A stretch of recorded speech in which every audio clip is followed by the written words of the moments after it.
Part 3 Journey's End 29. The timetable was set. Sheil Morphine had recited it to Howes just as Tuden Sal had revealed it to the Whiplash Council. She'd backed it up with a set of plans sliced neatly from the hollow terminal in the council chamber aboard the Whiplash Express. Howes was in the process of setting up his own plans for derailing the plot when he got an unsettling piece of intel from a contact inside the ISB. Darth Vader had returned to Imperial Center without warning or fanfare. In response, Prefect Howes pushed his own timetable up by 2 days. He assembled a special ops force of crack combat-trained officers and informed them that a dangerous cadre of criminals had set up operations along an abandoned maglev route. In the late afternoon, 1500 on the chrono, they would follow an informant to a prearranged meeting place, intercept the criminals, and arrest them. Simple. Except that when said informant, Sheil Morphine, entered the abandoned tube station at which the train was supposed to stop at 15:15, it wasn't there. She waited. Howes and his men waited within sight of her. She tried to contact Sal. She got no answer. She contacted Howes surreptitiously, fear clogging her voice. "This is all wrong, Paul. This is where the train was supposed to be at this time today. We were supposed to go over the plan one more time." Howes blew out a long gust of air and squinted at the abandoned freight terminal where the meetup was to have taken place. A suspicion was slowly dawning that Tuden Sal's paranoia had caused him to plant decoy plans in the event that his intent was discovered. Comlink open, Howes said, all right, I'm gonna call it." The words prompted a cloaked Sheil Morphine to leave the terminal. It prompted Howes's people to prick up their ears. "Sir?" asked his Bothan lieutenant, Calabar Droosh. "Send the crew in. Look for any signs of recent visits." They found more than that. After taking a group of officers down the right-hand tunnel, Lieutenant Droosh appeared mere moments later, alone. Standing in the mouth of the tunnel, he waved to Howes. "Sir, we found something. There's an abandoned train car just out of sight in the tube here." "An abandoned?" The hair rose up on the back of the prefect's neck, making him rub at it. "Just one?" "Yes, sir, just the one. Should I have the men board, sir?" "No, don't let them go near it. Get them out of there, Lieutenant. Get them out now." The lieutenant's long nose scrunched into an exclamation point of Bothan puzzlement. He shrugged, turned, and shouted, "Sergeant Amory, come on back. Prefect wants you guys out of there." A second later, the lieutenant was blown off his feet by a blast from inside the tunnel, a blast violent enough to bowl over Howes and several other officers engaged in searching the terminal area. In the chaos that followed, Howes picked himself up already shouting orders to his uninjured men. What had started out as a sting ended up as a rescue mission. As soon as the emergency crews arrived and the situation was under control, Paul Howes put a slightly the worse for wear Lieutenant Droosh in charge, got into his air car, and called Sheil Mawtheen. He explained what had happened in clipped syllables, then expressed his worst fears. Sal set that ambush for me, Sheil, because he expected me or someone else to betray him. The fact that you weren't in on his plans makes it pretty clear he didn't feel he could trust you completely. He never, I mean, of all of us, he seemed the least trusting of Fars. Fars didn't want to do this. I wonder if Dyat and Acer knew. It doesn't matter, Sheil. He's burned his bridges, abandoned the Maglev line. To me, that suggests that he set things in motion already. Sheil gasped. Oh, spirits of fire and air! What do we do? You go home and wait for me to contact you.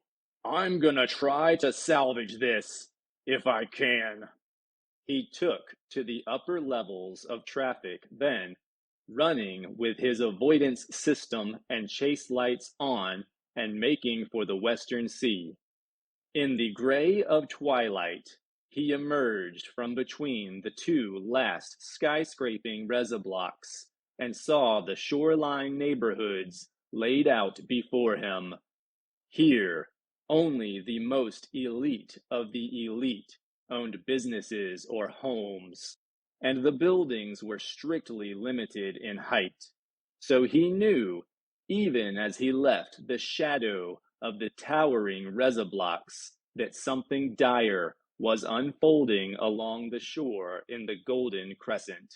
Fire reflected in the waters of the sea, scattering rubies and topazes across its choppy surface.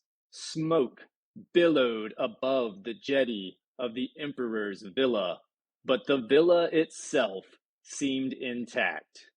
There were ground troops in black uniforms and white-sheathed stormtroopers everywhere. The air was alive with military craft, while out on the water, Imperial launches and patrol vessels formed a barrier against the escape of a group of struggling figures they had trapped against the burning jetty. He drew closer, falling in with a line of other constabulary vehicles that seemed, like his, to be arriving late to the party. One after another, they were stopped by ISB air cars and turned away. When it was his turn to be checked, he showed his ident to the security officer. Prefect Howes, you're from a neighboring prefecture, aren't you? Howes nodded. I was pursuing a lead on a smuggling ring that caters to the rich and famous. Looks like you've got your hands full here. More than struggling by the look of it. Rebels, sir. A plot against the Emperor himself, I've heard. Not that I hear much. I'm just directing traffic. The young officer looked apologetic. I'll have to ask you to move along now, Prefect. Sure. Howes gave the security officer an amicable nod and took his air car up and about, circling just low enough to be able to see the plaza in front of the Emperor's villa. Stormtroopers patrolled there, standing guard over a group of bodies laid out on the stones before an elaborate fountain. The vidcam could capture what the naked eye could not. Howes made a slow turn, his vidcam trained first on the bodies, then on the jetty. He knew, even as he flew away, that one of the bodies in the courtyard was a Sakian, and he had recognized several others who'd thrown their lives into Tudin Sal's plans. In his blind quest for revenge, Sal had wiped out the remainder of Whiplash's guiding council and a number of its technically adept operatives. The fortunes of the resistance on Coruscant were fading with the smoke from the Emperor's jetty. There was a sudden flurry of activity in the courtyard that Howes was now watching through his rear vidcam. A figure had stepped into the walled enclosure to which every other person alive paid instant obeisance. Darth Vader, as ever, at the center of it all. 30. The Loranth/Corsair made Toprawa 3 days after leaving Mandalore. In the dark of the local night, she disappeared into the back door of Mountain Home. Her crew met on the landing platform by a welcoming committee that included Deegan Core, Sasha Swiftbird, and the little Rhodian mech tech, Jerry. Jax held his thoughts and emotions close and schooled his face to reveal nothing of the turmoil going on within. Regardless, Deegan Core took one look at him and apparently knew something was wrong. I take it things didn't go very smoothly on Mandalore, the Resistance leader said as Jax stepped off the loading ramp. No, not at all smoothly. We know where Yimon is, but as far as how to get him, we're back to square one. Back? Sasha Swiftbird glanced from Jax to Din, who had come down the ramp behind him. Then you tried to get him? I was poised to do that. Thought I had found a way of doing that. But the plans went up in smoke. Din uttered a short bark of laughter, then coughed apologetically. Sorry, that was inappropriate. I-5 reached the bottom of the ramp at that moment, still in his patchwork I-5YQ nemesis persona. Standing on mismatched legs, his single I-5YQ limb paired with a unit cobbled from a 3PO series droid that had seen better days, he had his pit droid chassis tucked under one arm. Jerry let out a squawk and squeezed through between the two human rangers. Wow, 5! You look really awful. Thank you. Perhaps instead of criticizing, you might suggest further modifications? Oh, sure. He glanced up at Deegan Core. After you guys, have your war council, why don't you come on up to the shop? Perhaps we could go now. I would rather not carry this. I-5 hefted the pit droid. Around indefinitely. Jerry nodded. Sure, come on up. Din and I-5 both moved to follow the Rhodian into the core of Mountain Home. Jax was glad to see them go. It took too much effort to be with them right now. His head was full of dark, woolly thoughts, trying to claw their way toward some glint of light. He had neither the words to describe them, nor the desire to explore them. He moved automatically into step with the two Resistance operatives, aware of their intense regard. Deegan hurried to the communications center to summon Aaron Foley, who was currently away in Big Wooly. That left Sasha to guide Jax to the council chambers. "You look pretty rough," the engineer commented as they moved through the corridors beneath the mountain. When he didn't reply, she went on. "Look, just knowing where they're holding Yaman is a big deal. It's a victory and you know it. We'll put a team together. We'll go back and we'll get Yaman out." Jax almost smiled. Here he was, a Jedi Knight, and a washed-up pod racer was trying to cheer him on. "It's not quite that simple," he said. "You'll understand when we go over the data. Kantaros is a closed system." "Yeah, but it's a system. Any system can be cracked, sliced, and screwed up royally." He turned to look at her. She was in deadly earnest. "Could you do it without anyone being the wiser?" "For a while." She shook back her hair, revealing the silvery scar that bisected her left eyelid. Jax looked away. "Want some calf or shig?" she asked as they entered the informal council chamber.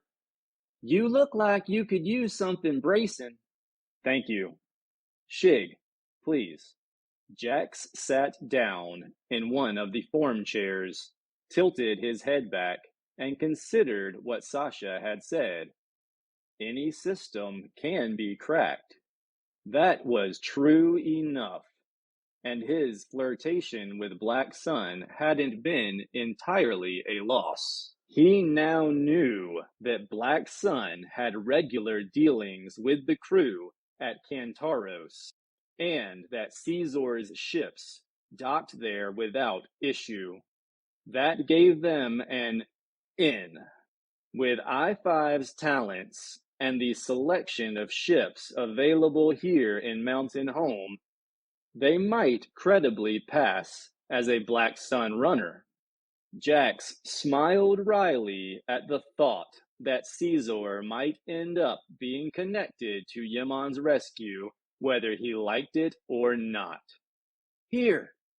He opened his eyes to find Sasha holding out a cup of steaming liquid to him. He took it, thanked her, then said, "Let's assume we can arrange to dock at Kantaro Station, and I can pinpoint where Yaman is in the complex. It's a big complex, built into a good-sized asteroid. If we get in the way, I'm thinking we'd be restricted to the docking bays pretty much. Maybe allowed onto the cruise levels. How would you propose we go places we're not supposed to without drawing attention?" She sat down next to him, a cup of shig in her hands. "Misdirection and selective slicing. You don't defeat systems you don't need to defeat. Take surveillance cams. You can cause those to develop hiccups with the right energy pulses. If you only mess with the 1 or 2 cams at a time, it's hard to pick up." She shrugged. "Of course, you could also make the cam think it's seeing something it's not." "An empty corridor." "Yeah, or a corridor with someone in it who's actually supposed to be there." She paused to sip her drink. "You could tell it that it saw intruders, but not where the intruders actually were. Of course, you'd need to plan something like that carefully. It takes time." "Which we don't have a lot of." "Yeah, your droid could probably pull off a simple looping effect, or I could." Jax ignored the woman's obvious bid to be included, then looked up as the door of the chamber slid back to admit I-5 and Din. Deegan arrived practically on their heels, with a look on his face that brought Jax to his feet. "What?" Sasha asked. "Deeg, what is it?" He shook his head, made a gesture that was eloquent of impotence and frustration. "While I was in the communications bay, we got an urgent message from Coruscant. Whiplash has been shattered. There was a botched attempt on the Emperor's life. Apparently, the Imperials were ready for it. They wiped out dozens of operatives and most of the leading council." Jax felt as if someone had set off a stun grenade in the room. His lips tried to form words, but failed. I-5 had no such problem. "Who sent the message?" "Guy who called himself the Constable. He said he didn't know how many dead there were, and that, as far as he knew, he and someone he called the Poet were the only members of Whiplash Council left alive. He said Vader was there." Din Dur sat down on the floor. "Hard. Paul Howes," murmured Jax, "and Shiel Mothin." Whiplash was effectively gone. Dead. Why? And who had started this chain of events? Who had tipped Darth Vader off to Yimon's move in the first place? Had it been Paul Howes? "Lord Vader will turn his attention to other resistance hubs now that he's crushed Whiplash," said I-5. "He'll try even harder to squeeze intel out of Yimon." "Yimon knows about the cell here on Toprawa," Jax said, "and the one on Dantooine. We have to get him off that station." Deegan nodded. "I'll have the communications crew try to get us more information about the situation on Coruscant. We need to know what Vader is doing, where he's going." "I need sleep," Jack said. That drew silence. Then Deegan Core nodded. "Yeah, you're probably right. Trying to plan something in the middle of the night is not a great idea. Let's grab a couple of hours of rest and come at this fresh in the morning." They withdrew, then, to their quarters, but Jax had no intention of sleeping. He waited until the others had been bedded down for close to an hour before he retraced his steps to the great cavern and went aboard the Loranth long enough to pick up his kit and consign Kantaros Station's last position to a data crystal. Then he found his way to the Jedi starfighter.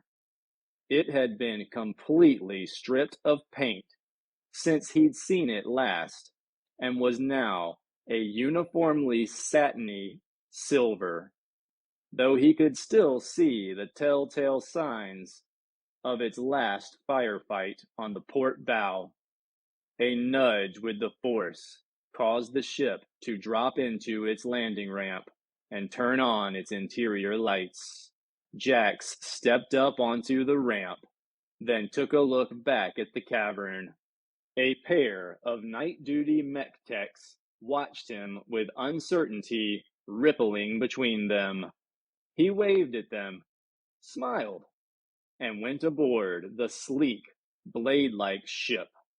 He had no idea what they did once he'd fired up the engines and lifted away from the landing pad. His mind had already leapt ahead to where he would go once he had escaped Toprawa's atmosphere. 31. Paul Howes watched the forensics team work their way over the blast area, picking up and bagging bits of debris, sweeping the twisted wreckage of the train car with sensitive scanners. Certain that the team was focused on the task at hand, Howes turned and walked down the tunnel, firing up a small, wide-area headlamp as soon as he got out of sight. Ostensibly, he was heading to see if any debris had been flung farther from the bomb blast. His real intent was to discover where Tudin Sal had hidden the rest of the Whiplash hover train. It was probably a vain hope that he had secreted it anywhere near the site of his parting shot of sabotage. But then, Sal had a perverse way of doing the unexpected. The Durasteel surface of the old subway was still relatively smooth, though it was dull in places from the lack of maintenance. As he went, Howes tried to walk through Sal's thought process on where to hide the train. He might have chosen to put it within walking distance of any of the abandoned terminals they used, or even hide it close to the old freighter landing pad that was part of the larger Whiplash underground maglev escape system they used to get people off-world. He might have done that, but it made more sense to the prefect, in a twisted sort of way, for the Sakian to have hidden the cars where most authorities would be least likely to look for them. And that might just be near the scene of a police investigation. He had walked for perhaps 200 meters and was considering turning around and going back when he noticed that the beam of his lamp was reflecting strangely off the curving wall of the tube. There was a definite, if diffuse, bright spot just where the right-hand wall curved out of sight, as if the light were reflecting off a surface other than the left-hand wall. Howes took a deep breath and moved forward again. For a moment, he thought he heard another set of footsteps behind him in the tunnel. He halted to listen. Nothing.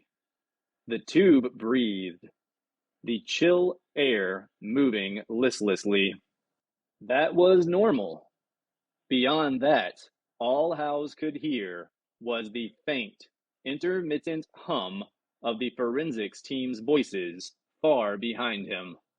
He shook off the tingle of paranoia and moved forward again, clamping down on his imagination. Who'd follow him here without calling for him? Refocusing on the tunnel ahead, he rounded the curve. Powered down, the hover train lay cradled in the floor of the tubes. No light peeped from the horizontal slits that served as windows on the outside world.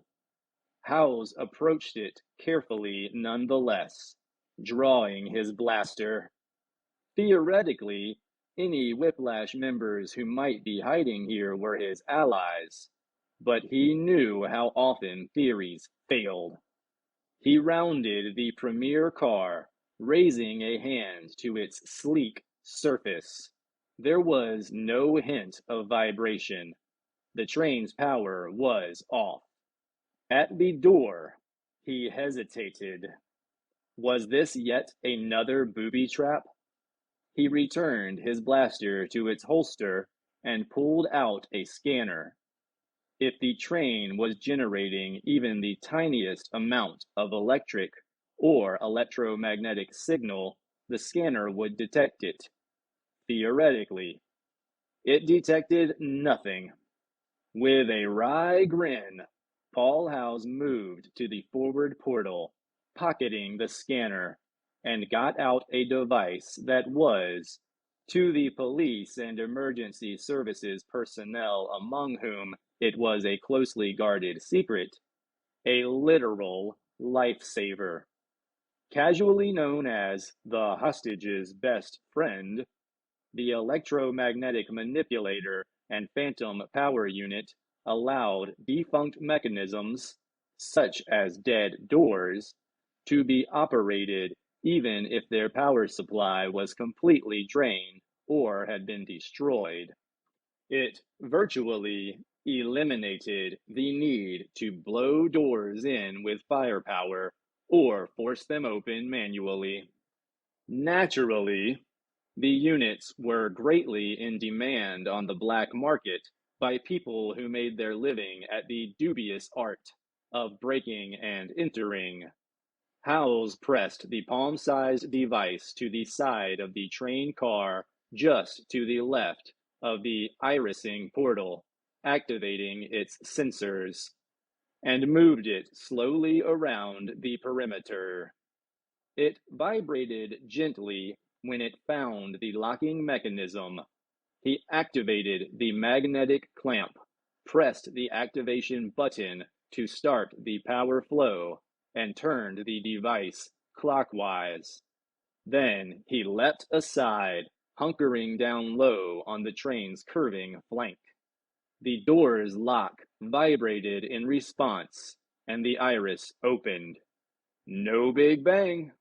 So far, so good, Howes muttered, and swept his lamp's golden beam into the darkness of the car. Nothing twitched. He swapped the EM unit for his blaster and stepped up into the train. He scanned the interior for life forms and found none. He swept it visually as well. One could only trust machines so far. Assured that no one was hiding in the first car, he made his way to the car in which the Whiplash leadership had held council. It was spooky and more than a little sad. Howes shook his head. He had only just been accepted into the group, and it was now effectively dead. Sure, there were still cells of resistance, still souls dedicated to helping asylum seekers off-world, but there was no one directing traffic, no one to keep the avenues of escape open. Directing traffic. He smiled grimly. Sounded like a good detail for a police prefect. He found himself standing at the communications console and wondered what it would take to power it up. There would be a redundant power supply, of course. It was just a question of activating it. And if he did, what then? The big boom? No, this was Tootin Sal's backup plan. His bolt hole. He'd expected to return to it. But wouldn't he have left someone on the train, just in case? A stealthy sound from the next car made House's hair stand on end. That was not his imagination. Shielding his lamp in the pocket of his coat, he glided to the intersecting door between the cars. The doorway was open into darkness. He paused in the short transitional corridor to listen again. From there, he could see that the door to Tootin Sal's quarters was also open. He moved with all the stealth he could muster, cursing, not for the first time, the long coat that swirled around his legs. He really ought to consider giving up that affectation. One of these days, it was going to get him killed. He made the entrance to Sal's quarters and paused to listen again. Complete silence. No, not complete. He could hear someone breathing, and he was convinced whoever it was knew he was there.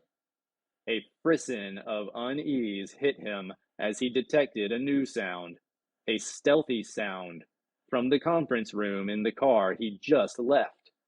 He turned, pressing his back against the bulkhead, and palmed his lamp. He focused all his senses on the cabin and thrust the lamp into the empty doorway so that it illuminated the room beyond. "Out where I can see you," he commanded. Well, well, the traitor returns to the scene of his treachery. Tootin' Sal's voice came from a corner of the room to House's left. The prefect could only vaguely make out a form that might have been the Sakian. I'm no traitor, Sal. I don't know who was, only that it wasn't me. Of course you'd say that. You want me to come out where you can shoot me. Howes lowered his blaster. I'm not going to shoot you, Sal. I don't suppose it matters, really, does it? I should have died with the others. I thought you had. The Sakian uttered a dry laugh. No, no. A general doesn't go into battle with the troops. I sent them on a suicide mission and watched from a safe distance. Watched it all go wrong. Watched them die. I tried to warn you, Sal. A beat. You did, didn't you? Tootin' Sal came out of hiding then. He was armed, a small holdout blaster that was barely visible in his hand. He made no move to use it. Howells kept his own weapon lowered. I should have listened, Sal told him. If I had, none of this would have happened. Why didn't you? I told the others it was because you might be a traitor to the cause or that you were a coward. He shook his head. It was because I knew you'd do whatever you could to stop me. The Empire took my life away from me, Paul. My business, my family. I only saw one way to get it back. Kill Palpatine. So in the end, you used Whiplash for your personal vendetta. I did. Sal's face worked, and for a moment, Howes thought the Sakian might weep. Instead, he simply said, I did worse than that. What do you mean? Howes asked, then stiffened at a minute sound from the corridor behind him. He turned. His Bothan lieutenant, Calabar Droosh, was framed in the doorway, his blaster leveled at his prefect's midsection. A very revealing conversation, sir, the lieutenant said in his hissing, oddly accented basic. One I'm sure the Imperial Security Bureau would be most interested in hearing. And you're going to relay it to them? Howes asked. Of course. I'm sure there will be great rewards for the man who captures or kills the remaining members of Whiplash. He's not a member of Whiplash, Tootin' Sal said acidly. He was merely a hanger-on. The lieutenant shrugged. Close enough. And there was that woman, too, the so-called informant you brought here before. I assume you've got some way to contact her, sir? Howes felt bile rising in his throat. She'll. This sorry specimen would go after her next. Why do you want to do this, Lieutenant? What love do you have for the Empire? They pay me. Good credits for faithful service. More, if I can give them items of interest. I've been watching you for a while, Prefect Howes, since I transferred into your prefecture. I was taken with how unusual your friends are. I expect you'll generate quite a bit of interest among my superiors. Maybe enough to get me assigned permanently to the ISB. Howes sighed and started to turn his blaster butt first so he could hand it to Droosh. Oh, no, sir. You keep that. It's important for this to look. There was a ragged scream from Tootin' Sal as he flung himself out from behind Howes, firing as he moved. Howes extinguished the headlamp and dived to his left. Two more blaster bolts ripped through the darkness in swift succession, one from the doorway and one from the center of the cabin. Eyes dazzled, Howes lay still and listened, his own blaster up and leveled at the door. He heard the hiss of tortured breathing to his right. Nothing from the outer corridor. The hot stench of burnt flesh, hair, and fabric hinted at what he'd see when he turned on his lamp and blinked his eyes. Through the slashes of afterimage, Howes saw Tootin Sal lying against the rear wall of the cabin. He wasn't dead, but he wasn't likely to live long either. Droosh's blaster had caught him in the ribs, leaving a charred hole. Of Droosh, he could see only the man's boots. He got carefully to his feet, light and blaster aimed at the fallen officer. From the center of the cabin, it was clear Droosh was never going to get up again. Sal's shot had caught him right between the eyes. Howes knelt next to Sal. "You didn't have to do that," he said. "Oh, you would have," Sal grunted. "You'd have let him shoot you. This called for another suicide mission. Mine. Payback. Sal." The Sakian raised a trembling hand to Howes's sleeve. "Hide? The train? The data? I'll take care of it. Sheil and I will take care of it." Sal drew a shuddering breath, his eyes losing their focus. "Stupid! So many mistakes!" He was gone before Howes could ask him what mistakes he was referring to, and if they might impact his own continued existence. Howes sat in the darkness for a long moment, trying to herd his thoughts into some semblance of order. When the chaos had settled and logic reasserted itself, he stood and considered the grim task ahead of him, disposing of the bodies. After that, well, how hard could it be to hide a train? 32. The Delta 7 ether sprite dropped out of hyperspace just within the orbit of Farvstra asteroid field and moved into synchronous flow with the nearest body. Jax had considered his approach to Kantaros Station all during the 4-day journey to the Both system. With Darth Vader on Coruscant, he had a window of opportunity, but possibly only a very narrow window. The first order of business was to find the station. He had returned to where the station had been. It was not there now. He input the telemetry of the station's last position, which he'd gotten from the Lorantz Navcom, into the starfighter's system and had it extrapolate its current location. He found it, more or less where the Navcom said it would be, and parked his ship on a slowly tumbling asteroid roughly 100 clicks behind it in the flow of stone. He wedged the ether sprite between two projections of icy rock.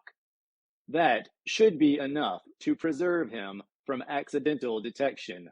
But if there were patrols that came this far out, or an approaching vessel overflew his position, his energy shielding would be useless. He set the ship's sensors to their widest possible spectrum and brought their perimeters in to the point that gave him just enough time to scurry out of sight if anyone entered the area.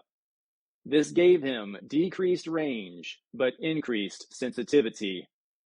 A lone speeder, life pod, or drone would vibrate his sensor web.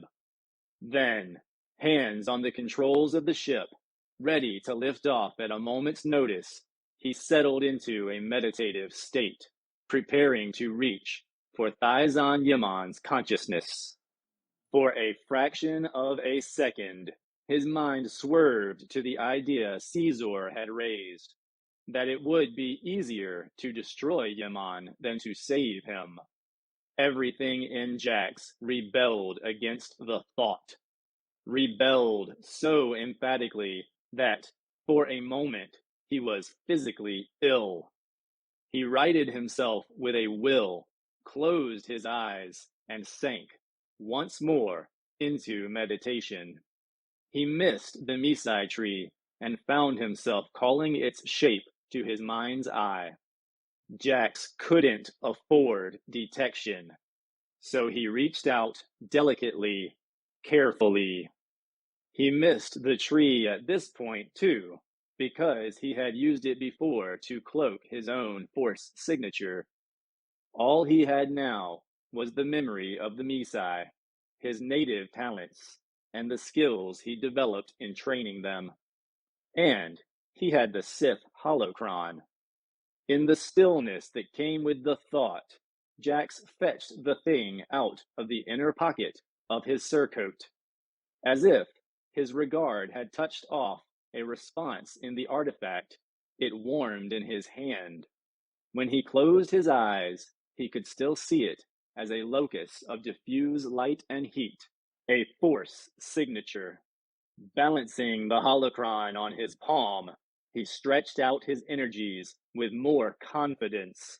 Long, trailing ribbons of the Force wove through the ambience generated by Ramage's device and sought their goal.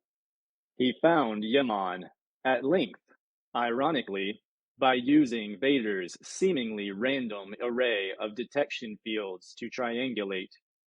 He found it interesting that Vader didn't realize that randomness was a chimera, patterns so woven into the fabric of the universe that they emerged despite the most rigorous attempts to avoid them. Jax was amazed at the Syrian's mental state. He was calm, almost too calm, considering the circumstances. Had they drugged him? No, there was no sense of confusion or sluggishness, just serenity and watchfulness. He frowned, trying to shake the feeling that he was being observed in some way.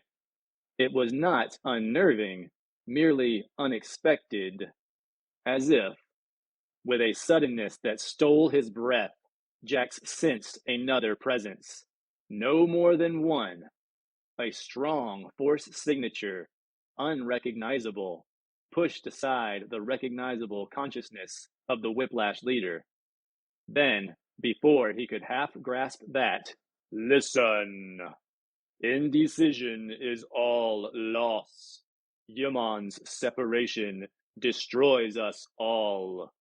The voice that was not a voice was clear, strong, and insistent, and undeniably alien. Cephalon, in fact.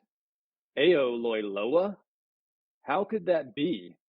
How could a Cephalon stationed on Coruscant reach out to him here in this mid-rim asteroid field? He felt the Cephalon's communication. It was equal parts familiar and unfamiliar. Aeoloiloa, but not Aeoloiloa. It was, Jax realized, with a jolt of adrenaline, not just one cephalon, but a living network of them, linked together to send him the message. But you've already told me this, he thought. What more can I do with it? Why do you keep repeating it? Separation destroys us all. Separation destroys. What did that mean? I have to get him back, Jax murmured aloud, which meant he had no more time to delay. He must move now. Separation destroys us. But wait, the message had changed subtly with every repetition. Jax swallowed a groan of pure frustration. Why, in the name of the Force, could the Cephalons not just say things clearly? Separation destroys, insisted Aeoloiloa and his networked kin. I shouldn't do this alone? Is that what you mean? Is it my separation that destroys? Jax put the question to the Force, to the living universe. The answer came in the form of a sense, so strong he almost cried aloud, that he was not alone in the confines of the Ether Sprite's cockpit. Seek, said the Cephalons. Communion. Seek sisters. Communion? Sisters? For one dreadful moment, Jax was certain he was losing his mind. In one sense, Loranth was a sister, a fellow Force user. But Loranth was dead, returning to him only in dreams and memories. Still, he was frozen in his seat, afraid that if he opened his eyes, Loranth would be sitting beside him in the jump seat, and equally afraid that she wouldn't be. He unfroze when the ship's perimeter alarms went off. There was a small vessel entering the system, only a slow-moving freighter, but it had an escort of Imperial TIE fighters, and it would soon overfly his position. Without pausing to think, Jax released the soft docking clamps and gave the ship just enough of a push from its ion drives to turn it away from the oncoming convoy. Then he dived in the opposite direction, out of the plane of the ecliptic, and wove his way through the asteroids. He engaged his hyperdrive once free of the field, only half noting what course he'd set. He'd used the Force to make that last course setting and hoped he was right, and that on some level he'd understood what the Cephalons had been trying to say. What did that mean?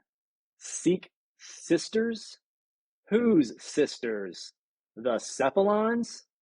The only known species that could be considered sisters of the Cephalons were the Selegians. They were a rather isolated species, and there were few among them who had engaged in training their Force abilities, notwithstanding their natural use of telepathy and telekinesis. They seemed, though not genetically related, at least endophenotypically connected. Sisters in the Resistance? Auron Foley or Sasha Swiftbird fit the bill, as did Sheil Moffeen. That made logical sense. It made so much sense, he leaned forward to check the coordinates he'd set, expecting the navigational array would tell him he'd be on a heading back to Toprawa. His hand was hovering over the nav panel when a third possibility occurred to him. That by sisters was meant other Force users. He could think of only one such group that could be considered sisters of the Jedi and the Grey Paladins, the Witches of Dathomir. He shook himself. That was a ridiculous thought. Dathomir was not a safe place for Jedi, especially male Jedi. Though there were exceptions, most of the Dathomiri clans were extremely matrilineal and matriarchal. In many, if not most, men had been reduced to virtual slavery, and though the witches were strong in the Force, they were understandably hostile to outsiders.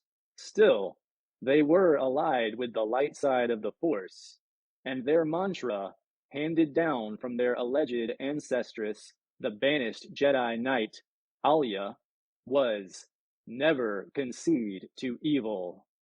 Jax's sense of irony was still operant enough to permit a wry shake of his head at a species that didn't include the concept of slavery in its definition of evil. There had been two unabashedly evil orders among them, though. These were the Night Sisters and Night Brothers, many of them human Zabrak hybrids, and all outcast from existing tribes.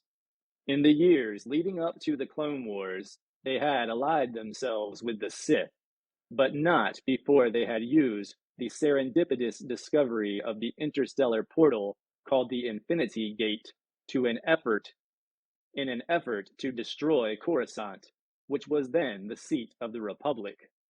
The Jedi had brought them down and destroyed the Star Temple that contained the gate on Dathomir. Since that time, 13 years earlier, Dathomir had been all but quarantined. Not fair to the majority of clans, but they were hardly friendly to begin with, and they had neither strategic position nor natural resources that the Empire might envy, nor technology that it might fear. Jax closed his fingers. The witches were strong in the Force. That they chanted spells to employ it hardly mattered.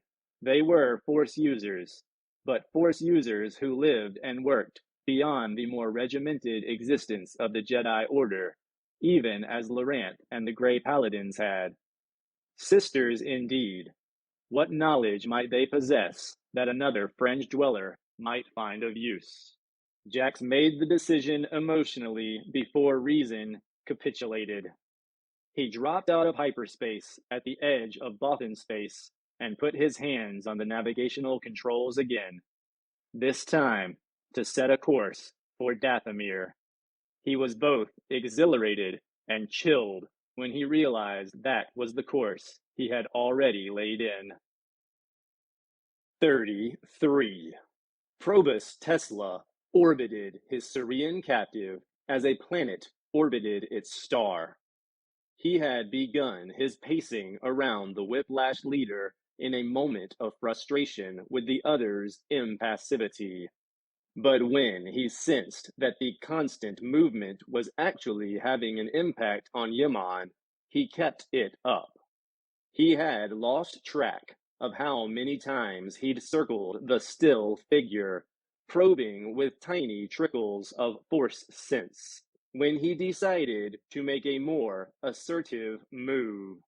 The trickle became a stream, and he pressed, seeking a chink in Yaman's psychic wall. To his surprise, the Syrian flinched away mentally, withdrawing from his approach. Tesla curbed his excitement and increased the pressure. "What's wrong?" he asked aloud. "Why are you suddenly shy? Is it something I've said? Something I've done?" He was tempted to tell Yaman what he'd learned from his last communication with his master. That Whiplash was dead, broken. He stopped himself. Hadn't his master told him to do no more than watch? He flooded the connection between himself and the Syrian, seeking an inlet.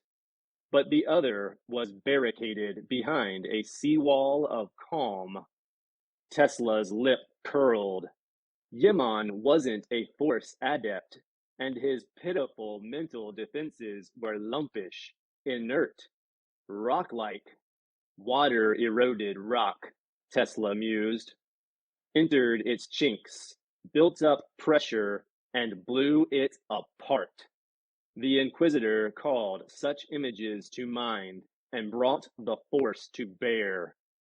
His physical and mental eddying must have somehow disconcerted the stolid rebel. Perhaps he had only to keep up his assault.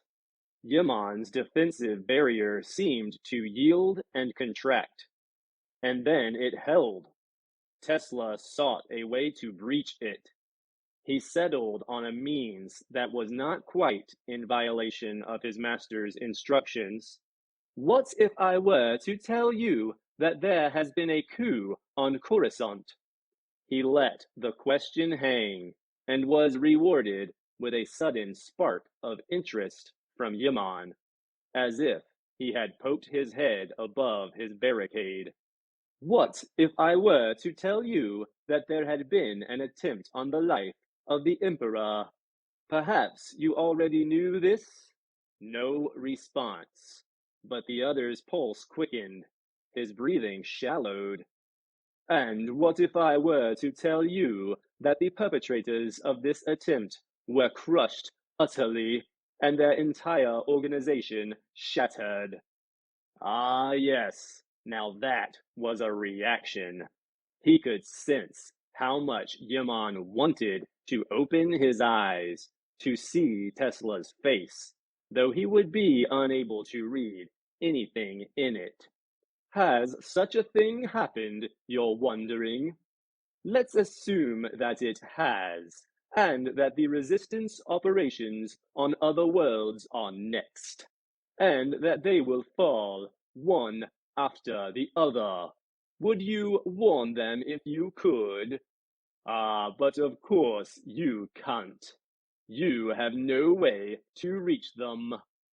Having put that suggestion in place, having invited Thizon Yaman to think about his resistance colleagues on their various worlds, Tesla monitored the comparatively nervous activity behind the Syrian's calm facade for a moment more, and then, ever so gently, pressed at it.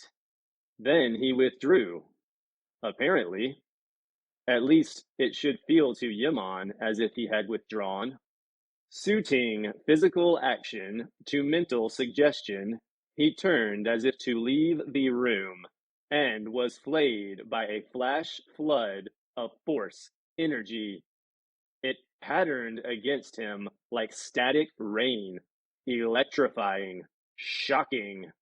As swiftly as it had come, it was gone, leaving Tesla feeling winded and chilled. He hesitated and felt an instantaneous tickle of interest from the man seated cross-legged on the floor behind him. He forced himself to keep walking, his feverish thoughts held tightly to him. Was it possible that this Syrian was a secret adept?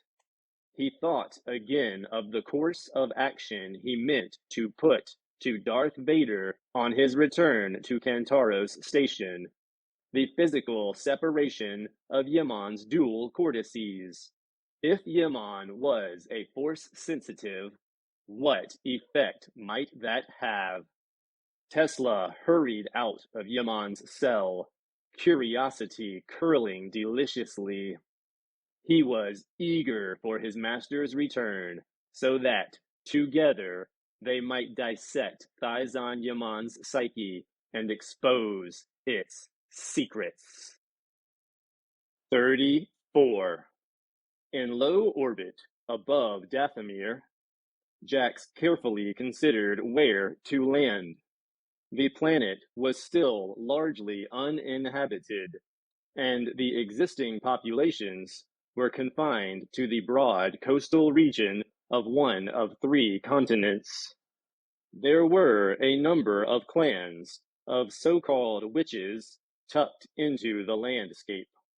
New ones formed occasionally too, peopled by outcasts, ex-slaves, or renegades. The Night Sisters had been such a renegade group, and there were at least 2 clans rumored to be made up of men and women who had rejected the matriarchal hierarchy of the female-dominated clans and who aimed to create a more egalitarian society. They might be more kindly disposed to a visit from an outsider than their more isolationist kindred, but he doubted either of these clans would provide him with what he wanted: access to the ruins of the Star Temple. No, he would have to brave arousing the ire of the Singing Mountain clan, the tribal group that claimed the territory above the devastated high plain where the temple had once sat. Any doubts he might have had about his choice of destination were dispelled as he flew over the vast ruin that dominated the infinity plain. Tucked into a deep pocket in the skirt of his surcoat, the Sith holocron resonated with decaying energies of the place. It wasn't much, but it was enough to alert Jax to the fact that the crumbling field of slag and rocky debris still held residual power. The Singing Mountain clan capital lay in the lap of a major peak in the range that gave the clan its name. The walled township's avenues wandered the lowest slopes of the mountain, hemmed by a sparse forest. That the clan would be at full alert by the time he landed, Jax had no doubt. He brought the Delta 7 down on a flat table of rock that lay just between the township gates and stepped from the cockpit into the chill mountain air and into the full sight of half a dozen warriors, all female and all, no doubt, deadly. He didn't hesitate, but simply strode to the bottom of the narrow landing ramp, his hands in plain sight, palms out. He moved to within conversational distance of the women and surveyed them carefully. Two were armed with static lances, each tipped with an energy bolt. Two carried cortosis staffs. The pair at the center of the group were unarmed, unless you counted the Force as a weapon. One was decidedly human. The other was a Dathomiri Zabrak and wore the facial tattoos that declared her adulthood. They ringed her eyes and the bases of her horns and connected the bridge of her nose, upper lip, and chin. Though neither woman was dressed for battle, Jax had no doubt they were as well trained in the art of defense as they were in the arcane nuances of force manipulation. Sending out gentle ribbons of sense, Jax learned only that these two women saw themselves as co-equal and in the service of another. "Please," he said quietly, "I seek an audience with your clan leader." The women exchanged glances. The Zabrak tilted her tattooed chin toward the ether sprite. "You fly a Jedi craft, yet you cannot be Jedi." "I am." A pause. Then, "We have heard rumors of the destruction of the Jedi Order by the Empire." "The rumors are exaggerated. I am a Jedi." "We felt their dying echoes in the Force." Jax ignored the twisting in his guts. As did I. He felt the touch of the other's Force sense as questing hands that brushed his temples, then swept across his forebrain. He shielded himself against the intrusion. "You are a Force adept, at least," the human observed. "Only an adept could block so effectively. Show me your weapon." He knew she wasn't asking to see the blaster he wore in plain sight on his belt. He held his right hand out and called his lightsaber to his open palm. It flew from beneath the thigh-length panels of his coat and landed solidly in his hand. "Activate it," the Zabrak commanded. He did. The blade surged into existence with a hum of raw power, bright, gleaming, and the color of sea foam under a full moon. All but the Zabrak took a step in retreat. She nodded and exchanged a glance with her human counterpart. "A Jedi weapon." Jax breathed a sigh of relief and sent a silent message of gratitude to the Force that he and Laurent had had time to construct a new lightsaber for him before they'd left Coruscant.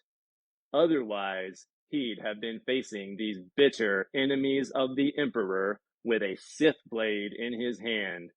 He doubted he'd have been able to talk himself out of that one. Fortunately, he'd left the Sith blade aboard the Laurent.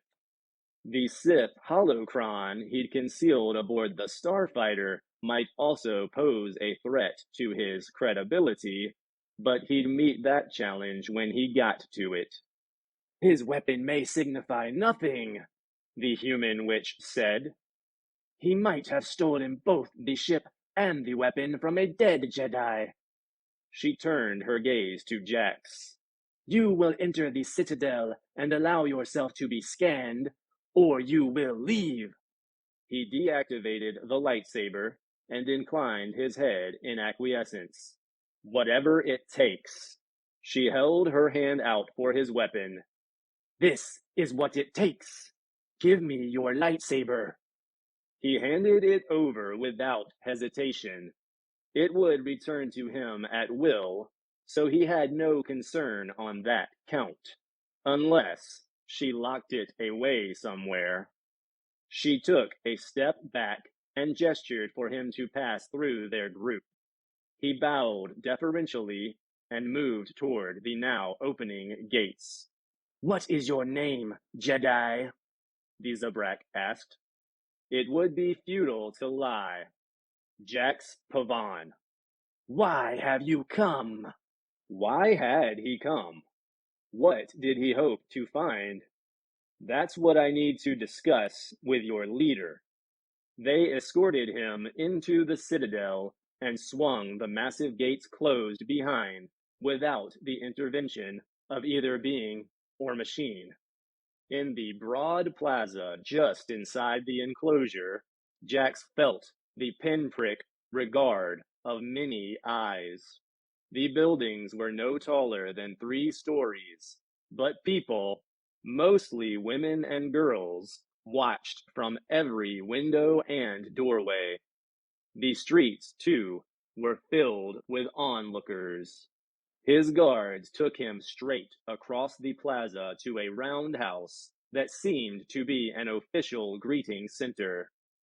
Its conical, 2-story roof was supported by huge columns carved from native tree trunks and capped with metal-clad ornamentation. Each column was adorned with a medallion of worked metal that bore the sigil particular to a neighboring tribal or clan group. Jax supposed it was auspicious that he hadn't been immediately marched into a stockade from which he would then be forced to escape. He had no doubt that escape from here would not be easy.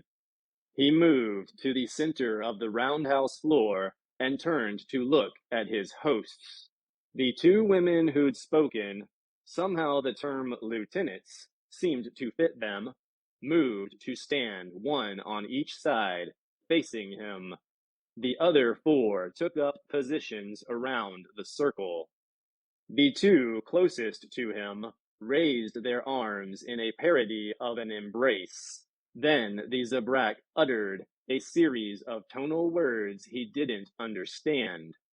He was immediately assailed with the sense that someone had poured a bucket of warm water over his head so that it flowed down into his brain, trickled down his spine, and pooled in his gut. It was at once soothing and nerve-wracking, and when it left him, he felt winded and invaded.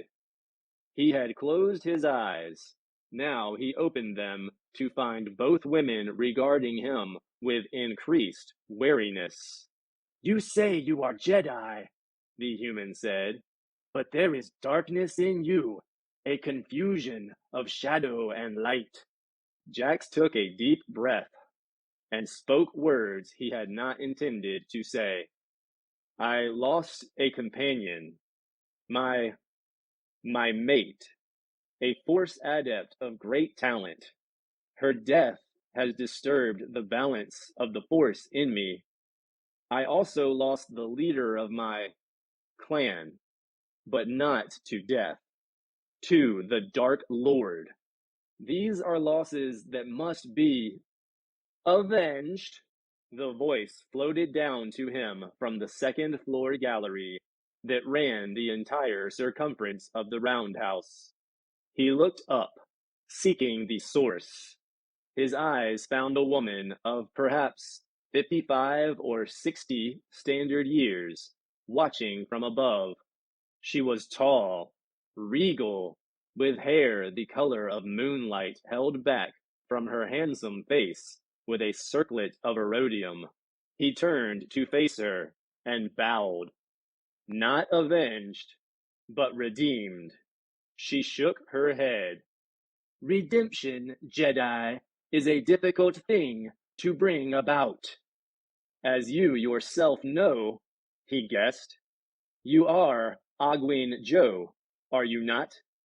Her smile was a reflection of the deep sorrow that covered her sere, serene inner landscape like a thin coat of snow. Jax felt an immediate sense of concord with the woman. He sensed that she, too, had been a victim of betrayal and loss. The two Force users stood, measuring each other for a long moment, long enough to make the Zabrak warrior move restlessly. The movement drew her mistress's gaze. "Bring him up to me," said Joe. She turned from the gallery rail and disappeared into the shadows. Her two acolytes immediately flanked Jax and led him to a flight of stairs that connected the ground floor of the roundhouse with the gallery. At the top of the stairs, two hallways ran away at a 45-degree angle to each other. The roundhouse, Jax realized, was connected to the building, or buildings, behind it. His guards took the hallway to the right, and they passed along it briskly, following the flickering shadow of their clan matriarch. Their destination was a large chamber with walls of reddish stone and a central hearth whose fire burned bright and warm but consumed no fuel. Agwin Joe was already seated on a wide, padded chair hewn from the same native stone as the slab and bricks that made up the walls and floor. Jax's guardians ushered him into the room and placed him before her. "Thank you, Nagash. Dula." The clan matriarch nodded at each woman in turn. "You may leave us now." The Zabrak, Nagash, started. "But mother, he is a stranger and a man." Jax couldn't tell which bothered her more. "He is a Jedi," said Agwin Joe, as if that was all that need be said. She held out her hand to Nagash. "His weapon, please." With a glance at her companion, the Zabrak came to her mistress and handed over Jax's lightsaber. The two young women bowed and took themselves out of the room. "Sit, Jedi," said the witch, gesturing with one graceful, long-fingered hand, "and tell me why you have come to us." Dula Adu had returned immediately to the roundhouse to dismiss the guardian warriors there. In her colleague's absence, Magash Drashi found herself pacing the corridor outside the clan mother's rooms in deep distress. She had never known Mother Ogwin to be so receptive to visitors. Yes, perhaps this visitor really was a Jedi, and yes, the Jedi were, at least in theory, aligned with the Dathomiri witches against the Sith and the darkness they brought. But he was, well, a man. She would have to be Force blind not to have felt the strange sense of familiarity that flashed between her matriarch and this outsider. It had something, she was sure, to do with his revelation about his lost mate. Her native curiosity kicked in hard then. What sort of partnership could exist between female and male Force users? In her culture, men were subservient and inferior to women. They were gatherers of food, workers, breeding stock. Why, they could no more channel the Force than a Rancor could study philosophy. But apparently, males of other worlds could channel the Force. Jedi, Magash knew, were subservient to no one. Jedi males were apparently as free as their female counterparts to train in the Force, and even to teach its use.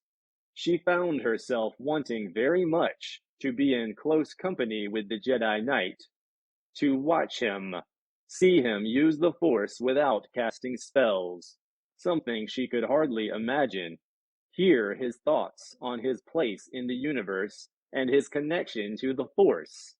She'd felt the Force in him, had seen him summon the Jedi weapon and activate it. Could he do more? She hungered to know. A part of her scoffed at her own naive interest in an outsider. What sort of thoughts could a man have about anything, after all? They thought about eating, sleeping, breathing, working, and spending their leisure hours playing games with abstruse rules that resulted in the winners mocking the losers. This was her first exposure to a male from another world, another culture. Could they really be that alien? Well, replied an argumentative voice, doesn't this Jedi's behavior demonstrate how different he is from any Dathomiri clansman? The very fact that he flies such a complex spacecraft. Her thoughts were arrested by the thought of the Jedi starfighter sitting on the apron of rock beyond the gates. With a swift glance at the doors of Ogwyn Joe's chambers, Magash Drashi hurried away to get a closer look at the stranger's vessel. 35. Din Dur stared at the patchwork droid as if he'd begun speaking Huttese. What did you say? I said Jax is gone, which somehow doesn't surprise me as much as it should. Din glanced from I-5 to Sasha Swiftbird, who stood behind the droid in the doorway of Jerry's workshop. What does he mean, Jax is gone? The woman grimaced and crossed her arms over her chest. He fired up the ether sprite and took off in the middle of the night. A couple of night duty mech techs saw him, but she shook her head. The cold flush of dread that coursed through Din's body sat him down hard on his stool. And no one thought to stop him? Swiftbird shrugged. He's Jax Pavan. That makes him a bit of a hero around here. You don't stop a hero who's off to do heroic things. I thought no one was supposed to know who he was, outside of the leadership here. She rolled her eyes. Oh, come on. In a tight-knit community like this, give us a break. Secret intel is the daily bread around here. I'd reckon that within a day of your first landing, everyone knew there was a Jedi among us. They just didn't talk about it. Din shook his head, looking to I-5 for something to stop his world from wobbling. So he grabbed the starfighter and took off to where? I have no idea, said the droid. He didn't bother to file an itinerary with Mountain Home Flight Control. Remiss of him. Don't be flip, Din retorted. You always get flip when you're angry. I'm a droid. Droids don't get angry. Oh, don't fall back on that stupid dodge, Tinhead. You're mad, and you carking well know it. I-5's optics flashed brighter, and he uttered a disgruntled noise, preparatory to issuing a further comment. But Sasha cut him off. You two are like an old married couple. This is a waste of time, eh? Pavan has gone missing, and we're down a fighting vessel. Fazan Yaman's situation hasn't changed, guys. He's still at the mercy of the Dark Lord and his slimy little toadies. We need to regroup and figure out what we can do to salvage the situation. Any constructive ideas? Both Sullustan and Droid turned startled gazes on the ex-pod racer. A stifled grunt of laughter reminded Din that he hadn't been alone in the workshop when I-5 and Sasha had burst in. He and Jerry had both brought their breakfast down to eat and had been noodling with ideas to customize I-5YQ's Nemesis parts. Now, the little mech tech was watching their byplay with undisguised mirth. "Sorry," he said, looking as contrite as his Rhodian features would allow. It was just, you know, funny." "Hence the laughter," said I-5. "But Sasha is correct. We have no idea what Jax is doing or where he's bound. We can only try to deal with the situation as best we can." "How?" Din demanded on a rising tide of frustration. "As you said, we have no idea where Jax is going." I-5 came fully into the chamber. "Either Jax has returned to Kantaros Station, or he has not. If he has, he'll need our assistance. If he has not, then Yimon still needs to be rescued."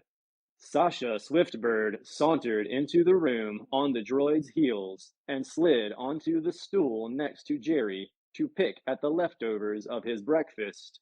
The Rhodian youth offered no protest. "Great," she said. "So it sounds as if you're thinking we should go back to Kantaros and rescue Yimon ourselves." "We?" I-5 asked. "You need a pilot, right? I'm a pilot, one of the best. As it happens, I'm also a fantastic engineer." "Oh, but you'll need a mech tech, too, won't you?" Jerry asked. "I mean, you can't engineer while you're piloting, right?" "No," the others said in perfect unison. "Sorry, kiddo," Sasha said. "This is a dangerous mission." "Come on, Sasha." "Auron and Deegan would never give you permission. You thinking of disobeying your superiors, cadet?" Jerry screwed up his face. "I guess not." Sasha turned back to Din and I-5. "But Deegan's already offered me to you once. You need redundancy in engineering and at the helm, which means I'm going with you, like it or not." "Who said we didn't like it?" Din asked. "Did we say that?" "Great," Swiftbird said, polishing off the last of Jerry's breakfast. "So what's the plan?" She gave I-5 her entire attention. "I'm surprised you don't have that covered already." "Curmudgeon," she called the droid. "I figure we're going back to Kantaros Station, and since we know that Black Sun ships are welcome there, we'll go in as a Black Sun ship. How am I doing?" "Quite well," I-5 admitted. "Now that we're clear on the mission, I suggest we depart as soon as possible. As much as I'd like to hang around here and continue my refit, we can't afford the time. Can you clear a departure with your leadership?" "I can do better than that. I can get us an escort and backup." "They'll only be able to escort us so far. Trust me, the area around the station is well patrolled." "They'll be like shadows. Vader's forces will never know they're there, unless we want them to." Din felt as if he'd been left completely in the dust. "Back up. What do you mean, we're clear on the mission? I'm not clear on anything. What exactly is it we're proposing to do?" If I-5 had an eyebrow to raise, he'd have raised it. Din was certain. "Exactly what Sasha suggested. We're going to pose as a Black Sun freighter and dock at the station, just as if we had every right to be there." Din shook his head. "And what's going to convince them they shouldn't just blow us out of the sky? Any incoming Black Sun ships have to send ident codes to the station in order to gain admittance. We don't have Black Sun ident codes." "Actually, we do," the droid said, sounding about as smug as it was possible for a droid to sound. "While we were sitting on the landing pad in Keldabi with Prince Caesar's little fleet, I took the liberty of slicing a few ident codes. As far as the Kantaros command and control is concerned, we'll be the Raptor out of Mandalore." Din nodded. grateful at last for an explanation that made sense. I see. That way, once we invade the station and rescue Yimon, we can get away before they. He blinked his owlish eyes. Wait, what? 36. The Jedi starfighter was beautiful, Magash admitted.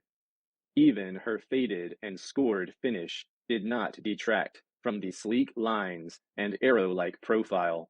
The Zabrak witch was not the only member of her community who found the vessel intriguing. There were several sisters, even a handful of children, observing the Jedi vessel from a safe distance. Magash felt a niggle of irritation. By the mountain, they were afraid of it. Well, she would not be. She marched up to the ship and stood in the shadow of one back-swept wing, wishing that the visitor had left his landing ramp down. She would not have hesitated for a moment, she told herself, to walk up it and peer into the cowled cockpit. She considered a force jump up onto the foredeck, but backed away from such a bold move. Male he might be, stranger he might be, but he was a guest of the matriarch. Such an act would be a breach of courtesy. So instead, she merely raised a hand and caressed the forward surface of the wing where it melted into the fuselage. A tingle of something like dread coursed up her arm. She pulled her hand back with a sharp intake of breath. What was that? She glanced quickly over her shoulder at the timid ones who stood watching her. Had they felt her involuntary withdrawal? Did they read it as fear? Clenching her teeth, Magash reached up and laid her fingertips against the shiny metal. The whisper of dark energy returned, making her suck in another breath. She murmured the words and melody of the calming spell. I call on thee, O unformed. Let no harm befall me in times of trial. In moments of danger, guide my steps. Inspire me. Purpose me. She kept her hand in contact with the ship's hull until she thought her every nerve would scream out with the urge to shut out that whisper of dark power. Then she withdrew it casually, as if her jaws did not hurt from the clenching of her teeth, as if she did not want to snarl with unnameable distress. She stepped away from the ship, turned, and strode back into the citadel, taking care that no one could see her compulsively wiping her hand on the front of her tunic. She had gone past curiosity. Now she wanted desperately to know what haunted the Jedi's vessel. Jax Pavan seated himself upon the divan Clanmother Joe indicated and considered how to answer her question. Why had he come to them? I don't want to put a name to what brought me here, he thought, but that was not an answer she would accept. Nor would he, ultimately, because he knew it was a dodge. I was led here, mistress, in part by my mate, Loranth, a gray paladin. Ogwyn Joe's gaze was serene, but Jax felt a sudden sharpening of her focus on him. You mentioned her before, her death, yet you say she led you. I had a vision of her. No less than a vision, an impression, while I was in contact with my Cephalon allies. Their message was, seek sisters. Other than Loranth herself, only the witches of Dathomir might be called sisters of the Jedi. Joe's regard intensified. You were in contact with Cephalons? We have heard of these beings. It is said they live outside of time. I don't know if they live outside it, but they certainly have a different perspective on it. Jax leaned toward the clan mother, willing her to an openness he knew must be difficult for her, given her circumstances. The witches of Dathomir were essentially a community in exile on their own world. Clan Mother Joe, while I was still immersed in this contact, I was forced to lay in a course rather hastily. I didn't think about what course to set, I simply did it. When I dropped out of hyperspace, I realized that I'd set a course for Dathomir. Joe's eyebrows rose toward her coronet. Seek sisters? She quoted softly. Yes, I see. But what do you expect to find here? I'm not sure.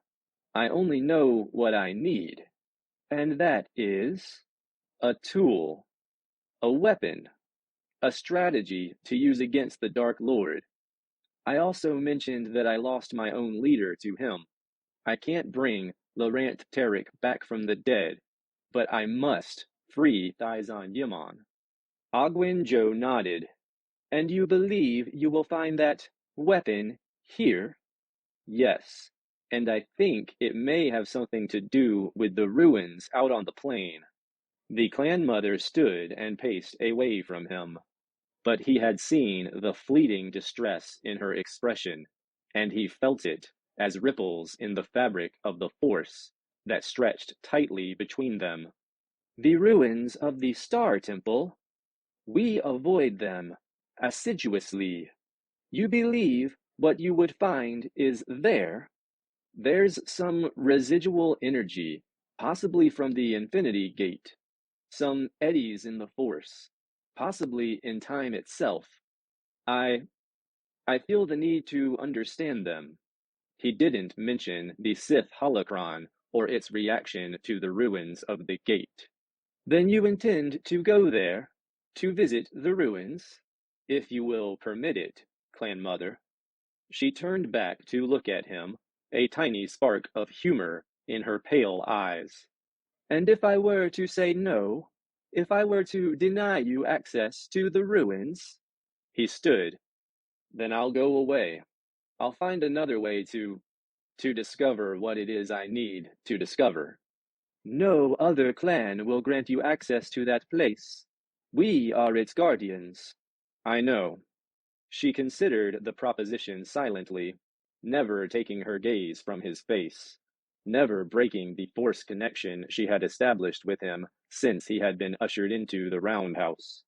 You may visit the ruin, Jax Pavan, but you must have one of the sisterhood with you. He inclined his head.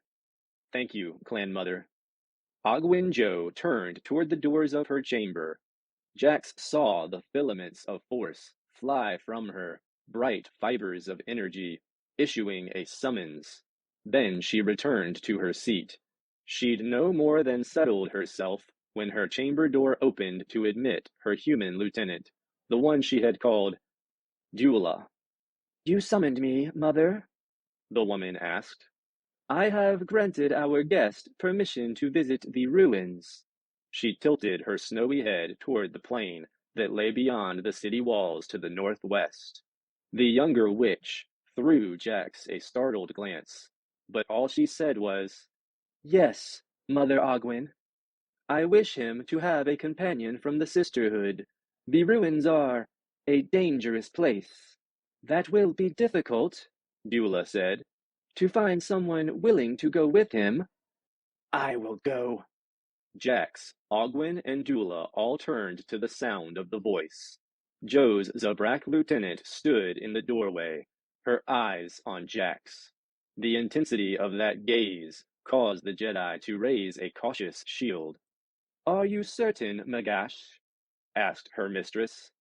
I am curious about the ways of the Jedi, the Zabrak said. I would like to understand them better, that perhaps I might learn something of value to the clan. A noble sentiment, Joe said approvingly, then addressed Jax. It is past midday. When the sun sets, the temperature will fall, and the ruins will become more dangerous, even to those immersed in the Force.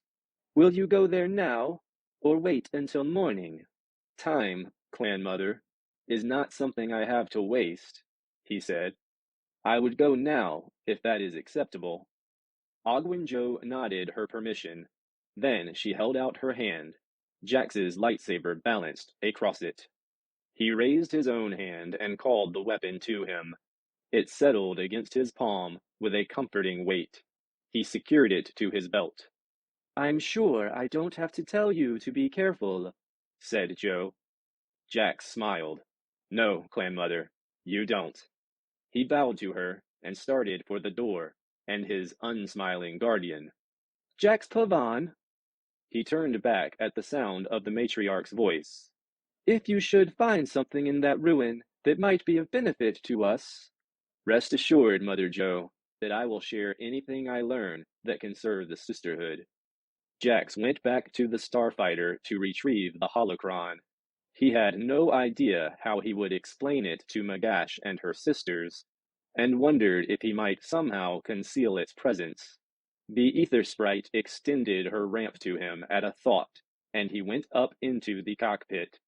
He secreted the holocron in the deep pocket of his surcoat, calling on his memory of the Misai tree to help him create a force veil to dampen the artifact's signature.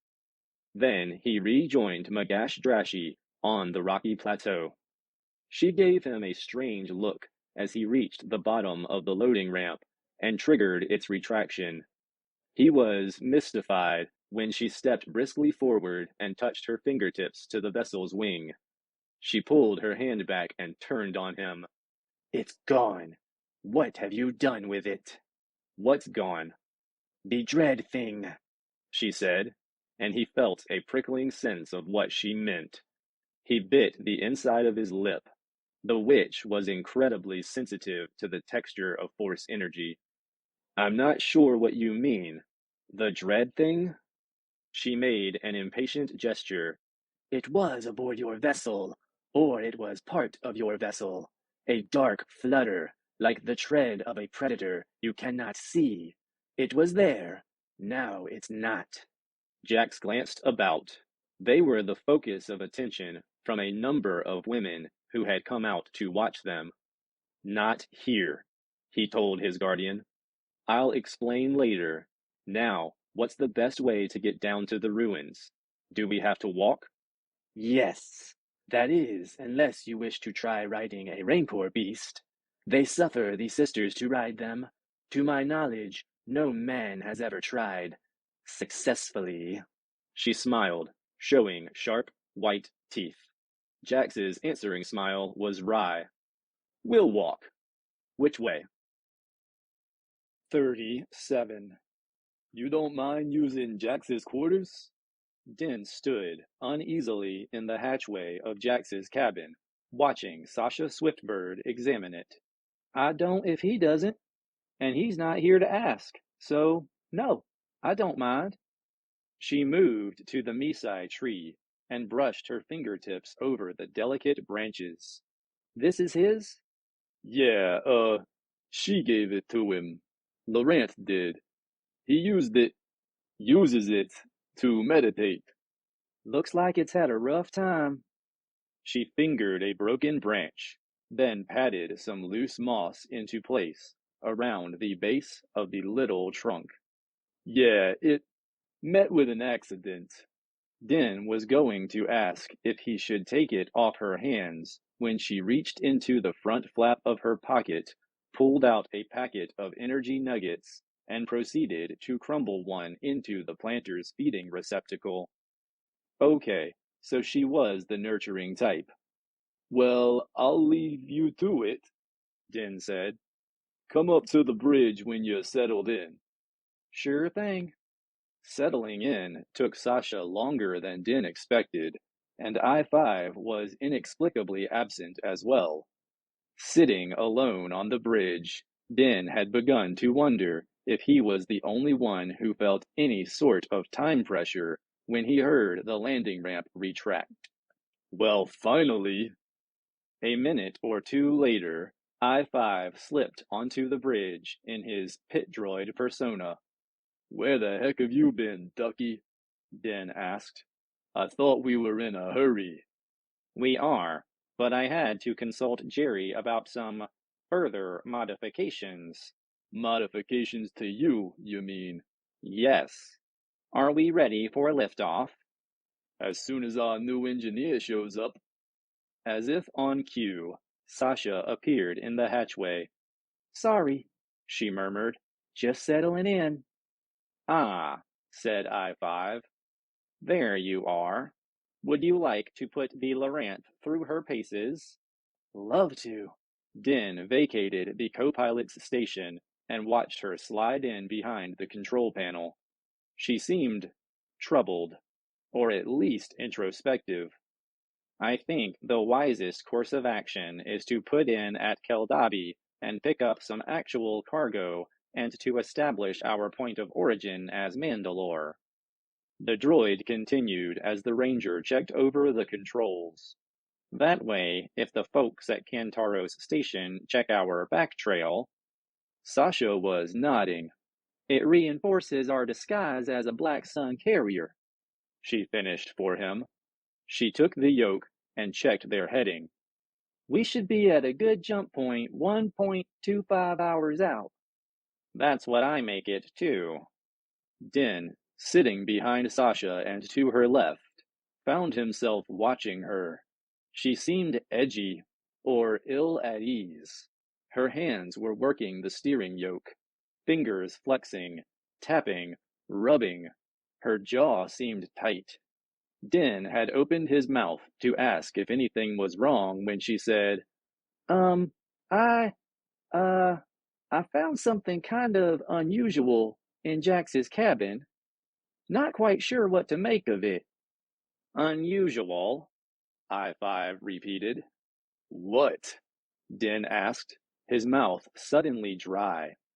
The last thing he wanted was to have their new colleague tell him something scary about Jax, to add to all the other scary things about Jax he'd come to know.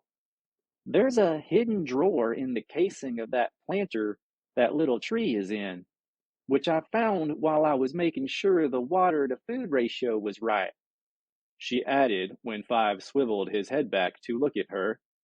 Anyway, there's a lightsaber in it. She hesitated. A Sith lightsaber. There was a profound silence while she waited for their reaction. Din broke it by bursting into laughter. Sasha gave him a strange look. That's funny? No, not funny. Din swallowed the inappropriate mirth. Just a relief. A relief that our Jedi friend has a Sith weapon hidden in his quarters? Listen, Sasha, with all that's been going on with Jax, I was afraid you were gonna tell me, I don't know what, but something I couldn't cope with. Her look became more perplexed. Hello? Sith? Dark side? Not our friends. The enemy, in fact. Five interjected. Jax received the lightsaber from an anonymous source prior to confronting the assassin, Aura Singh. You may have heard of her. Sasha nodded. Piece of radically deadly work. Yeah. Jax theorized that the blade might actually have belonged to Singh. When he faced her, she was carrying a Jedi weapon. You mean they swapped somehow? Jax's lightsaber had been destroyed. He used the Sith weapon until he and Laurent were able to build a new one. But he kept the Sith weapon anyway? The idea seemed to disturb her. The plan, Din said, was to locate a new crystal for the hilt and remake the weapon for some future Padawan. It just never happened. Sasha Swiftbird nodded slowly, processing the information. Okay, thanks for explaining that. I was a little leery of my new quarters. I'm not likely to find any other surprises in there, am I? Hopefully not, I-5 said. But you never know, Din murmured. In some parts of Coruscant, night was brighter than day. With the artfully refracted and reflected sunlight gone, artifice took over completely and turned the streets to gold, to copper, to silver, to rubies and emeralds, to rainbows. false day reigned in all its varied splendor. But here, in the abandoned recesses of the antique maglev system, night was night, black on black. Paul Howes knew that there were things surviving down here that never saw any sort of daylight, false or otherwise. Things that fled light and sound, scent and vibration, unless they were hungry. It was just such a place he had chosen to hide the Whiplash train. He had let go all but the first 3 cars, sacrificing the tail to save the body and mind, and had brought those to the lowest level still accessible from the tube where Sal had originally left them. He chose a length of track that only seemed to be cut off from egress, but actually had a well-hidden back door. He had also rigged the computer core with a number of destructive software and hardware devices. If discovered and cut off from that back door, he could irretrievably vaporize every jot and tittle of information in the system. He hoped it wouldn't come to that, but he had no way of knowing for certain if his Bothan lieutenant had been alone in his activities.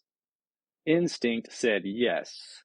Droosh's motivation had ultimately been greed. Greedy people tended not to want to share their potential sources of wealth and or power with others. But again, one never knew. So, as he and Sheil Mawfine made their way into the bowels of the old maglev system, hundreds of feet below the original tunnels Whiplash had used, he rehearsed in his mind what an escape might look like if they had to flee before they'd extracted all the information from the system. Howes pulled his 2-person speeder into the lee of the rearmost car and got out, blaster in hand. Sheil slid out behind him. That she was nervous was obvious in the way her voice trembled when she asked if the train seemed as he'd left it. Yes, and since I took the precaution of setting up a sensor perimeter, I can guarantee that no one has been here. He deactivated the sensors as he spoke and approached the hatch that gave onto the rearmost car, the one that held Tuden Sal's quarters. They boarded, and he reset the external sensor field, which was implemented by a set of small discs magnetically clamped to the sides of the train cars. Cheap as dirt to acquire, easy to install, and quite effective.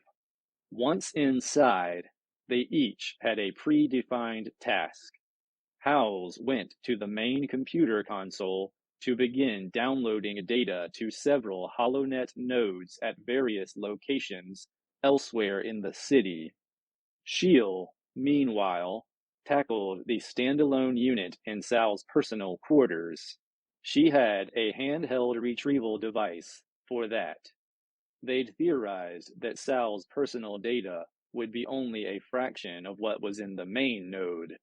They'd been at their jobs for perhaps half an hour. Howes was switching to his tertiary backup node when Sheil uttered a cry of surprise or distress. Howes was out of the main car and standing at the door to Sal's quarters before he'd half realized he'd moved. The room still smelled like death, or perhaps that was only his fertile imagination. Sheil, what is it?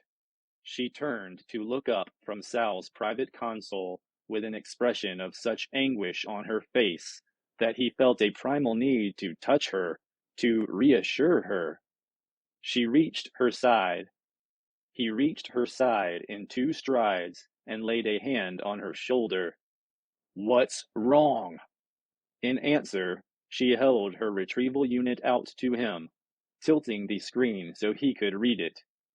I prioritized the download, she said, and had it sequester anything that mentioned Jax, Loranth, Darth Vader, or the Emperor. This entry is from Sal's private correspondence. Frowning, Howes took the handheld and peered at it. There was no holographic data. It was text only. The sent message read, "Urgent. Attention, Lord Vader. Some reason to suspect movement of Pavan and persons of interest through Mito's arrow." This was followed by a range of dates that included the time period Jax and his companions had been moving Thizon Yimon. "Through Mito's arrow," Howes murmured. He shook his head. "I don't get it. What?" "He sent this," Shield said urgently. Her eyes were sparkling with unshed tears. "Sal sent this to the Imperial Security Bureau, to Lord Vader. It was encrypted, one of maybe a dozen encrypted messages, and the only one that mentioned both Jax and Vader, which is why I sampled it. Sal sold them out, Paul. He sold us out." With a world-shuddering impact, the information hit home. Why? "I don't know. I don't think it was for reward. He did this anonymously, encrypted the message, sent it via shadow link so it went through a host of nodes before getting to the target. It's text only. Clearly, he didn't want to be recognized, and he gives only minimal location and timing data. When he knew exactly what Far Ranger's itinerary was." Howes leaned heavily against the bulkhead and stared at her.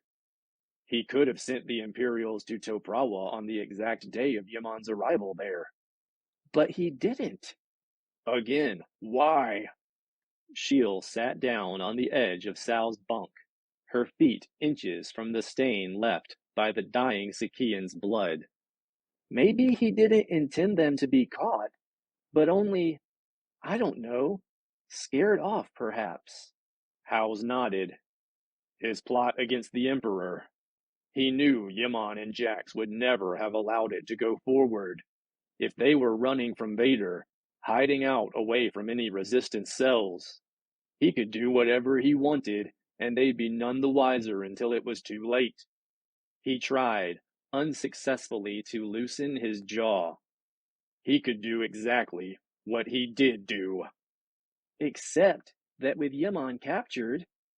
Howes closed his eyes, understanding at last why Sal had been so committed to assassinating Palpatine. He couldn't abort his plans, no matter what happened. The only way to keep Yimon's capture from shattering the Resistance would be to kill Palpatine and destabilize the Empire. Shield got to her feet. "We need to finish this up and get out of here, Paul. We need to go over all of this as carefully as we can, and we need to try to reconnect with our allies. We can't let this kill the Resistance on Coruscant. Whiplash can't have died in vain." He gazed at her, admiring her courage, her sheer stubbornness. He liked stubbornness. "Died," he repeated. "I'm not ready to hold a funeral just yet." Probus Tesla had made an impression on his prisoner. That much was clear. The Syrian's thoughts, while hidden behind his still impressive calm, were more emotional, more unsettled. Tesla sensed trepidation, sorrow, hope, regret. Now, what to do about it?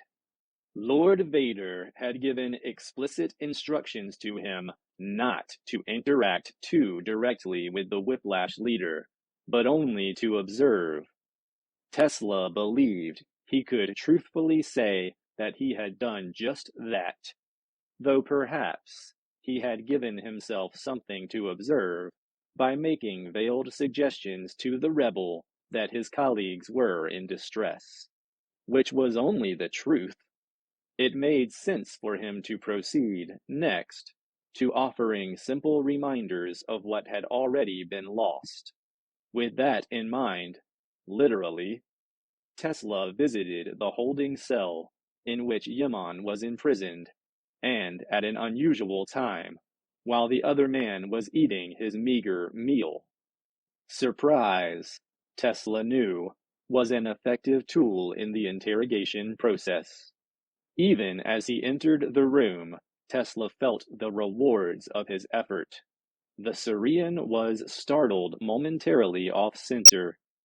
He had not expected this visit at a time he was usually left alone, and so soon on the heels of their last encounter.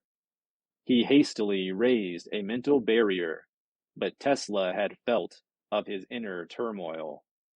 He was thinking of his possibly dead allies back on Coruscant.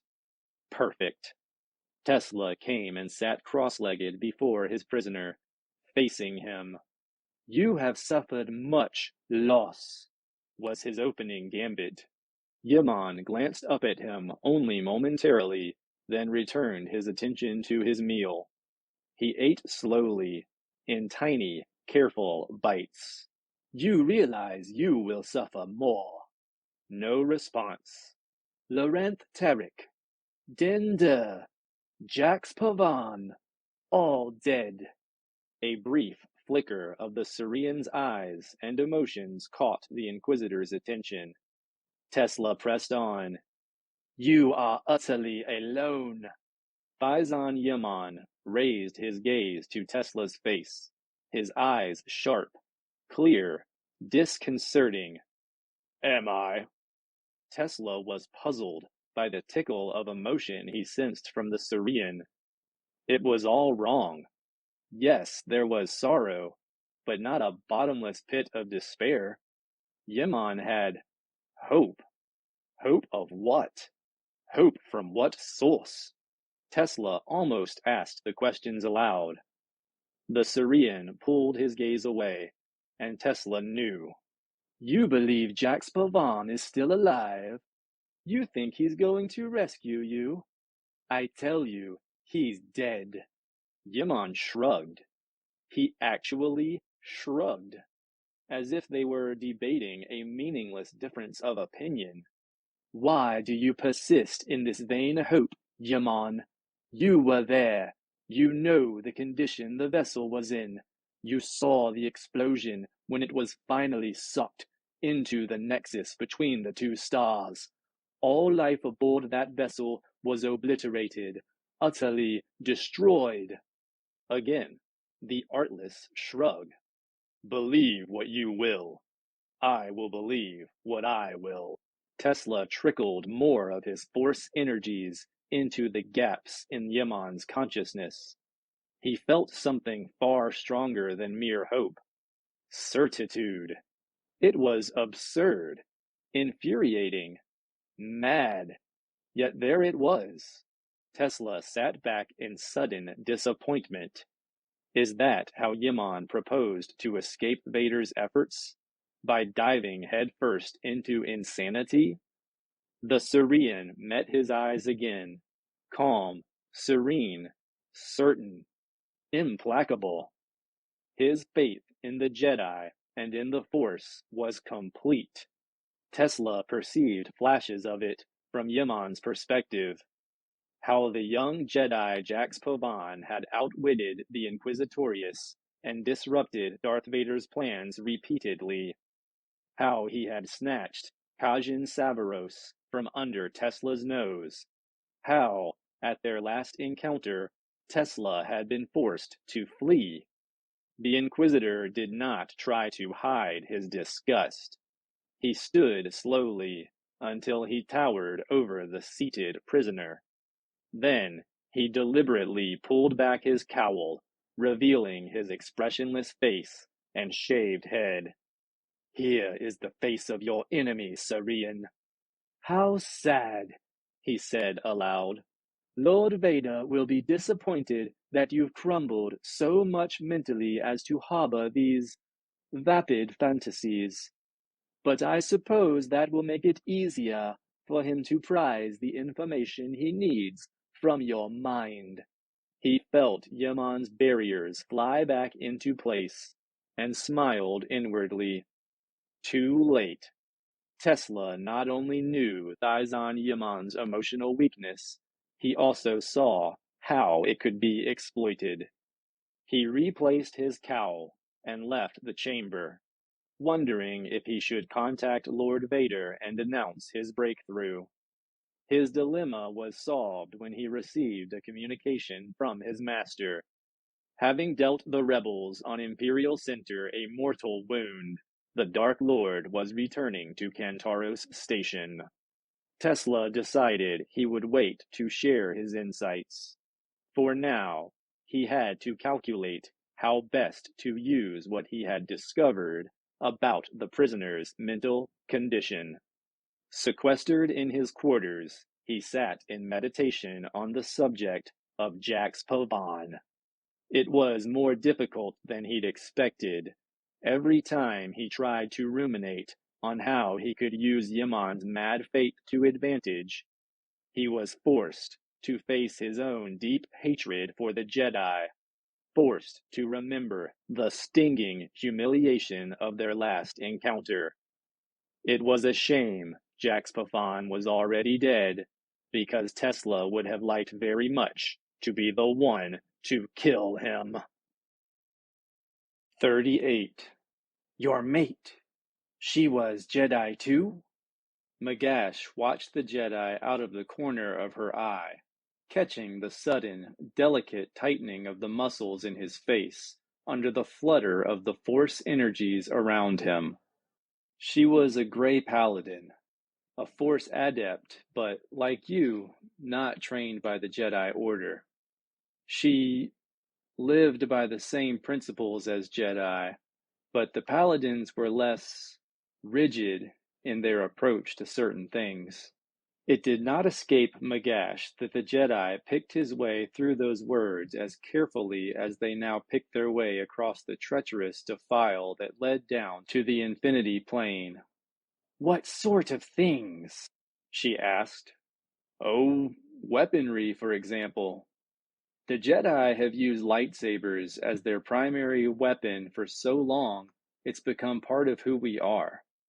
The weapon attuned to the warrior, I guess you would say.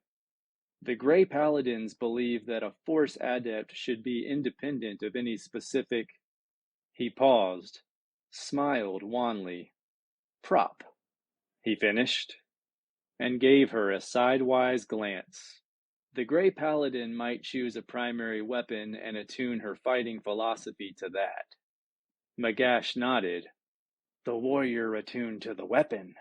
Yes, but for a Jedi, learning the forms of lightsaber combat is considered key to harnessing and channeling the Force. It is part of your discipline, then, as incantations are part of ours. The Jedi nodded. So these Grey Paladins are undisciplined warriors? That seems unwise. He shook his head. No, I didn't mean to give you that impression, Magash. Believe me. Loranth. He paused again, swallowed. Loranth was very disciplined. In some ways more disciplined than I am. She taught me a lot about what it means to be a Jedi. Magash was pleased with this assessment. This Jedi, it seemed, was more open to different forms of Force channeling than she'd expected. So, she asked, what do you believe? Is the lightsaber the only proper weapon for a Jedi? He laughed. A year or two ago, I probably would have said that yes, of course it was. But since then, I've used a variety of weapons, and I've used no weapons at all. What I believe... He stopped walking and gazed out over the crazy quilt of slag, rock, and sand. I believe that a Jedi doesn't need any weapon. I believe that a Jedi, or any Force user, is the weapon. What he or she uses as a tool, or a focus, is secondary. He started walking again, his eyes on the rocks beneath their feet. Magash kept pace. What do you believe? He asked her. I? The question startled her. Why would a temple-trained Jedi care what a Dathomiri witch believed? You have opinions on the subject, I'm sure. He was smiling at her now, not at himself. Maybe he was even laughing at her. She lifted her chin. I do. I believe very much what you've said.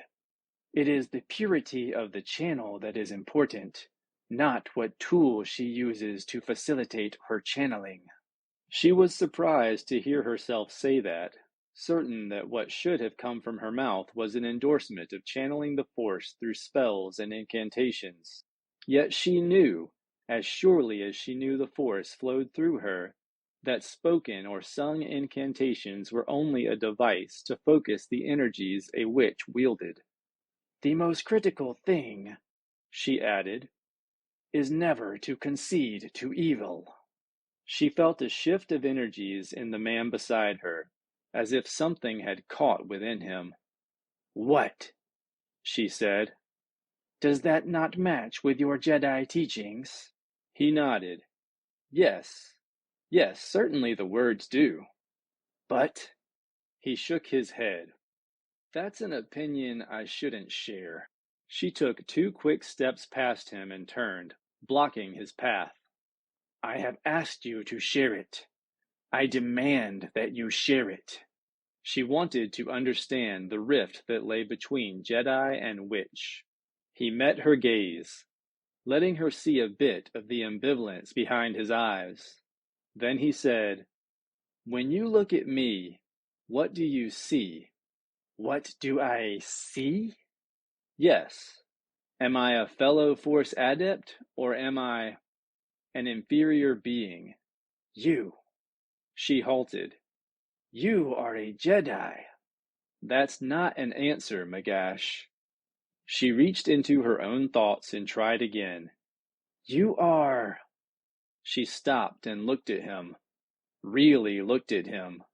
She saw a tall, slender, young human male with longish dark hair, eyes that were all colors at once, and a weariness and sadness in his face that usually came with great age or hardship.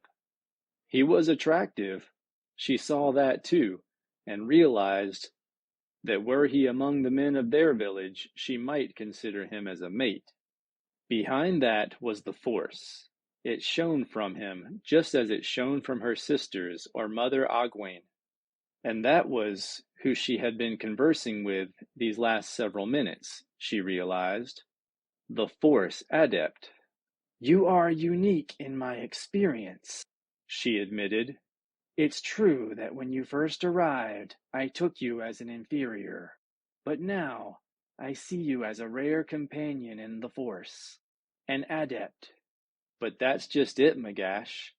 I'm not rare. He shook his head wryly. Well, okay, maybe I am. But I wasn't. In the group of paladins I grew up with and trained with, there were easily as many males as females, from dozens of worlds and hundreds of cultures. When I set foot on your world, I became, if only for a short while, an inferior being. If I were born here or exiled here, I'd be a slave, just like all the other men of your tribe. I'd have no freedom. I'd be permitted no thought of channeling the Force, no matter how accomplished I might become if trained. I would never, on this world, reach my potential as a Force adept, or as a sentient being. I would be poorer for it, and the clan would be poorer for it. If that's not evil, what is it? Her anger was swift and hot.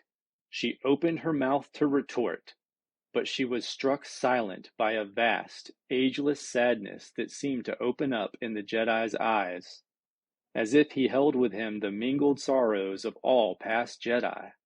She fell back on the lesson learned from birth. Men of our clan can't channel the Force. Have you allowed any of them to try? In any event, is that reason enough to enslave them?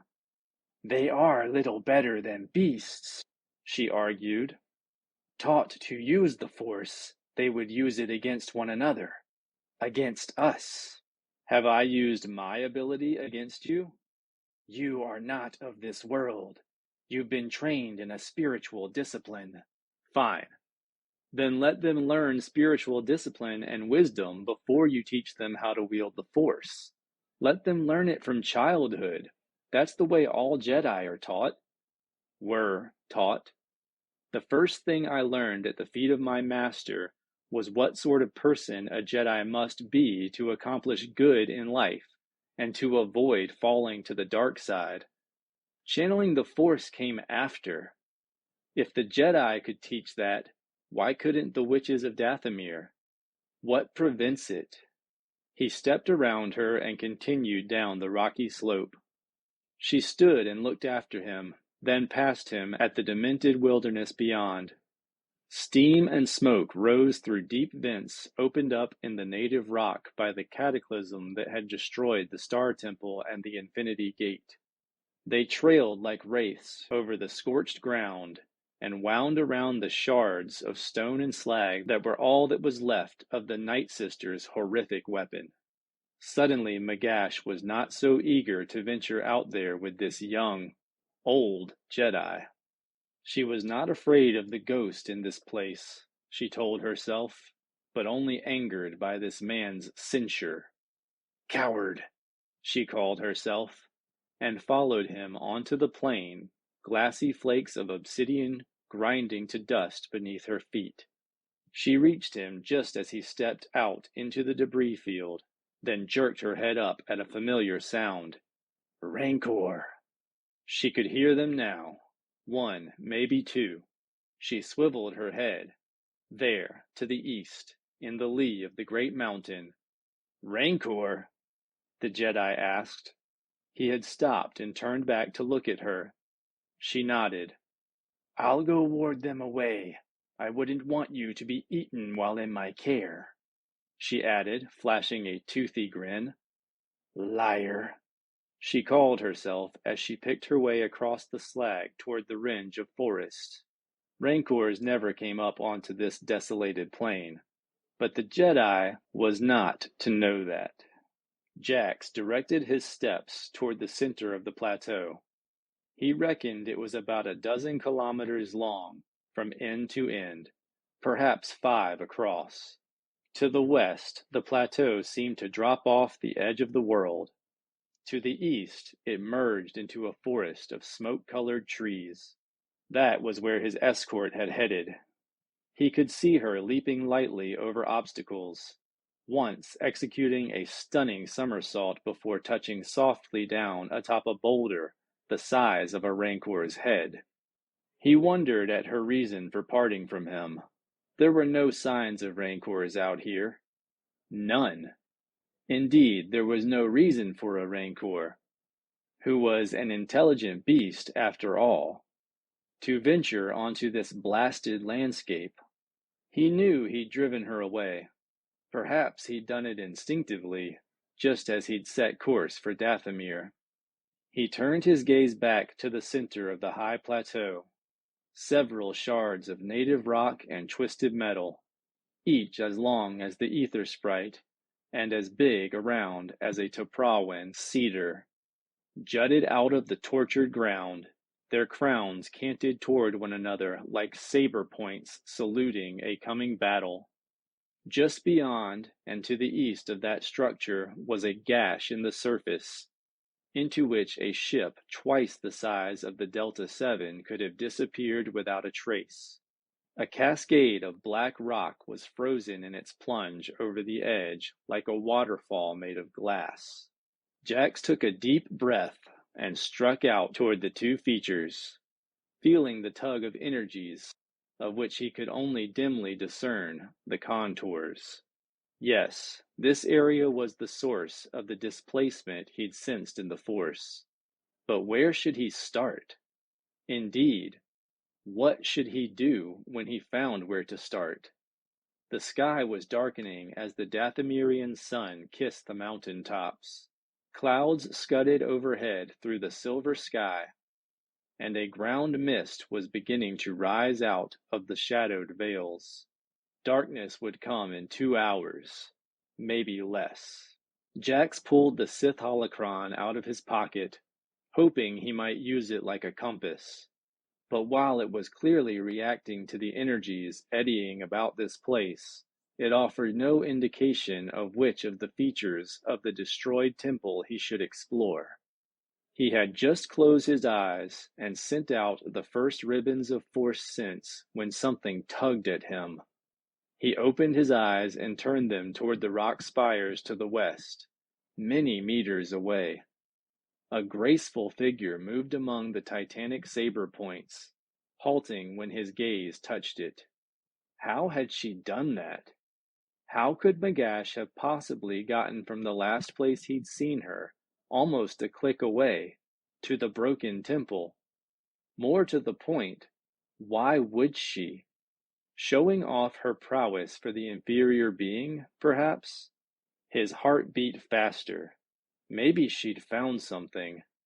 Maybe she knew more about this place than Master Joe suspected. The matriarch had said the sisters avoided the ruins, but Magash had been eager to accompany him, and watching her navigate the uneven ground, Jax could well believe this hadn't been her first trek out here. All right, he'd follow her lead then. He made for the spires, using the force to avoid falling into the increasingly alarming rents in the surface of the plain. He looked up at the formation as he drew nearer. The woman was waiting for him, all but obscured by the rising ground mist, seeming, at times, as if she were part of the vapor herself. He covered the last several meters in a series of force-assisted bounds, and reached the spot where she had been. She was gone. Magash? He paused to listen. A cold breeze winded its way among the glassy spires, crying disconsolately. He hesitated. Had he angered the witch so much that she might ambush him? She could pretend he'd fallen into the crevice, or been eaten by a rancor. He'd felt her anger, but nothing so lethal as hatred. Magash! He called again. When there was still no answer, he drew his lightsaber and stepped into the shadow of the spires. Almost immediately, his senses were caught in a wash of warm static. He found himself panting, disoriented. He spun at a touch on his shoulder, but there was no one there. Yet in the split second before he'd reached, he'd expected to see Loranth standing behind him, standing with him. Now, not seeing or sensing her, he was bereft. Jax groaned aloud. What was this place? What forces lingered here to tear at him in this way? In his right hand his lightsaber hummed, bathing the shadows in cool aquas. In his left, the Sith holocron spiked with sudden heat and cast the molten gleam over the fire, over the slick surfaces of the half-fallen stone spears that met above his head. He turned slowly, watching the clashing wash of radiance slide over the glassy rock. He stopped, facing the largest of the massive shards, seeing himself in it, seeing, fleetingly, the reflection of the woman standing behind him. Not Zabrak, Twi'lek, not Magash. Loranth. He spun. The space behind him was empty. The closest thing to him, a curl of ground mist. He turned back to the twisted mirror and stepped into the fore and aft passage of his dying ship. The lightsaber still hummed, shedding radiance into the semi-darkness. The orange light was not from the Sith holocron, but from the fires eating the Far Ranger's bones and blood. And there, before him in the flickering darkness, Loranth stood beneath the open weapons bay, with Din Dur at her side, struggling with the ladder. He took a step forward, another, and another. Loranth, Din, now! It's over! Let's go! They looked at him. Din said something to Loranth, then ran aft toward Jax. Loranth! Now! Jax put the full energy of the Force behind his words. Yimon needs us! She glanced up into the weapons bay, looked at Jax, and came aft to safety. The reflections wavered, eddied, resorted themselves. Loranth lay on the deck, dying, a shard of metal piercing her neck. Jax uttered an inarticulate roar of anguish, emptying himself utterly until he felt as if he'd been turned inside out. Before he could draw breath again, the images eddied once more, and Loranth was standing before him, and Loranth was lying dead at his feet. He sucked in a cold breath. Two paths, two pasts. The one he had created through indecision and choice. The one he might have created had he not hesitated. He wished with every last atom of his being that he could take one more step and make that choice anew. For a fraction of a second, it seemed to him that he could, and in that second, he stepped forward again, crying Loranth's name. He stumbled in the rocky debris and went to his knees. His lightsaber deactivated. The holocron tumbled from his hand. He put out the hand to arrest his fall, and hissed in pain as a shard of obsidian sliced through his palm. He rocked back on his heels and looked up. He was fully among the ruin of the Star Temple. All remnants of the past were gone. Wind moaned through the spires. Shadows lengthened. Had it been real? Was he really standing in some sort of temporal nexus? Or was it something else?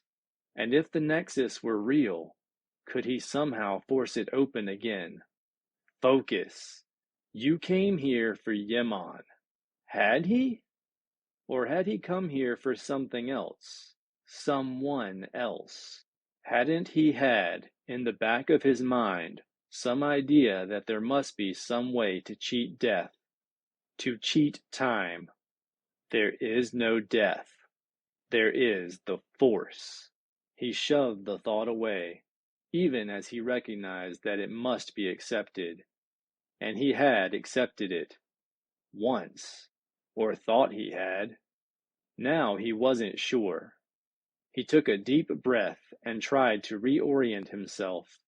He looked out again, realizing that he was kneeling on some sort of artificial structure, a flat, reasonably level piece of bedrock that might have formed part of the floor of the temple, or an altar, or a control matrix. He looked around near where he had knelt and recognized the peculiar character of the stone shards lying about him. They seemed to have some sort of writing or drawing on them. He clipped his lightsaber to his belt and reached for one of the glistening chips of black rock, a piece the length of his hand. It did have some sort of symbols on it, and he realized as he turned it in the amber light of the late afternoon sun that its contours were too regular for it to be natural. His pulse accelerated. He suspected he'd been led to very near the heart of the Star Temple, which meant what? That energies were unstable here? Might time itself be unstable? A flash of radiance in the corner of his eye caused him to turn toward the holocron, which lay roughly half a meter away. It was pulsing, its facets and engraved surfaces running with beads of light. He reached over and picked it up, balancing it in the palm of his undamaged hand. Here, atop the slab of stone on which he knelt, the pulsation of the Sith artifact deepened, and now he could feel the reverberations in the Force. The Star Temple, too, teemed with energies that had driven the Infinity Gate and that had been bent to the service of the dark side. The holocron responded to them, but did that mean it was any closer to opening? Jax concentrated his own energies on the holocron, letting his force sense touch it, sample it, taste its texture. It was acid and oil. It was quicksilver and glass. It was fire and ice. He closed his eyes, still seeing the artifact in his mind's gaze. With tendrils of the Force, he followed the facets, traced the intricate etched ideograms, pressed and pulled. Where his mind touched, the sigils leapt to brilliant life. He was close. He could feel it. He raised his left hand over the apex of the holocron, bracketing it as he focused all his senses on it, wrapping it in a fabric of force energy. And suddenly and far too easily, a panel slid open and another folded back. A hollow projection filled the air before him, alphanumerics and complex formulas rising upward. Jax remembered I-5 speaking of watching Yanth, the Hutt crime lord, skillfully manipulating the holocron's exterior plates to reveal information in the electron lattices of the holocron's outer shells. But holocrons were composed of many layers, almost infinite in fact, and the Sith had been devious beyond time and space. I-5 had posited that a catalyst of some sort might be necessary to expose the deeper layers. A drop of blood from Jax's wounded palm struck the crown of the artifact and traced a zigzag down the incised face. The force within and around Jax shuddered, and the holocron beat with a single sanguine pulse. The bottom corner facing Jax turned on an unseen axis. A catalyst. Stunned, Jax dropped the holocron. Magash never reached the forest. Her steps grew slower and slower still until she was literally dragging her feet. She berated herself for being 7 kinds of a coward. The Jedi had threatened her sense of identity, and she had abandoned him to the heath. She stopped and stared at the smoke trees. No, he hadn't threatened her identity, but only upheld his own. If that was enough to cause her to disobey her clan mother. She turned back to the blasted plain. He had confused her, that was all. No, she had let herself be confused. But what, realistically, was the alternative? If she was not willing to sift through his ideas and confront the ones that merited confronting, what more could she do but ignore them? Was that the way of the Singing Mountain Sisterhood? To shrink from unpleasant ideas in preference for unruffled ignorance? The Jedi had asked what prevented the Dathomiri sisterhoods from doing what the Jedi Order had done, teaching adepts of all genders to channel the Force. Magash did not know the answer to that because she had never contemplated it. What if what the Jedi proposed was true? What if there were, among the male denizens of Dathomir, potential Force users who were withering because they were not allowed to develop? What if potential talent was being wasted because of fear? Wouldn't Mother Ogwyn know this? Wouldn't she, and even Magash herself, know if a male in her presence possessed latent Force abilities? Or did the expectation that there were no abilities to develop and the fear of dire consequences ensure that none were found? Magash turned back to the ruins. She could see the Jedi moving about the base of the fallen black spires. A shiver coursed down her spine. "You are afraid." She freely admitted it then. As often as she had stolen out here to sample the strange atmosphere, seeking any hint of the ancient knowledge that might remain in the Qua temple the Night Sisters had plundered for their own ends. The place still unsettled her, so much so that she had allowed the Jedi to wander the ruins alone because he made her uncomfortable. What if he found what she had sought? Or what if he were injured or killed because she wasn't there to prevent it? In either case, how could she explain to Mother Ogwyn why she had abandoned him? With a snort of disgust at her own weakness, Magash Drashi headed back to the ruins. She had gone no more than 2 strides when the black pinnacles across the infinity plane were lit by warring bursts of aqua and crimson light. The whipcord response in the Force almost knocked her off her feet, and her soul was raked by a raw wave of anguish from the Jedi. Cursing herself, Magash moved faster. Blood! Darth Ramaj's holocron was sealed with blood. Knees drawn up to his chest, retreating into himself, Jack stared at the holocron where it lay atop the black slab of rock in a pool of pulsing crimson light. Anathema!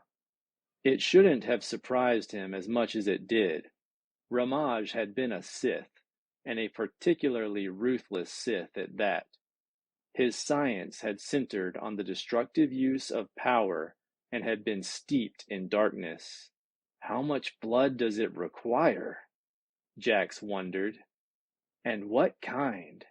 He glanced at his hastily bandaged hand. The holocron had responded to his blood, of course, but that trickle had caused only one corner closure to respond, and then only to open slightly.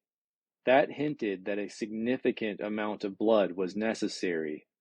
Clearly, if the adept opening the holocron was also the one whose blood facilitated its opening, the drain on the neurological processes would make it difficult, if not impossible, to wield the Force as needed to probe the artifact's arcane locks. What then? The implications were sickening. Jax got to his feet.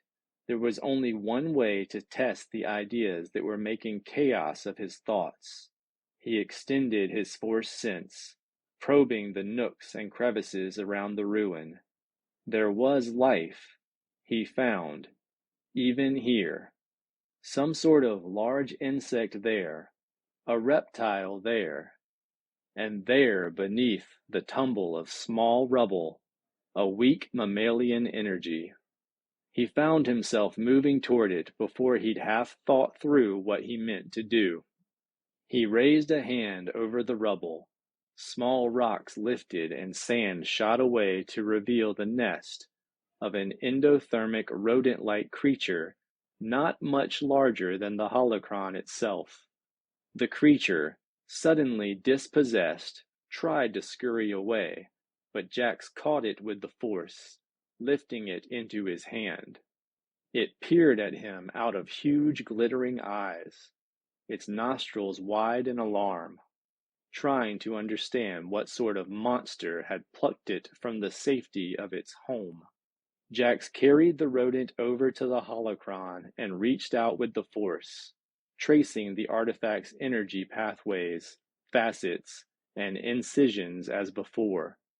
Then, jaw clamped so hard it hurt, he picked up one of the shards of slagged obsidian and quickly, deftly nicked the animal's tail. The creature struggled, and a large drop of blood welled and fell onto the holocron. There was no reaction. None. Jax sat down hard on the rocky altar. Almost reflexively, he sent the rodent a calming, healing, and apologetic touch. Then he released it. It scurried away to disappear back into its slag heap, icy as the wind that rose around the temple, chilled as he was. Jax was sweating. He wiped perspiration from his forehead with his bandaged hand.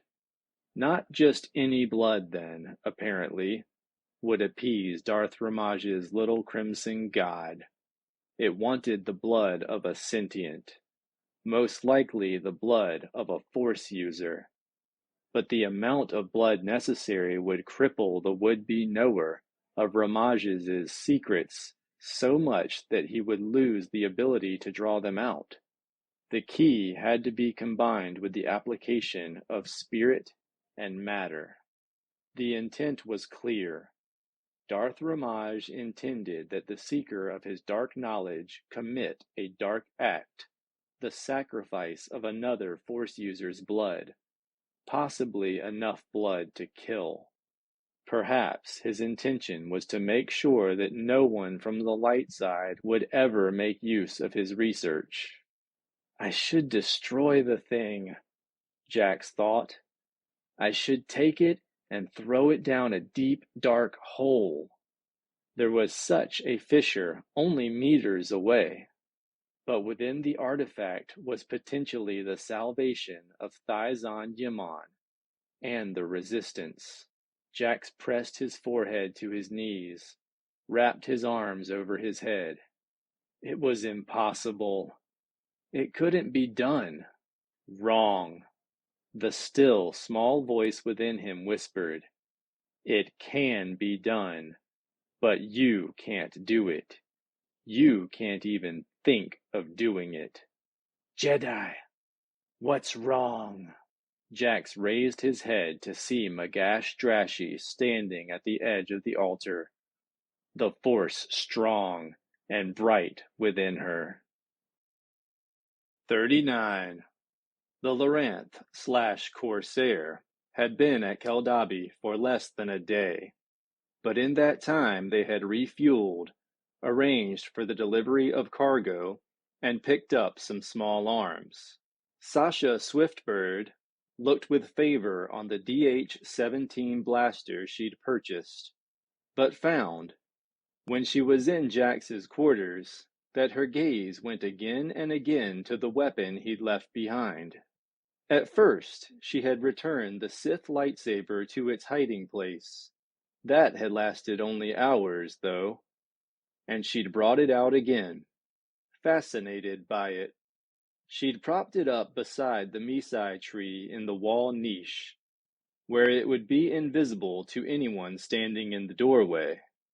She picked it up at intervals, turning it in her hand.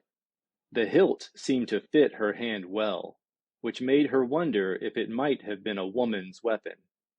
In a rare moment in which she'd been alone on the vessel while Din and I-5 oversaw the loading of cargo, she'd timidly activated it, and turned it off seconds later. The power that flowed from the thing, that seemed to connect her hand, her arm, her entire body to it, had been overwhelming, and unsettling, and exhilarating.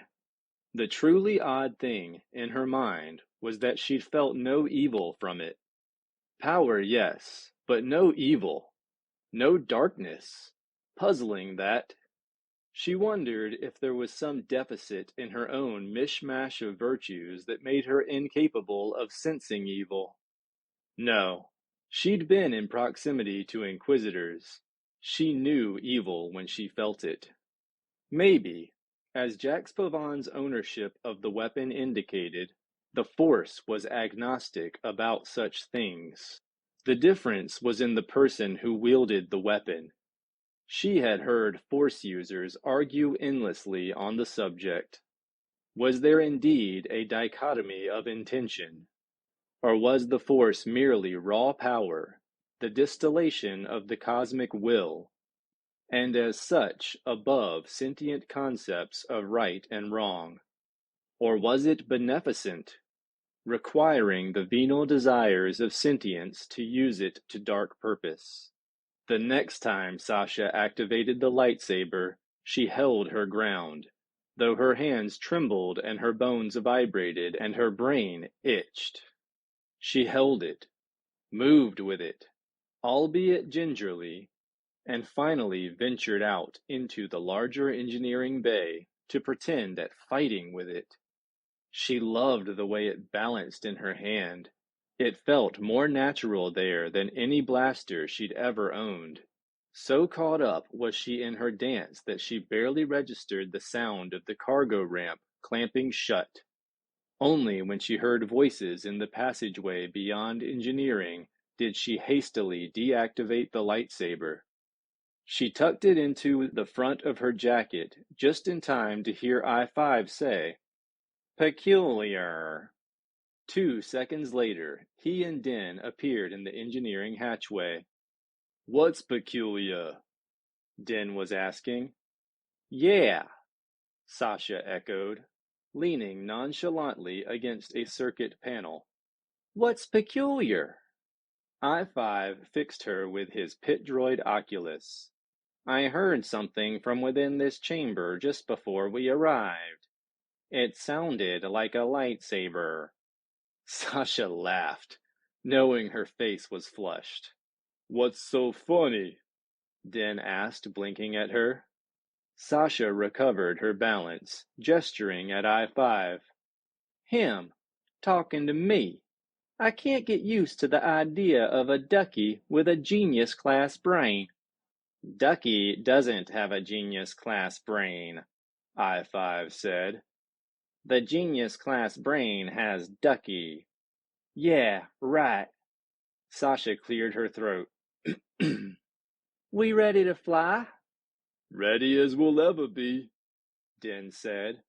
He wiped his hands on his coveralls. "Which is to say, not." Sasha patted the Sullustan on the shoulder as she swung out of engineering to head to her cabin. We'll be fine. When we step off this ship at Kantaro's station, we'll look like we were born and raised in Black Sun. I'm gonna go make sure my cabin's buttoned down, then I'll join you on the bridge." She went aft, whistling, feeling the pit droid's monocular gaze burning into her back. Inside Jax's cabin, she quickly returned the lightsaber to its hiding place and stroked the Misai's bows, cursing her carelessness. "Swift bird, don't do stupid stuff like that as a matter of habit. Deal?" She sketched a salute at her reflection in the Misai's container, then hastened to the bridge. She'd no more than dropped into the co-pilot's seat when the communications array pinged. "Incoming," she said, peering at the display. Then she gave Din a startled glance. "From Coruscant." I-5 activated the unit. He was careful, Sasha noted, to establish one-way visual communication. They would see their caller if an image was sent, but would not be seen. The holographic display showed a Zabrak man and a Togruta woman. Sasha recognized them, but their setting was obscure, probably with purpose, in case someone else was sampling the message. Not likely, but it could happen. "Jax," the man said. "Jax, it's Paul Howells and Shiel Morphine." I-5 activated the visuals from their end, then nodded at Din, who swallowed and said, "Hi, Paul. Jack's sitting here with us at the moment. We, how bad are things there? Is it as bad as you thought?" "Yes and no," the Zabrak said with a glance at his companion. "The Whiplash leadership is gone, except for us. Toot Sal died rather heroically, as it happens, but not, as I first supposed, during the assassination attempt on Palpatine. There are still lower-level operatives around, though. People who have supported the effort for years, and who, thankfully, weren't inside Sal's plot. That's the good news. There's some remnant of Whiplash left, after all, though not much. And we were able to retrieve all of the data from HQ and destroy the physical evidence." "I take it that means there's more bad news," apart from Zal and the others being dead. Howes nodded, and Shield Moffeen said, Sal was the one who tipped Vader off that Yimon was leaving Coruscant. Sasha felt as if all the blood had drained out of her face. I don't understand. He put Whiplash, the Resistance, and the Ranger operation on Toprawa in danger. For what? Revenge, the Togruta said, her voice unsteady. He wanted the Emperor dead that badly. Howes added, To be fair to Sal, we don't think he meant for Yimon to be captured, or for anyone to be killed. We think he meant only to force Yimon and Jax into deep hiding so they couldn't interfere with his assassination plot. So I tried to interfere with it. What I didn't realize was that when Yimon was captured, Sal had no way out. He had to go through with it. That, said I-5, explains a lot. Sasha found herself nodding. Like why Vader's knowledge of Far Ranger's route was only approximate. Exactly, the droid said. If it had been a Toprawan operative, he would have known exactly where to intercept us. Which he didn't, apparently until he sensed Jax and Loranth through the Force. We thought you should know, said Howes. Tell Jax he can trust his allies on Toprawa. If we ever see him again, Din murmured. 40. Jax sat cross-legged beneath the apex of the cairn, eyes open, hand in mind cradling the planes and vertices of the Sith holocron. He felt the Force rising within him, quivering in the twilight that wrapped around him like a soft cloak. With questing tendrils of sense, he prodded at the artifact's locks, following the sigils on the incised planes. He trembled as the liquid warmth of blood ran from the holocron to pool in the palm of his hand before cascading to the rock on which he sat. The holocron responded just as he had suspected it would. As he followed the tracery of arcane symbols with his senses, the caps on the vertices turned, one after the other, the one at the apex last of all. The holocron opened like a blossom and revealed the data crystal within. The soft, musical chanting that had filled the ruined chamber ceased. Jax lowered his left hand, looking up to meet the gazes of the three women who knelt with him. Their hands joined above the holocron, their blood mingled with his on the etched surfaces. They withdrew their hands, and Dula made quick work of binding first Ogwyn Joe's wounds, then Magash's. Magash returned the favor, wrapping her sister's hand before turning her attention to Jax. Jax barely felt her ministrations. His entire focus was on the open fountain of knowledge in his hand. He couldn't have looked away if he'd tried. The holocron had him, and was pouring its force-sealed contents into his mind. 1,000 lights pulsed, 1,000 voices whispered, 1,000 tendrils of the Force attached themselves to his spirit, to his mind. He was drowning in the flood of knowledge, and he could not look away. It is readable, Jedi? Dula Adu's voice came to him as if from a great distance. Readable? He almost laughed. The physical crystal, he had no doubt, could be inserted into a holoreader, granting the user access to some of the more mundane information it contained. But this river of knowledge was meant only for the Force user who had opened it. A Force user Darth Ramaj would have assumed must be aligned with the dark side to even contemplate the act he believed necessary to open his cache. Jax doubted Ramaj could have imagined that a group of Force users would freely cooperate and commingle their lifeblood to that end. "He is reading it, child," Agwen Jo murmured. She leaned toward him, staring intently into his face. Jax saw her through a veil of amber light, her own Force energies seeming to form a bright halo around her. He wanted to thank her, but he could neither speak nor move.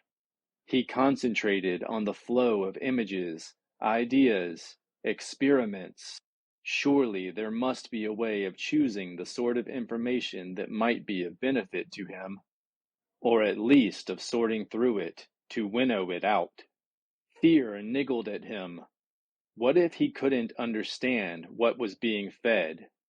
What if there was too much?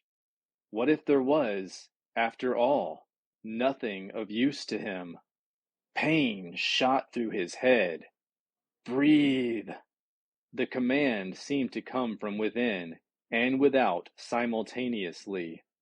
No fear, no ignorance, no chaos, only the Force. Breathe! He breathed, opening himself to the knowledge, letting it flow through him, over him, into him, without attempting to sort it or filter it or impede it. He was a bottomless pool being filled with water.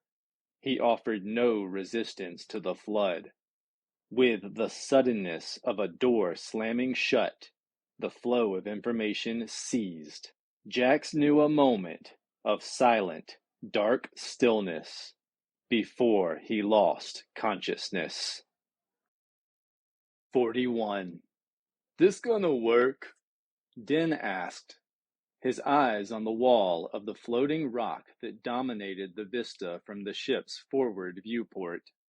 They'd entered hyperspace near Mandalore and exited in the Bothan system, flying the ident codes of the Raptor. Now they skirted the Fervstra asteroid field, looking for the best point of entry. "Do you want the odds?" I-5 asked.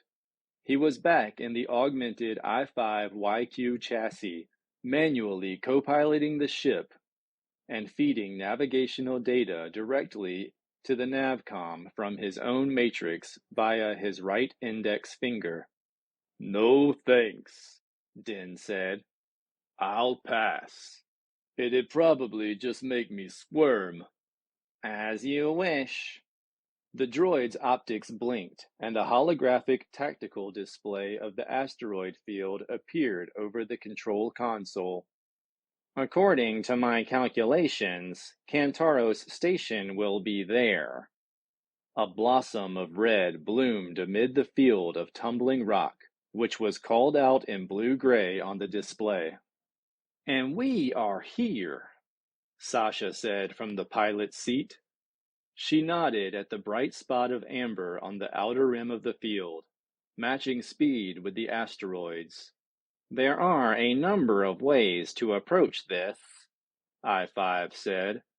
"Laterally, from the front, from the rear."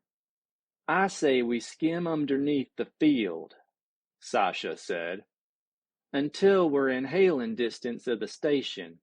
Then come up from below and behind.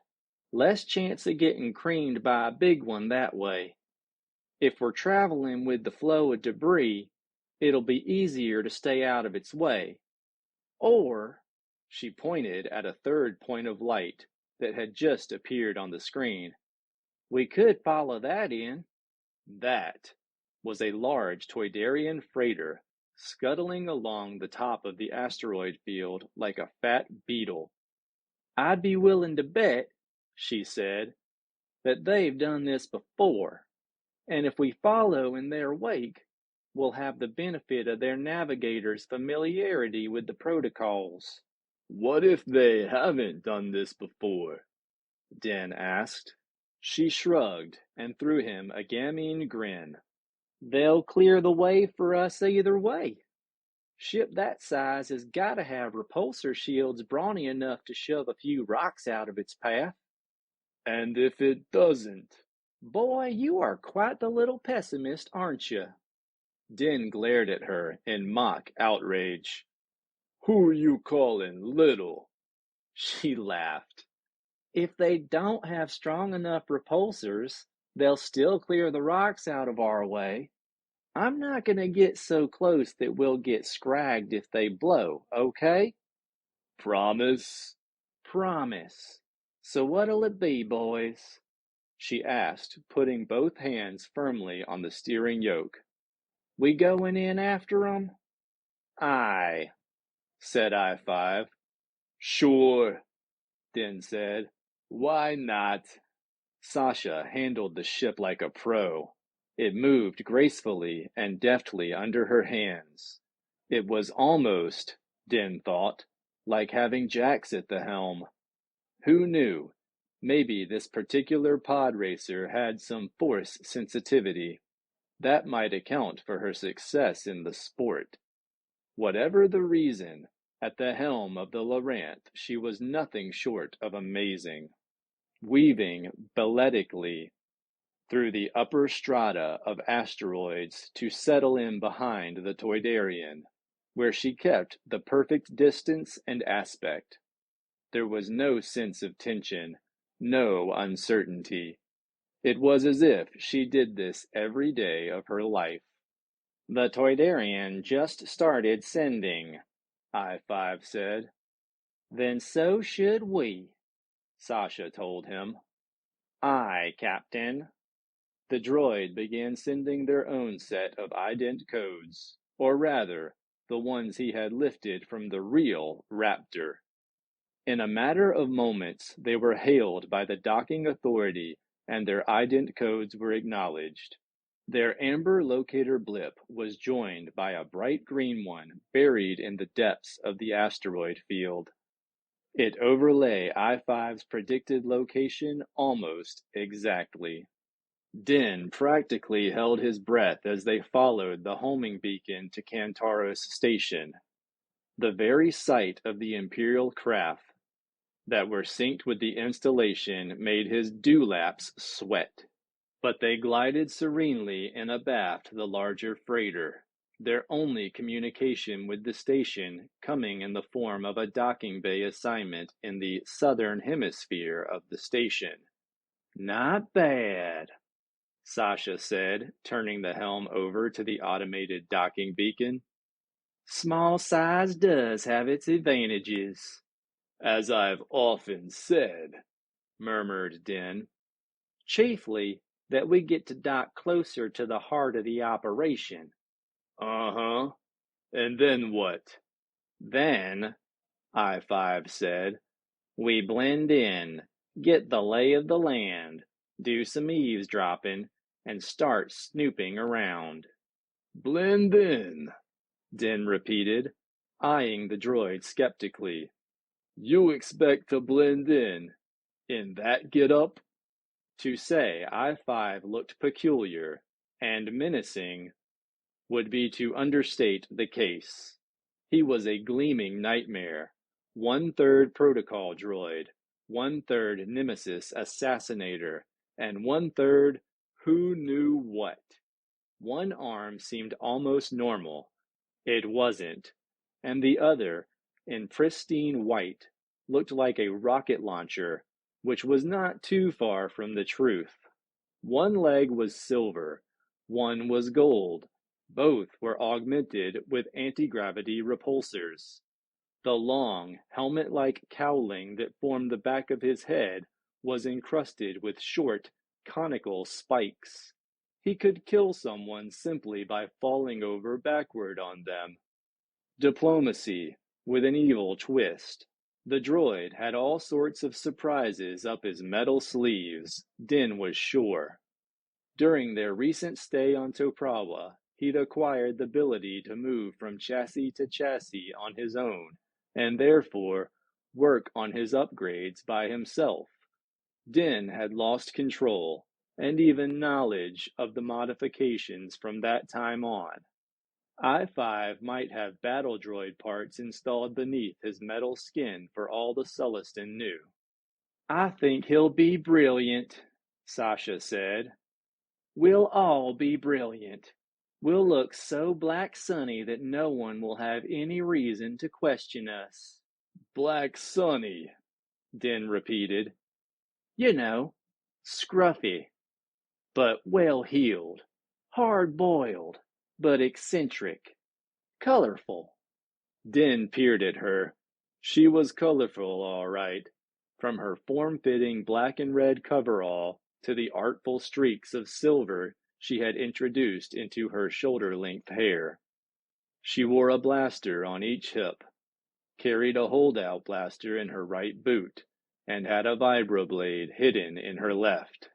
Only she knew what else she'd secreted in the inner pockets of her flight jacket. Din was no less eccentric in his dress.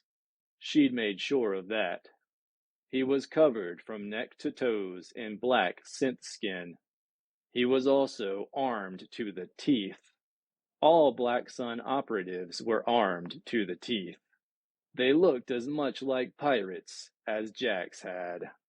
Din experienced a sharp pang of loss, wondering where Jax was now and what he was doing, and if they'd ever see him again. 42. The place Jax Pavan stood was dark. He had the impression of a vast space and reached out with the force to augment his eyes. Gradually, the place came to light, literally, as soft areas of multi-hued ambience bloomed in the darkness. These vague lights fanned out away from him on both sides in orderly rows that rose to a great height. They were too regular to be stars. He knew, and had loved, this place. It was the great library at the Jedi Temple on Coruscant. It no longer existed. He swept his gaze over the darkened walls with their spectral lights, lights that were growing in brilliance with every passing moment. They were the books lining the library shelves, data cubes, memory chips, holocrons, light scrolls, even old books composed of bound flimsy and ancient scrolls of flowing text on plant fiber. He had been standing in the broad doorway of the vast chamber. He stepped forward toward the center. Among the ranks of lights, some grew brighter. Here, an amber halo surrounded a data cube. There, a data scroll gleamed like a tube of palest gold. He wondered at their contents, and found himself many meters in the Stygian air, reaching for a data scroll, knowing it contained a treatise on force projections. Useful! He took it from the shelf, feeling its warmth, and it dissolved into his hand. Startled, he stared at his palm. It glowed with the residual aura, almost obscuring the already healing slash that cut diagonally from the heel of his hand to the base of his fingers. The knowledge contained on the scroll emerged into his semi-conscious mind like an island rising from a retreating sea. Of course, it made sense. It would require practice and discipline, but it was similar discipline to the force cloaking he had already been using. He returned his eyes to the shelves. They weren't really shelves, of course. He realized that. He wasn't really in the library. The library was gone, swept away in an orgy of horrific and senseless violence. He was in his own head, choosing the knowledge he would bring to conscious light, having chosen the metaphor through which he acquired it. There, a bright, white luminescence many tiers up. In a heartbeat he was there, looking at a datasphere that shone like a tiny moon. It was a record of Darth Ramage's experiments with energy, with pyronium specifically. Jax snatched it up and assimilated it. He chose several other points of enlightenment, a treatise on healing, acquired from Jedi long dead, another of the sort of Force cloaking he'd stumbled upon when meditating on the Misai tree, another by an ancient Jedi master on the nature of the Force, and another on Force communications, yet another on something Darth Ramaj called tunneling, which allowed the Force user to concentrate his focus so tightly that he touched nothing but the target of his focus. During this time, Jax was aware he was working his way toward a great, red brilliance high up on the curving wall of his mind's library. It was a holocron, a cube that pulsed with energies that told him this was the soul of Darth Ramaj's work. If the work of such a madman could be said to have a soul.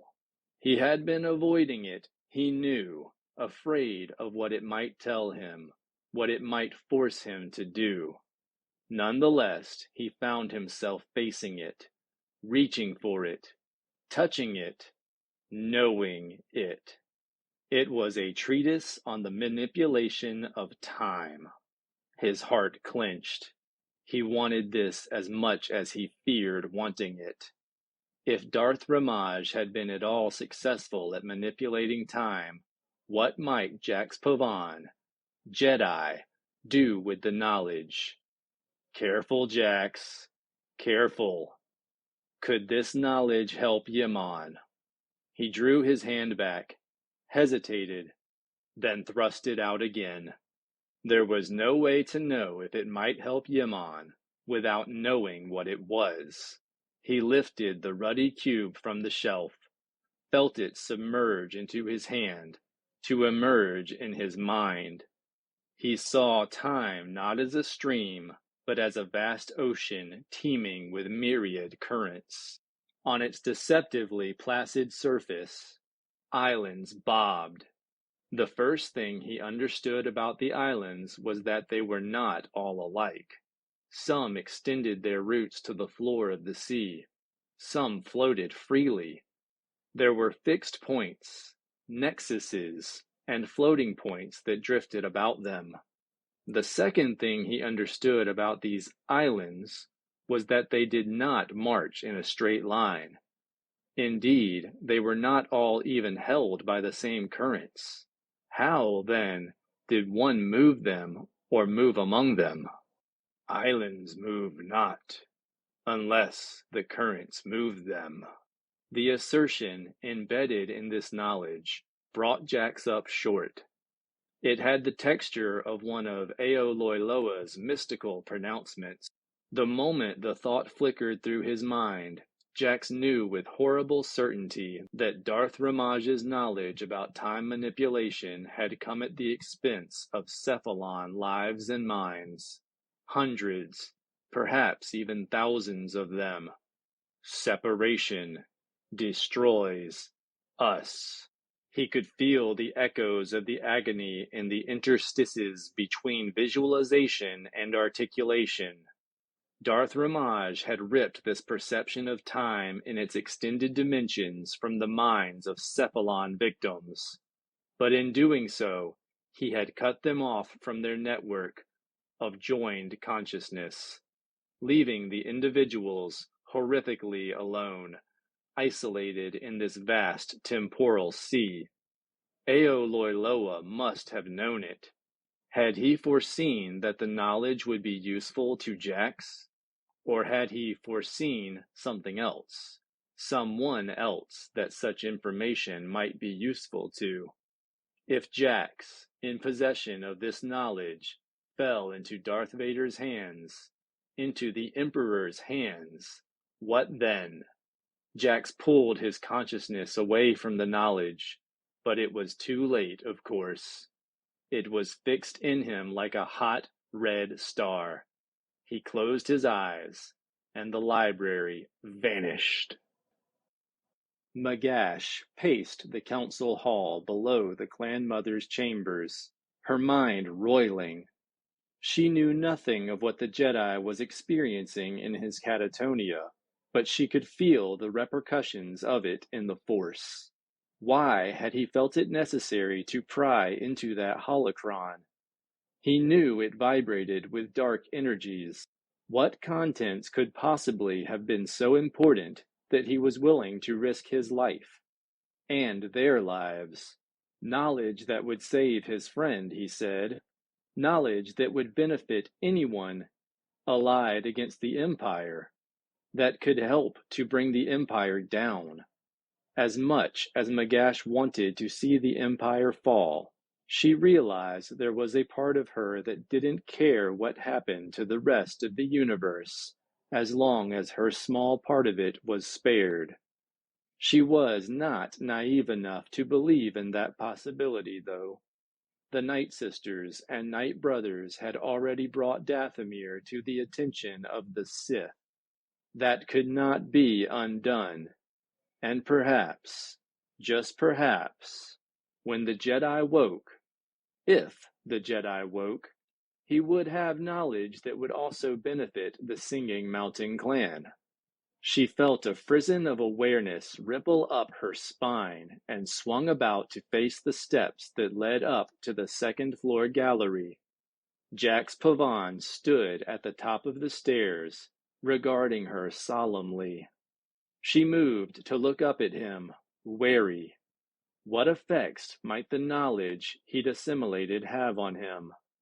I wanted to thank you, Magash, for going with me to the Infinity Plane, for being willing to help me pry knowledge out of the holocron, for standing by me and befriending me. She blinked. What did you learn? He smiled. Mother Joe wants to see you. The clan mother wanted to see her? Then why hadn't she simply summoned her through the Force? Frowning, Magash stared up the stairs. The Jedi turned and moved up the broad hallway in front of her. At the door to Mother Ogwyn's chambers, he turned and disappeared. Magash stopped dead in her tracks. Is that what the holocron had taught him to do? Teleport? Render himself invisible? Walk through walls? The door of the chamber opened and the Jedi stood before her. He wasn't smiling now. He was studying her face. She knew what he must see there. Stunned disquiet. What was that? What did you just do? He held the door open for her to enter, and now she did feel Mother Ogwyn's summons. She entered the chamber and turned to face the Jedi. Was that transportation? He shook his head. No. Projection. That was one of the things Darth Ramaj was experimenting with, using a personal force projection to make it seem that he was somewhere he was not, which, I suppose, opens up all sorts of possibilities about the stories of his demise. So you were in here, projecting the version of you that came out to speak to me. But you didn't seem to hear what I said to you. You didn't answer my question. I didn't hear your question, Magash, because I wasn't in here projecting that at the same time you were seeing it. I was speaking to Mother Joe. Magash felt as if there were wool in her head. I don't understand. It was an autonomous projection. I programmed it, I guess you could say, to do what it just did, and only what it did. Beyond that, he shook his head wearily, Magash thought. But still, wouldn't it have required you to be projecting it while I was seeing it? No, because of something else Ramaj was experimenting with, manipulating time. Even as he said the words, Magash could feel the unease that quivered in the Jedi's aura. She looked at him sharply, wanting to pierce the shell of control he wore. This knowledge unsettles you. It disturbs you. Why? I couldn't even begin to explain. He glanced aside at the matriarch, who was watching from her chair near the hearth. Suffice it to say, it's potentially devastating knowledge in the wrong hands. Magash found herself feared with warring emotions, dread, excitement, curiosity. She took a step toward the Jedi. You can travel in time. You can change things that have been or will be. Travel? No. Influence? Maybe. I have to be honest with you. He included the clan mother in his glance. I don't know, right now, what I might be able to do with this knowledge, but I know what Darth Vader might do with it. So I wish to beg a further favor from the Singing Mountain clan. And what is that? Ogwyn Joe asked. First of all, I wish to leave the Sith holocron with you. I know that you will neither attempt to use it for ill, nor allow it to fall to the forces of the dark side. He locked each woman's gaze with his own. First Mother Ogwyn's, then Magash's. This is acceptable to me, said the clan mother. What else do you wish? If I survive my attempt to rescue my friend, I wish to return here and have you purge this knowledge from my mind. Utterly purge it, so that it will never be misused, either by Vader or by me. The words chilled Magash's soul, and she became aware again of the shadows that clung to this man. As you wish, Mother Ogwyn said. The Jedi bowed to her in a gesture of deference. Then, with your permission, I would like a place I might meditate before I leave Dathomir. The clan mother returned the Jedi's bow. Magash bowed to them both. Do you really fear that you would misuse the knowledge you have gleaned? Magash asked as she escorted Jax to the meditation chamber he had been accorded. I fear I would be tempted. To undo your mate's death. Perceptive of her, but not unexpected. Magash Darshi, Jax thought, would make an outstanding Padawan.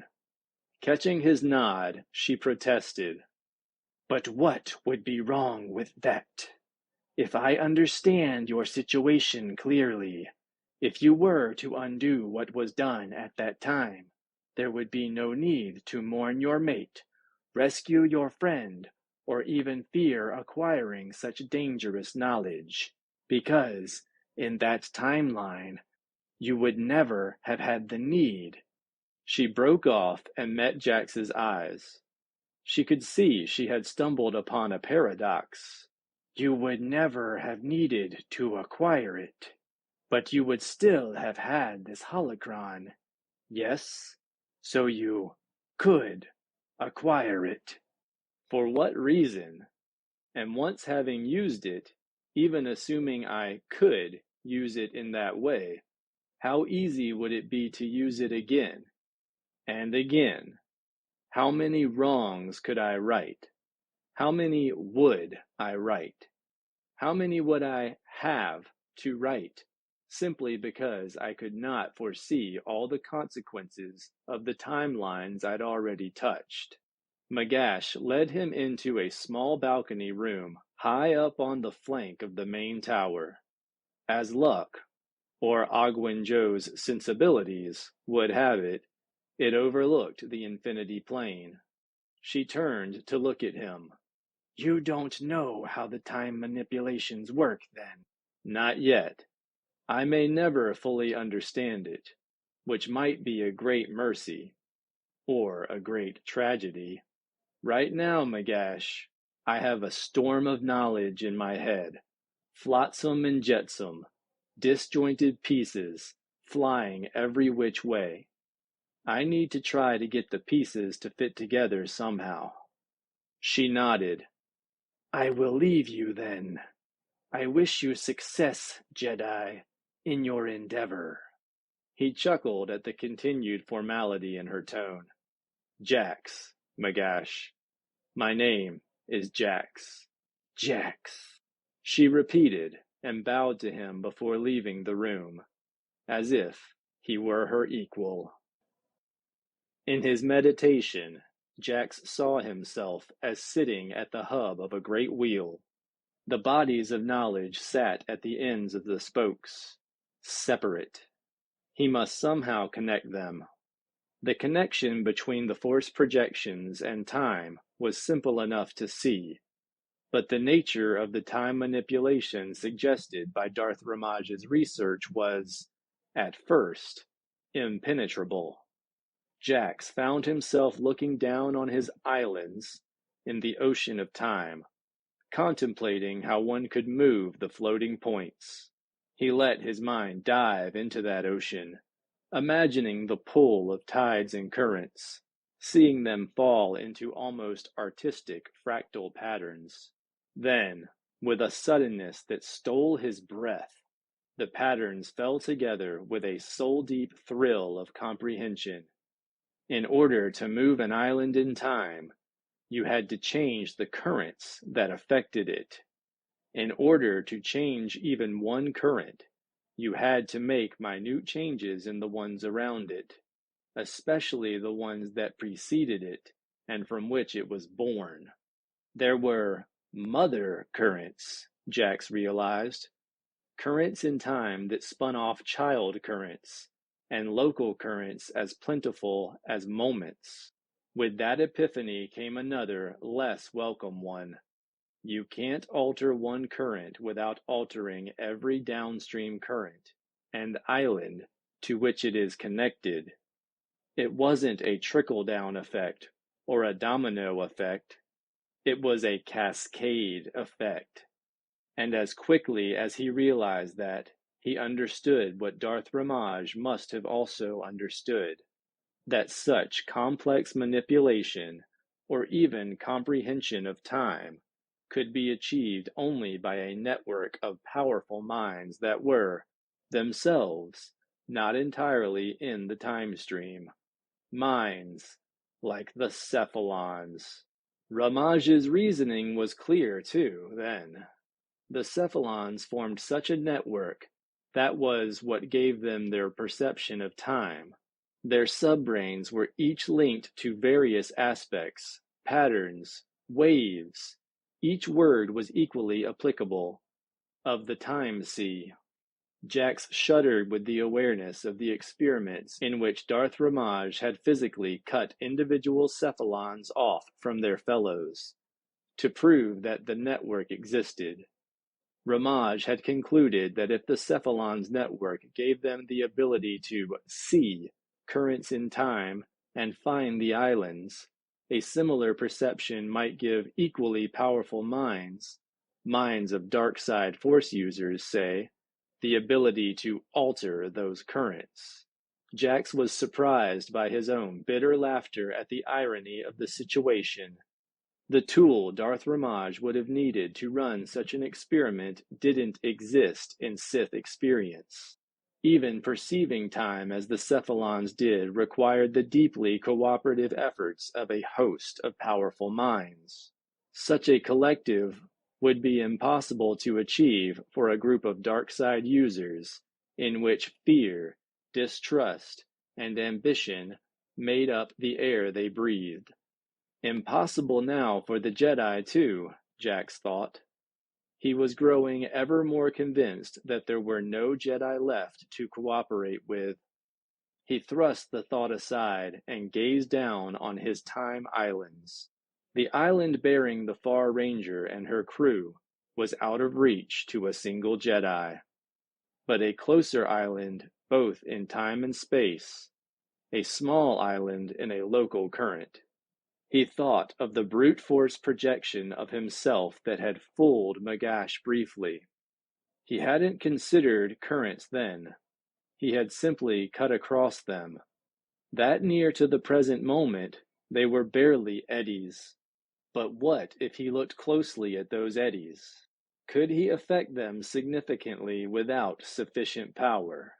The Cephalons' power to see time as they did arose out of their network, and he had none. That suggested what he needed was more raw power. Of course, the Pyronium. He turned what he now knew about Pyronium's interaction with Boda over in his mind. There was no Boda. Not anymore. The Boda plants that now existed had mutated so that they no longer had the capacity to enhance a Force user's abilities. But the Boda was irrelevant. What was relevant was what it did. It enhanced Force connections. So the real significance of Pyronium was that it could somehow be harnessed by or channeled through Force energies. It was theoretically an unlimited source of raw physical power, as the Force was theoretically an unlimited source of psychic energy. Darth Ramage's interest in the Boda had been that it presumably could heighten or deepen the Force energies needed to condition that power and apply it. Meaning what? Jax took the Pyronium out of his belt pouch and held it out on the palm of his hand. It appeared to his eyes as a milky, iridescent gem the size of a small egg, a flattened ovoid. The Force was not an engine you could plug into. It was a field, an emanation, a source.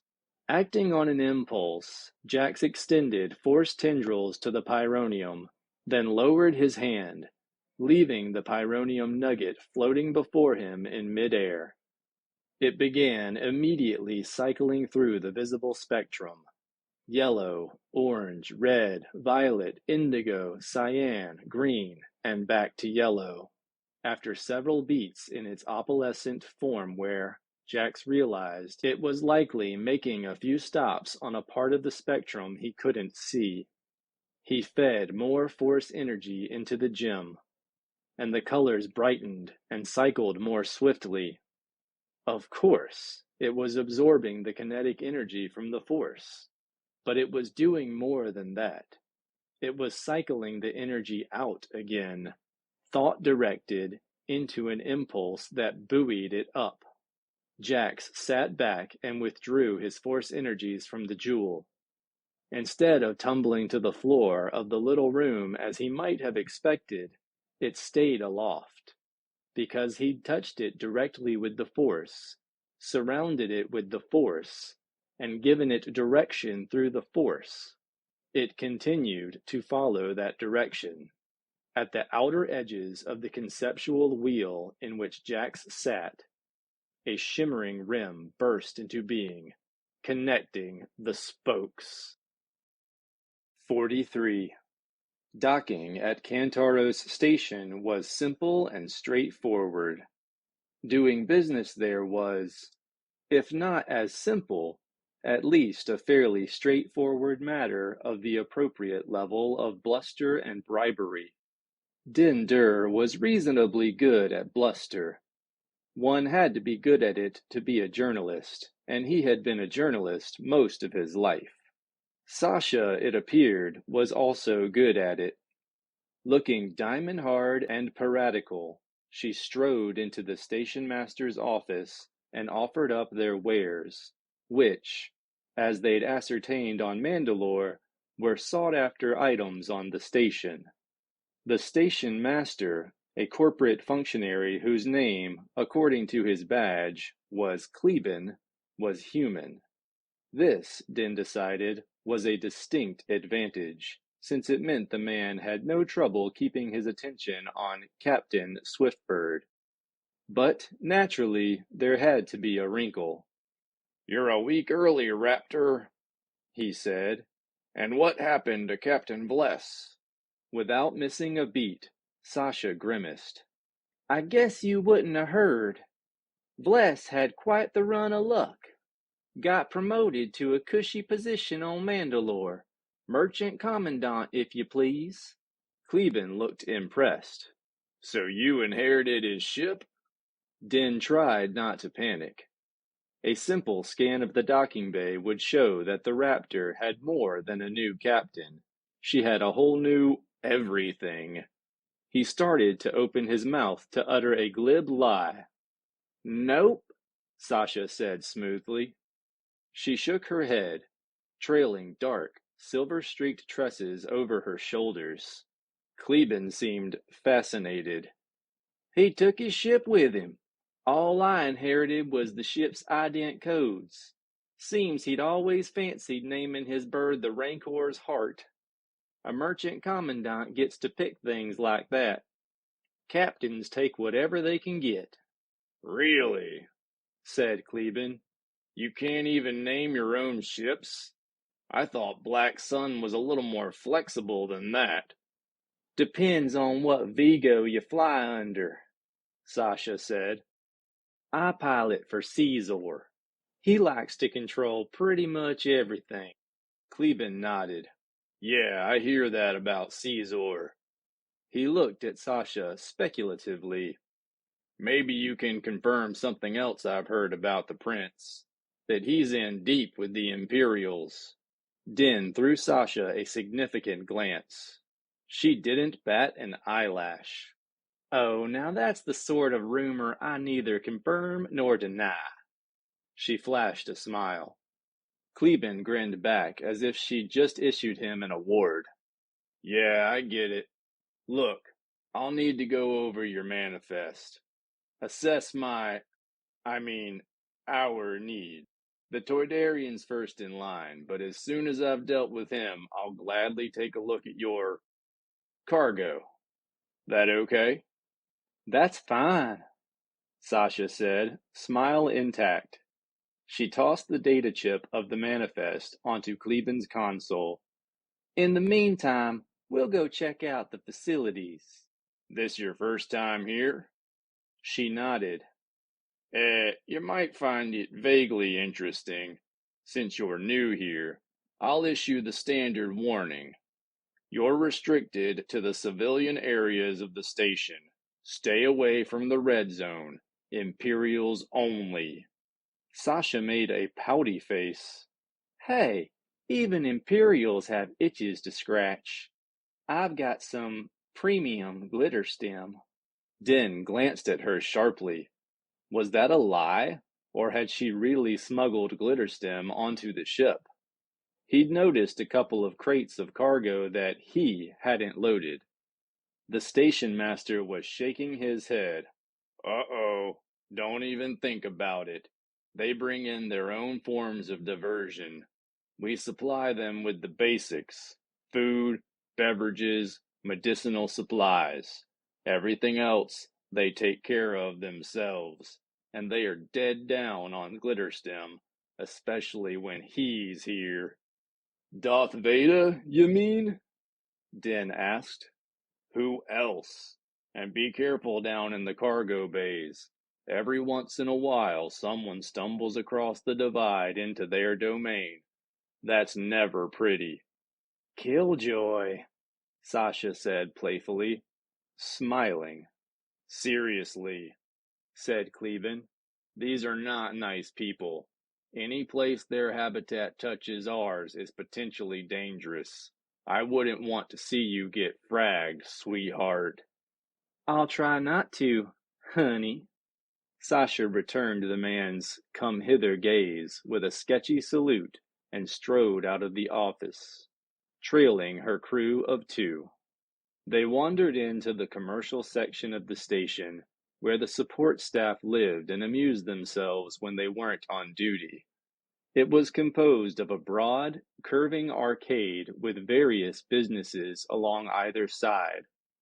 There were inns for visiting crews, 2 cantinas, several eateries, a mercantile, a clothier, a repair shop for droids and mechanisms, and a gaming shop that featured amusements from a dozen worlds. Peripheral corridors radiated out from the main gallery at intervals, each color-coded and numbered. At the very end of the commercial arcade was a wide, sealed portal with a rather understated version of the Imperial sigil decorating the control panel to its left. Even as Din watched, the doors slid open and a pair of stormtroopers issued out. In fact, there were more stormtroopers and Imperial officers here than Din was strictly comfortable with. So clearly there was no rule against fraternizing with the civilian staff. Sasha chose one of the eateries and led them in for a meal and a vantage point from which to watch the comings and goings of the patrons, paying special attention to the stormtroopers and Imperial officers. Her interest in the Red Zone portal made Din nervous, but it was I-5 who remarked on it.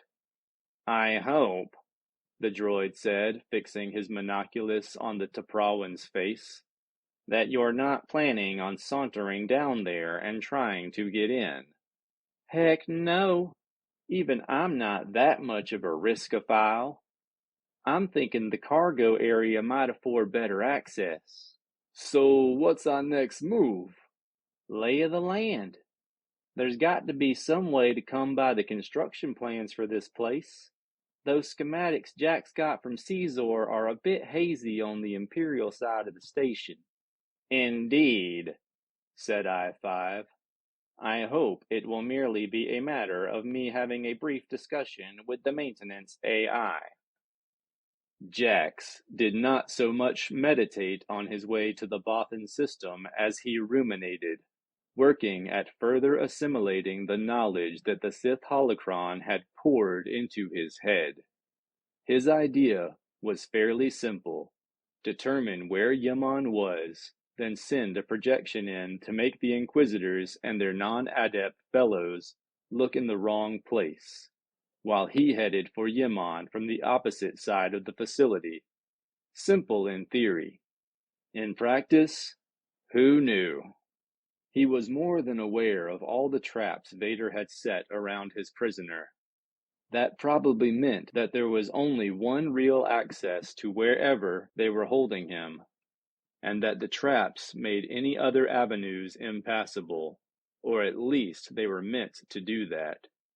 The blast cage was of no particular concern. It might muddy the Syrian's biological signature, but it couldn't touch what Jax felt through the Force.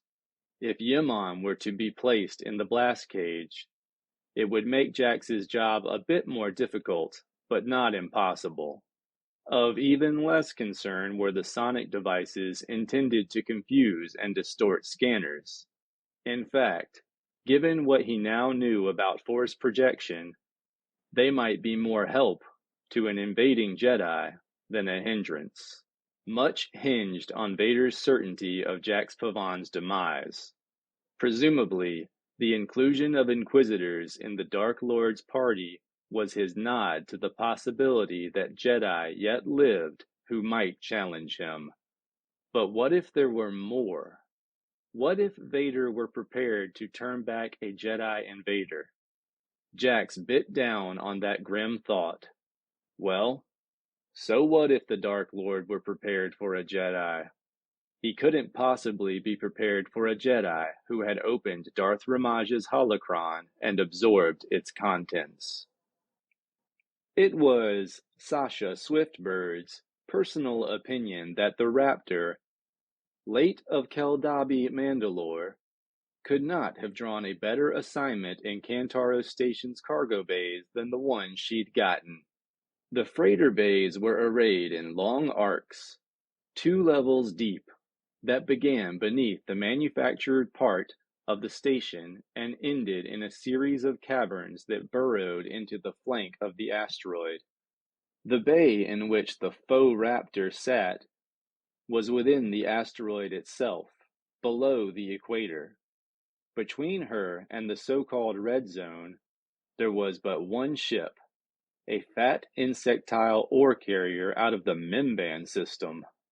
The ore ship had settled into the hangar bay stern first, so that her swollen backside hung over the broad interior walkway, putting the smaller Raptor in her shadow and effectively shielding her almost entirely from the view of the Red Zone portal on this level. The portal was broad enough to take 3 anti-grav pallets at once, and twice the height of 2 stormtroopers guarding it. On the other side of that barrier, Sasha knew, were Imperial ships, and the entire Imperial complex. The exact shape of that complex was hidden, even from the Kantaros maintenance AI.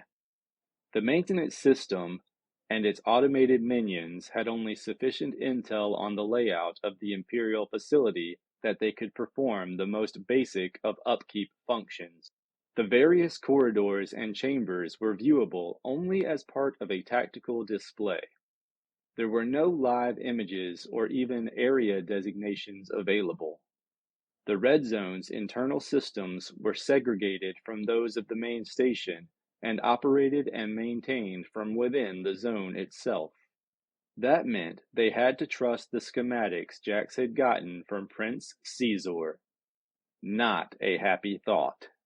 Now, standing at the bottom of the cargo ramp, waiting for Station Master Kleban and his droids to take possession of the cargo he'd purchased, Sasha kept one eye on the portal and one on Kleban. He liked to talk. When he talked, he liked to invade her space. The third or fourth time he leaned into her and tried to put an arm around her waist, she pretended to see Din giving I-5's ducky persona a mistaken order and moved swiftly to intercept. Hey! Hey! That crate's mismarked. It's not Carillion space wine. It's 307 ale. These guys can't handle that rot gut. Put it back. She slipped between the droid and the Sullustan, squatting to inspect the crate and change the label with her inventory handheld. This guy takes the biscuit, she murmured so that only her companions could hear her. Pushy sleaze. I wish I could get rid of him.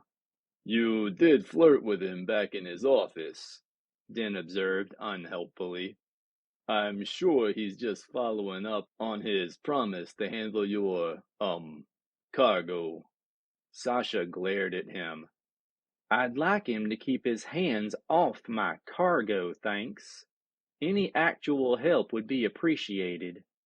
Kleban had wandered over to them at this point and was standing right behind Sasha as she rose, close enough that she could feel his breath fan her hair.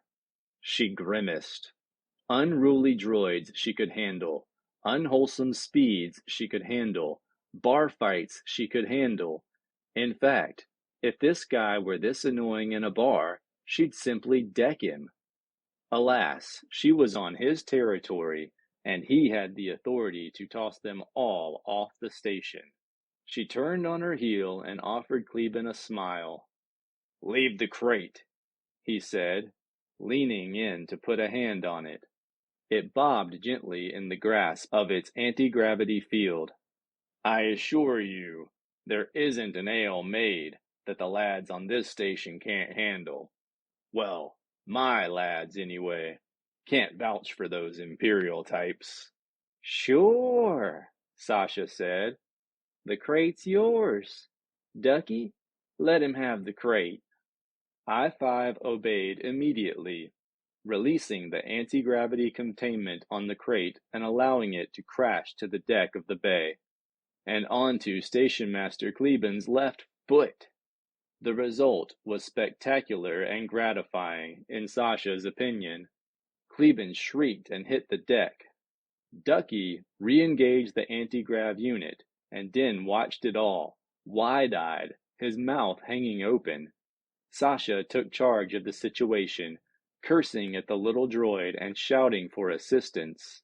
In short order, a couple of Kleban's men had arrived to carry him off to the infirmary, and the cargo was hauled away by a team of efficient droids. It was during their departure that a couple of R2-AG units wove their way past the departing crates and beetled in the direction of the Red Zone portal. Sasha, her head bent over the inventory tablet, watched through a veil of hair as the two droids bustled through the portal without so much as a nod on the part of the stormtroopers guarding the checkpoint. Beside her, I-5 made a peculiar noise that sounded suspiciously like a purr. You saw it too, huh? She asked as she turned back toward their ship and started up the cargo ramp. Saw what? Den asked. What did you see? I-5 swiveled his oculus to focus on the Sullustan. How we're going to get inside the red zone. Or at least how I'm going to do it. Less than 10 minutes later, his carapace polished to a gleaming finish. R25 rolled out of the shadow of the Mimban freighter. He approached the red zone portal without hesitation and zipped through just as the previous droids had, disappearing from view beyond the guards. Seated in the Lawrence engineering bay, Sasha made a rude noise. They're probably fast asleep inside those little plastic shells.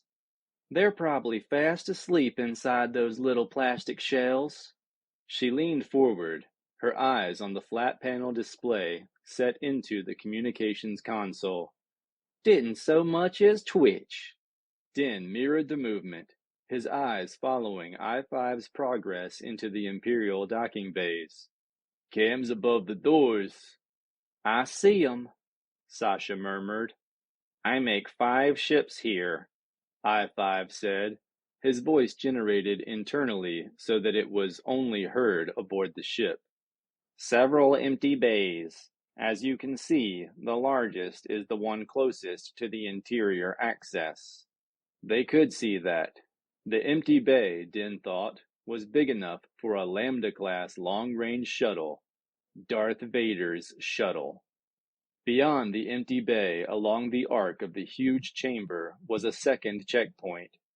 This one unguarded, but with obvious sensor arrays and surveillance cams. As they watched I-5's approach, the doors parted to expel an Inquisitor and an Imperial officer, a lieutenant. They were in conversation, something Din thought peculiar enough. They stopped and exchanged a few more words before the officer made his way to one of the docked shuttles and the Inquisitor turned and went back into the heart of the facility. Neither of them noticed the little R2 unit going about its business, its turret swiveling this way and that. When the R2 stopped at a maintenance port to insert a connecting rod, presumably making a status check or receiving orders from the system, the Inquisitor continued on into the Imperial sector of the station. After a beat, the R2 unit followed at a respectful distance. 5, is that wise? Following that Sith lackey? Din asked, his stomach beginning to tie itself in knots. If I hope to find Thizon Yimon, I believe so. There's no way to know if he's going anywhere near Yimon, Din objected.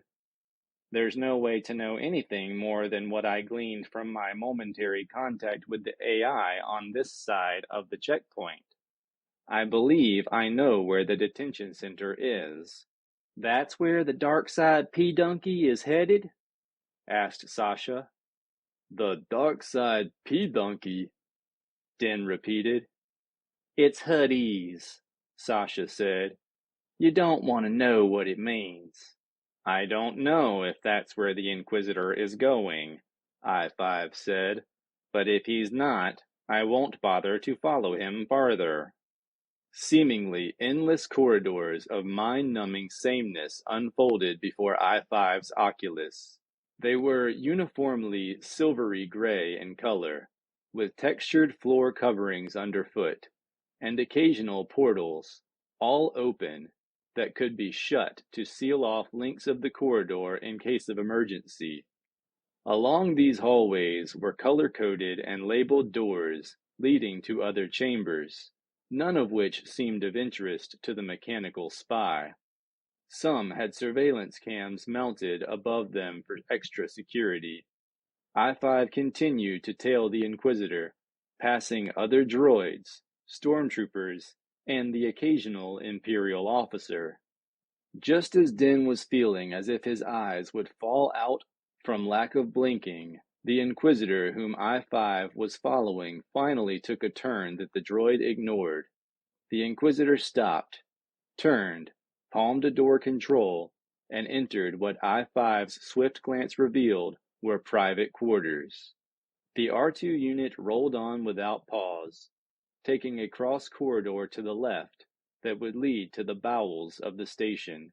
Din swallowed a sudden nervous lump in his throat.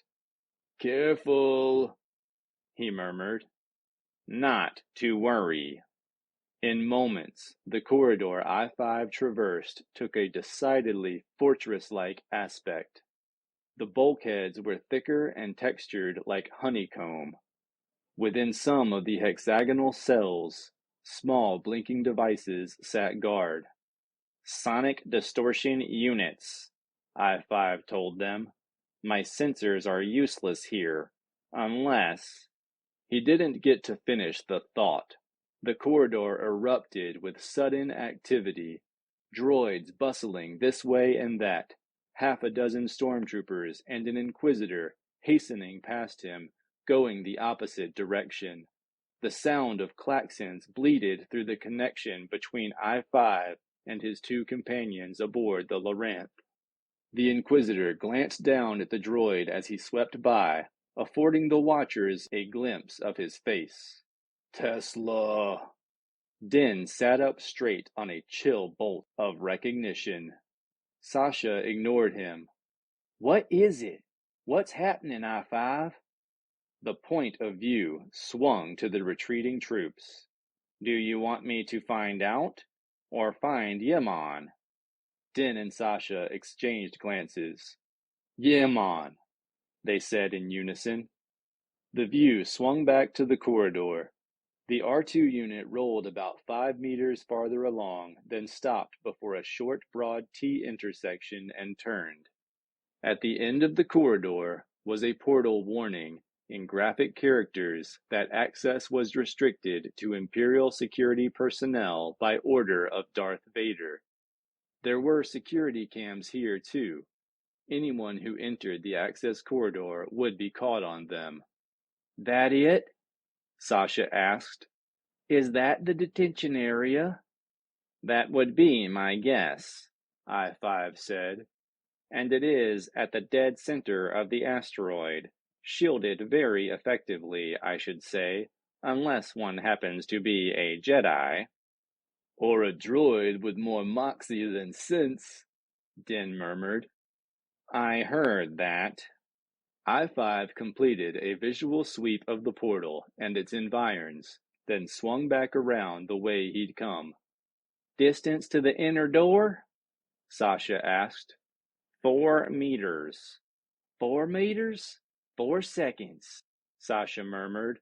"Standard lock interface." "Yes." "Which you should be able to open." "Probably not without alerting security. Do you have what you need, Sasha?" "Yep. If you've located all the security sensors." "If." She chuckled. "I've got what I need. Come on back before you get swept up in whatever's going on over there." The droid obeyed immediately, trundling back through the red zone's hallways. He had made the turn at which he'd parted company with the Inquisitor he'd followed when the stormtroopers reappeared, marching in perfect unison toward him. In their wake were the Inquisitor, Tesla, and Darth Vader. Din got a way too close look at the reflection of R25 in Vader's black mask as he passed by and licked suddenly parched lips. "We just ran out of time." 44. Tesla had served the Dark Lord long enough to know when the Sith was agitated. He felt his master's present agitation as a chaotic, eddying current that seemed to have neither direction nor destination. He did not let on that he felt this, however, nor did he ask what was disturbing his lord. To hint that he thought Darth Vader was in any way shorn of his usual cold, imperturbable self-possession could prove disastrous. And yet, Probus Tesla knew better than most that his lord was a being, somehow the word man seemed inadequate and inappropriate, of towering passion, but a passion that, like an incipient volcanic eruption, was shielded within the walls of an impenetrable furnace. It was what gave Darth Vader his aura of power, Tesla thought, that sense that there was a deep, hot, molten core beneath the icy exterior. Now, as they made their way toward Vader's private quarters, Tesla simply waited for his lord to make his wishes known, which he did not do until he had dismissed the stormtroopers and given the Imperial officers orders to extend the station sensors farther into the asteroid field. "You followed my orders regarding Thizon Yaman?" Vader asked him when they were alone. "Yes, my lord. I observed him carefully and closely." True. Tesla expected Vader to ask him next what he had observed. He didn't. Instead, he asked, "Did you sense any disturbances in the Force while I was absent?" what had he sensed? That he was being observed? Probed by rivulets of Force sense? Not that I couldn't account for. Why do you ask? Has something happened, Lord Vader? The gleaming black mask was opaque, but Tesla did not imagine the momentary stillness behind it, as if the Dark Lord were calculating how much to reveal. He felt a tickle of disappointment. Darth Vader didn't trust him, that was clear. He swallowed the disappointment. He would win that trust. "A door opened," Vader said, "and out of it poured light and darkness, twilight, like the moment before dawn. It was unexpected." I don't understand, Tesla said stupidly. Vader made an abrupt gesture. "You didn't feel it then." When would... "No matter. If you had felt it, you'd know. You wouldn't need me to put a time or date on it. You would know." Tesla bit his lip, using the pain to focus his emotions. Once again he had been found wanting, but he would not allow it to affect him. You asked about Yaman, if I had observed him. Vader moved restlessly, then turned to face his Inquisitor. "And what did you observe?" Tesla had thought much about this, about the peculiar feeling of being watched when he was in contact with Yaman, but how to explain it to his lord without revealing the depths of that contact. He did not answer the question directly. The dual cortex possessed by the Syrians is a significant adaptation, he began. It allows them, I think, to be quite above the sort of tactics we have used. I believe that whether he is experiencing pain, sensory deprivation, or anxiety, our guest is able to literally detach himself and rise above what he is feeling. It's as if he is able to allow one part of his brain to feel the emotions connected to his suffering, then buttress it with the strength of the other. Vader's masked face was turned toward Tesla, but of course he could read nothing in the opaque optical shields. He cleared his throat and forged on. It has been theorized that a Syrian's lower faculties reside in one cortex, and his higher ones in the other. He had researched that exhaustively, and was pleased with his findings. Vader stirred, and Tesla had the absurd idea that his mind had been elsewhere. "That would be a remarkable adaptation," Vader said now. Let the primitive lower brain absorb the physical and psychic shocks, then soothe it with the higher faculties. My thought, Lord Vader, Tesla said, taking a quick step toward the Sith, was that it is an adaptation that could be used against him. Vader was still watching him. You found contact with him disturbing. It wasn't really a question, and Tesla hesitated, knowing that he had allowed something to seep from beneath the shield he directed around his own emotions. Yes, I did, until I determined why he made me uncomfortable. Vader's regard was swift and piercing. A sensation of being watched. Tesla felt as if every bit of blood had drained out of his head. Could Darth Vader penetrate him that easily? I find that an accurate description. Vader turned away and moved to stare at the view screen that showed the prisoner in his expansive cell, sitting as ever in meditation. Could he be the source of... He didn't finish the thought. The source of what, my lord? Of the strange twilight effusion I felt in the Force. Tesla shook his head. I don't know, lord. No, you don't. Vader swung about to face him. His gaze, as always, was inscrutable, expressionless, still. Still, Tesla felt sweat break out beneath his heavy robes. That is, master, I have no reason to believe him a Force adept as such, though... Yes? When I was in the room with him, I did sense something beyond what I expected.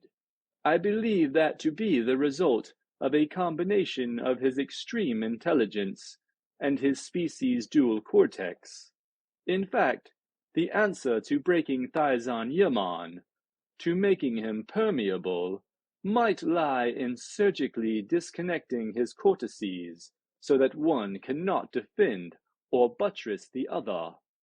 Darth Vader was still for a long moment, so still, for so long, that Tesla felt a vague annoyance that he should have come to what he felt was a remarkable idea, only to have his master focus less on what should have been of vital interest, crushing the resistance, and more on some freakish twilight effusion of the Force that Tesla had not even felt. Vader abruptly turned back to the view screen in a swirl of black robes. Arrange for our guest to be taken to the infirmary. I will program the surgical droid myself. Tesla fought to muzzle the burst of accomplishment, of pride. He had done it. He, Probus Tesla, though but an inquisitor, had solved a conundrum that the Dark Lord himself had been unable to solve. Yes, Lord Vader. At once. He turned and strode toward the entrance to his master's quarters. Vader's next question was soft, almost purring, yet Tesla felt it as a bucket of ice water poured down his back. Tell me, Tesla, how did you come to know what you have told me about Yaman? The words arrested him just shy of the door. I have done a great deal of research. You sensed this. You felt the dual regard. Yes, Yet I did not. Vader said musingly. Perhaps because I was working to contain him while you were contained. You walked through the intersection of his dual consciousness. I realize that you told me to observe only, my lord, which I did, though I admit I got closer to him than I intended. For that I am truly... Vader seemed not to have heard him. Interesting. That the experience of even an inferior Force user may prove instructive. Inferior? Anger flared in Tesla's breast, then quickly guttered. Of course he was inferior. For one bleaking second, he'd forgotten to whom he was speaking. That was dangerous. Extremely dangerous. Vader continued. You walked through his mind. Did you leave footprints there? In an obscure corner of Probus Tesla's consciousness, the part that was not quaking in scalded fury cowered in terror. My lord, I... Tell me. The compulsion was stronger than mere words, leaving Tesla with the impression that Vader held his will in one gloved hand. I merely suggested that Whiplash had fallen, that his network of friends and associates on Coruscant was gone, that it was only a matter of time before the entire resistance was as dead as Jax Pavan. The release was sudden and violent. Tesla reeled back against the wall, gasping for breath. Vader's voice once more, unnervingly calm. Go. Prepare for the surgery. Tesla went, wondering if it had been his disobedience that caused that flare of rage in his master, or the mention of a dead Jedi. He had a feeling it had been the latter. 45. The mechanical part of the plan was the hardest in some ways. Having ascertained that an Imperial corvette was entering the Bothan system and making for Kantaros Station, Jax traced its path and placed his force-cloaked vessel directly in it. It was possible that even this minimal use of the Force, the equivalent of waving a closed fist at someone behind their back, might alert Vader if he were near. But Jax couldn't let himself worry about the extent of the Dark Lord's abilities at this juncture. When the ship overflew his position, Jax tried his hand at force projection. A swiftly spinning chunk of ice and rock, the size of a long-range shuttle, seemed to ricochet out of the orbit of the larger asteroid field and tumble into the corvette's path, causing its helmsman to break tens of kilometers early. Pacing the corvette, Jax brought the ether sprite into contact with the keel of the Imperial ship so gently that he doubted the contact had even registered on the ship's systems. A moment later, the larger vessel raised its shields, enfolding Jax within them as it dived into the asteroid field. Perfect. Now, even the most sophisticated sensors would read the energy profile of his ship as part of the output of the corvette. The trick now was getting onto the station. The corvette wouldn't enter the space docks. It was too large. It would use a refueling rig flown from the station to replenish its fuel. Any personnel and cargo that needed to be offloaded would make use of shuttles to enter the docking bays. That was where things got tricky. Entering one of the station's docking areas force-cloaked was out of the question. Shuttles docked close enough to one another that one of them would be almost certain to collide with him if he seemed to be in empty space. The only possibility was another application of force projection. A more prodigious one this time. The Delta 7 had to pretend to be a docking shuttle or courier vessel. And so it did. When the Imperial corvette's shuttles left for the station, there was an additional courier in their number that was directed to a diplomatic bay in the northeastern hemisphere of the station's Imperial sector. It landed stem to stern with another courier, docking in the other vessel's shadow, just within the docking bay's perimeter force shield. It was, as far as the Imperial operatives in the area were concerned, unremarkable in every way. Sasha, he's not coming back out. Din stood in the hatch of the ship's engineering bay, his stomach feeling as if he'd swallowed a nest of jelly worms. She looked up from whatever she was working on and let out an expletive that made the Sullistan's dewlaps quiver and his ears flush. Where the hell did Jax get that fragging CRISPR in the first place? He sure doesn't act like any droid I've ever known.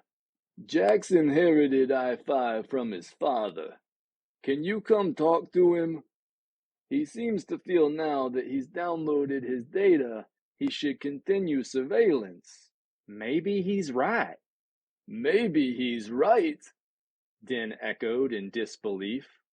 How are we supposed to get into the facility if he's not with us? Someone's got to take out the stormtroopers while he messes with the cams at the checkpoint, right? She grinned at him. Actually, I'm gonna mess with the cams.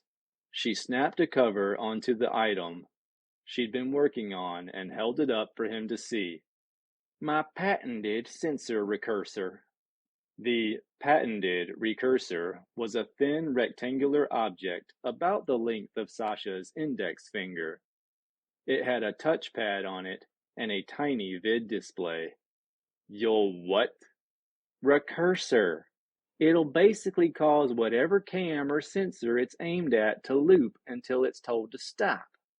One of the clever things you can do with the ionite. So you're saying we don't need 5 to come back?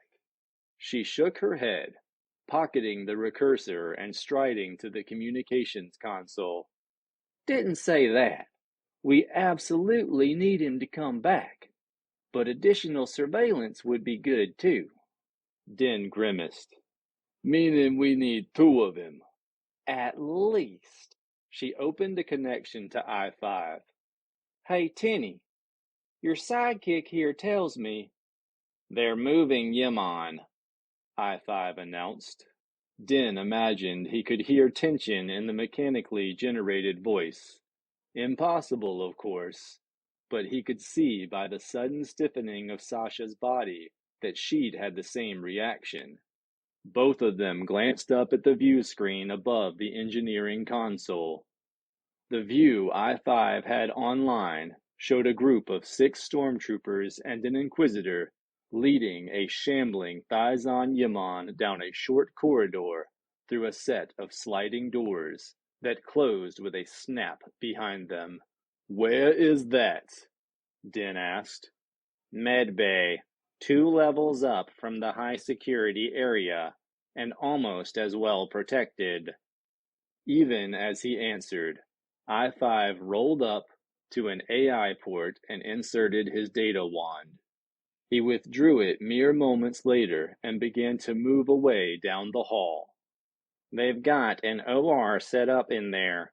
All I could get out of the Med Bay AI is that they're planning on performing neurosurgery on him. The AI knows nothing about the nature of the procedure. Access to that information was sealed by Darth Vader himself.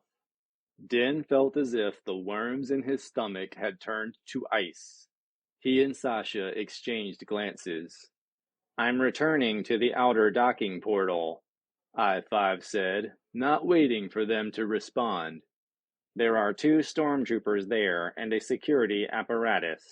I need you to come in at the exact moment I'm going out.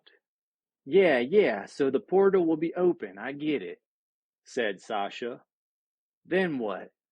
There is a small life pod under repair, just to your left as you enter the portal. Yeah? Saw it when you went in. We should be able to use it to cover our activities. If we take out the troopers swiftly and quietly, we should be able to make use of one of the uniforms and gear to get you inside. Sasha, you spoke of creating a device that would confound the cams. Done. If we time it right, the surveillance system will never know we're there. She quickly explained how the recursor worked, for which I-5 applauded her with a single-word phrase. Elegant. Not really, but it was all I could do on such short notice. Din's gaze was on the display above the console. It presently showed a set of turbolift doors that hissed open as he watched. The R2 was out like a shot, nearly colliding with a pair of technicians. He rounded them and continued darting through the maze-like corridors at high speed. You might want to slow down a bit, Five, Din advised. You don't want to draw too much attention to yourself. I'm behaving like all the other R2 units I've seen here, bustling like little tin cans. No one even notices them. His voice simply stopped, though the scenery continued to fly by. After a pause, he said, I'm approaching the inner docking bay doors. Time to scramble. Sasha closed the connection to the console, picked up a comlink from the collection above it, and keyed it to I-5's frequency. Din did the same. Then they headed for the portal that gave onto the Imperial docking bays. They wandered up to the checkpoint, stopping just short of the area the cams covered. The stormtroopers turned their heads in unison to track Sasha, proving that there were actually men inside the white shells. Sasha smiled, waved. Hi, boys. Tell me, do you ever get bored standing there like that? They ignored her. Din's comlink pinged. Now, he said. Sasha targeted one surveillance cam, then the other, starting them on an endless loop that showed two bored guards standing there in their little plastic outfits. Hey, said one of the guards. What's that in your hand? He raised his weapon. The portal slid open and an R2 unit appeared. It stopped in the exact center of the doorway, effectively holding the doors open. It was enough to distract the guards. Din stunned the one to his right. Sasha took out the one to his left. Checking to make sure the concourse behind I-5 was empty, Din and Sasha dragged the two unconscious stormtroopers back into the Imperial docking bay and into the lee of the life pod I-5 had identified as the best hiding place. I hope that worked, I-5 muttered, watching Sasha peel one of the stormtroopers' gear off. It worked, I-5 said, because neither of these guards had a chance to call in an alarm. And even if someone should actually be monitoring the surveillance equipment at the various checkpoints, it would be unlikely they'd watch one post long enough to notice the repetitive nature of the guards' movements. He swiveled his turret toward Sasha, who was mostly encased in the lightweight, sturdy plastoid of the stormtrooper's uniform. Din is your prisoner, he told her. I am your escort. She nodded, put on the helmet, strapped on the Imperial weapon, and bundled the guard, clad only in his all-covering body glove, into the life pod with his partner.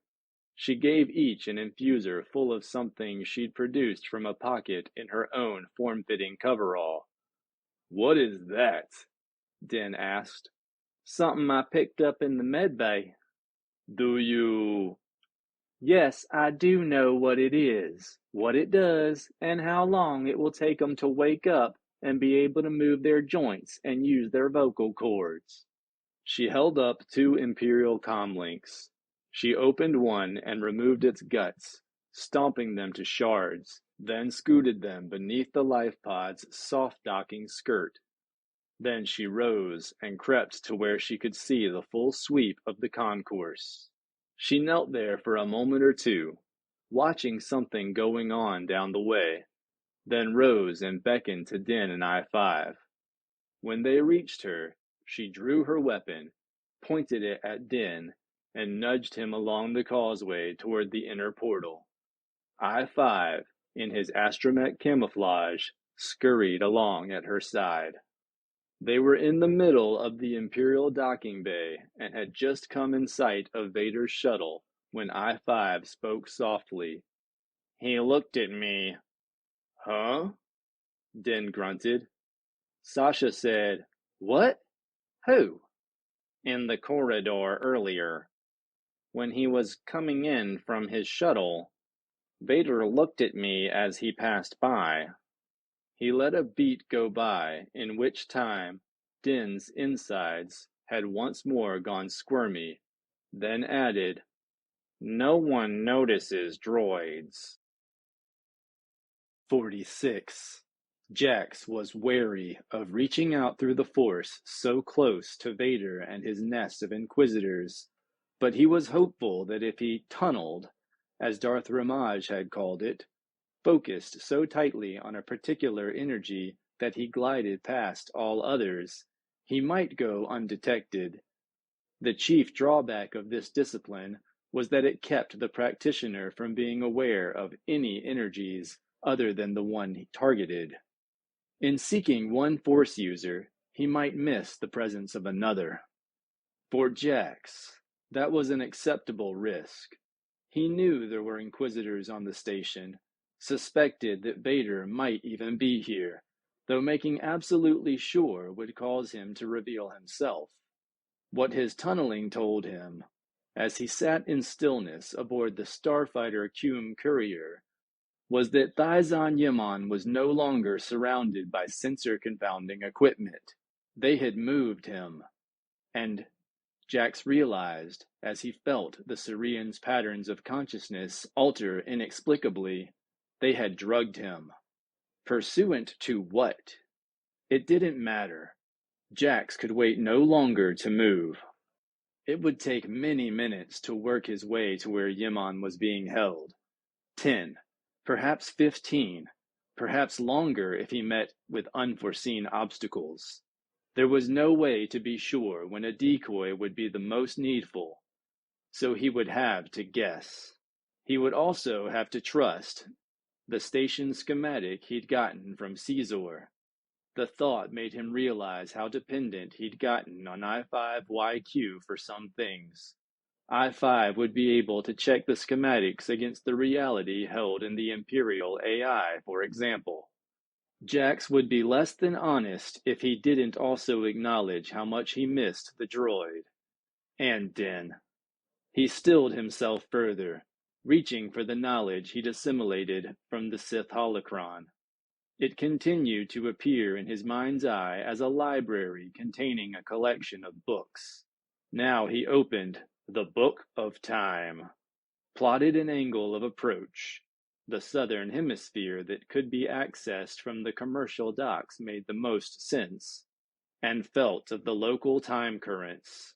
Then, with the pyronium nugget suspended before him in a field of Force energy, he considered what a berserker Jedi might do to rescue a friend. Tesla calmed himself with a will, imagining a cool stream of water pouring over his head. He was not nervous, merely excited. His lord had requested that he oversee the prisoner's preparation for surgery, while Vader, himself, conferred with the Emperor. Tesla would be here at the Dark Lord's triumph. They would pry Thyzon Yimon's dual cortex open like a clamshell and extract pearls of information. They would have the resistance in the palm of their hands. The Inquisitor checked the brain pattern readouts at the head of the table on which the prisoner lay. Fascinating. The twinned brains were even reacting to the anesthetic differently. One was in a soporific state. The other seemed much less affected.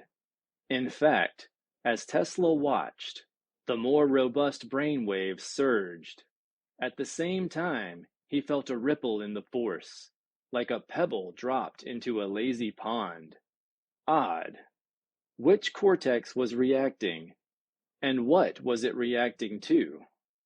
Which brain handled the autonomic responses, and which the higher reasoning faculties? He could make an educated guess, but there was no way to be certain. Unless Tesla reached out, a tentative rivulet of the Force, to probe the Cerean's consciousness. Up in the northern Imperial docking ring, in the bays reserved for small craft, A courier vessel opened her outer hatch and extended her landing ramp. An officer descended and made his way to the portal that led into the Imperial facility proper.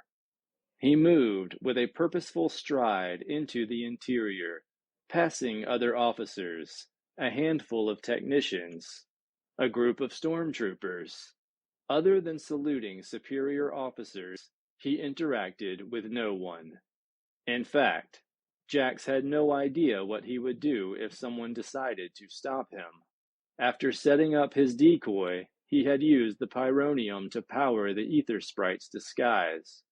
This meant the illusion was, to all intents and purposes, eternal, but it also meant that he didn't have the pyronium with him to extend his use of the Force. With it, perhaps he would be Darth Vader's equal. Without it, he could only hope that something he had assimilated from the holocron would give him some small advantage, however fleeting. He shook the dire thought away. He'd made the decision that keeping the Delta 7 cloaked was of paramount importance, since it removed a potentially disastrous random variable. The sudden discovery of a Jedi vessel in an Imperial facility and held open his only avenue of escape. The projection of himself as an Imperial officer, while effective, was difficult to maintain, given that he also had to tunnel to keep himself focused on Yimon. He needed a different means of cloaking himself, one that would leave him free to employ the tools Darth Ramaja's holocron had given him. Letting go of Yimon, he quickly scanned for an empty room, found one, and slipped into it. It was a small commons of some sort. No, rather, a meditation chamber. The light foils of other nuances confirmed this was where the Inquisitors practiced their various disciplines. It was empty just now, though Jax could sense the residual energies of its most recent and powerful occupants. Tesla had been here not that long before. The Jedi could feel the prickly texture of the Inquisitor's agitation. He pushed the sensory fabric aside. An Inquisitor would be perfect for Jax's purposes, or rather, his outer garment would be. He scanned again, seeking a Force signature nearby. He found one mere meters away. Back out in the corridor, he located the doorway that hid the Inquisitor and signaled for admittance. After a moment of hesitation, during which he sensed an interruption of the other's meditative state, annoyance at having been interrupted, and hope that it would not be an interruption of long duration, the door slid aside to reveal a tall figure in the robes of an apprentice, still adjusting its cowl. Surprise in his tone, the Inquisitor asked, "Yes, Major? What do you want?" "A word with you," Jax said, and stepped through the door and around behind the Inquisitor. "An Eloman." He raised a hand as the other man turned, touching his fingers to one bony temple. Caught, completely unawares by the psychic jolt, the Inquisitor folded up like an emptied sack and dropped to the floor. Jax considered taking the robe he wore, but changed his mind when he saw that others like it hung in a small closet next to the refresher unit.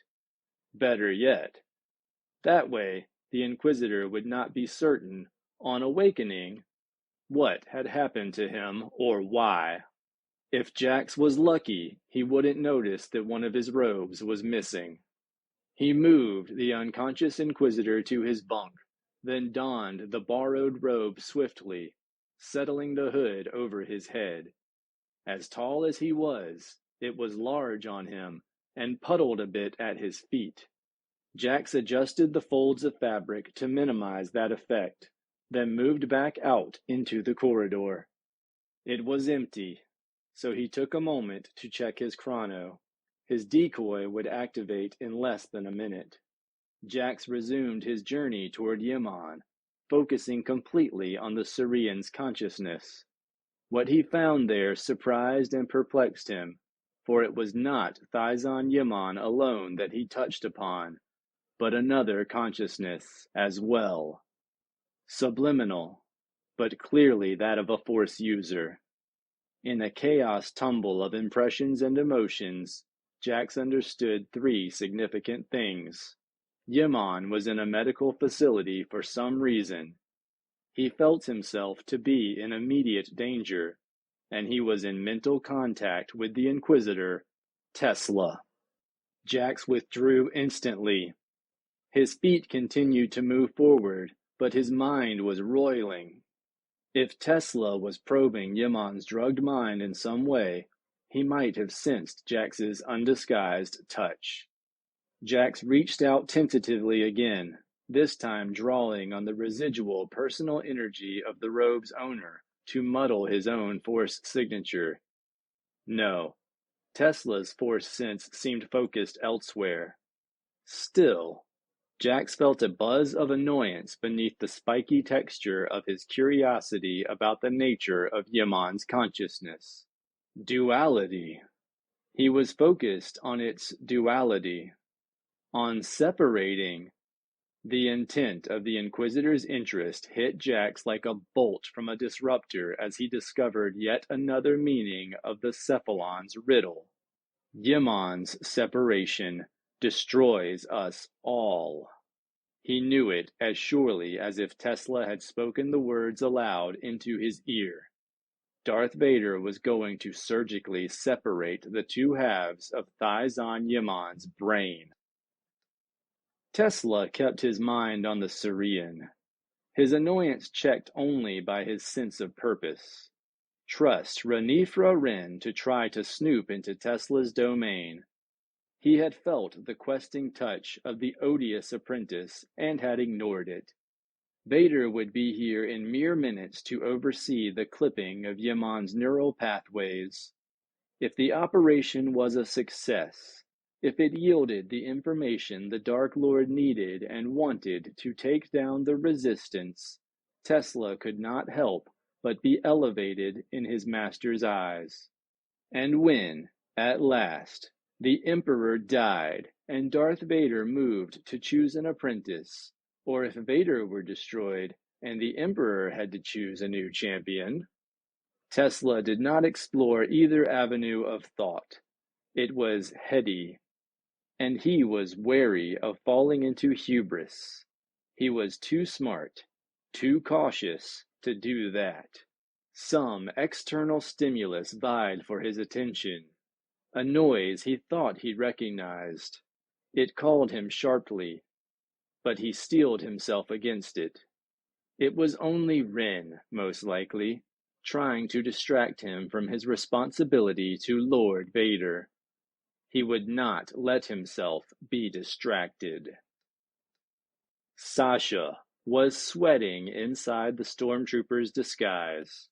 She was a tall woman, so it fit her reasonably well, but she felt restricted by it.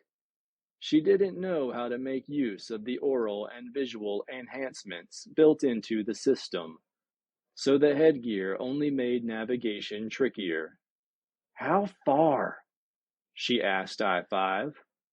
482.03 meters, the droid responded.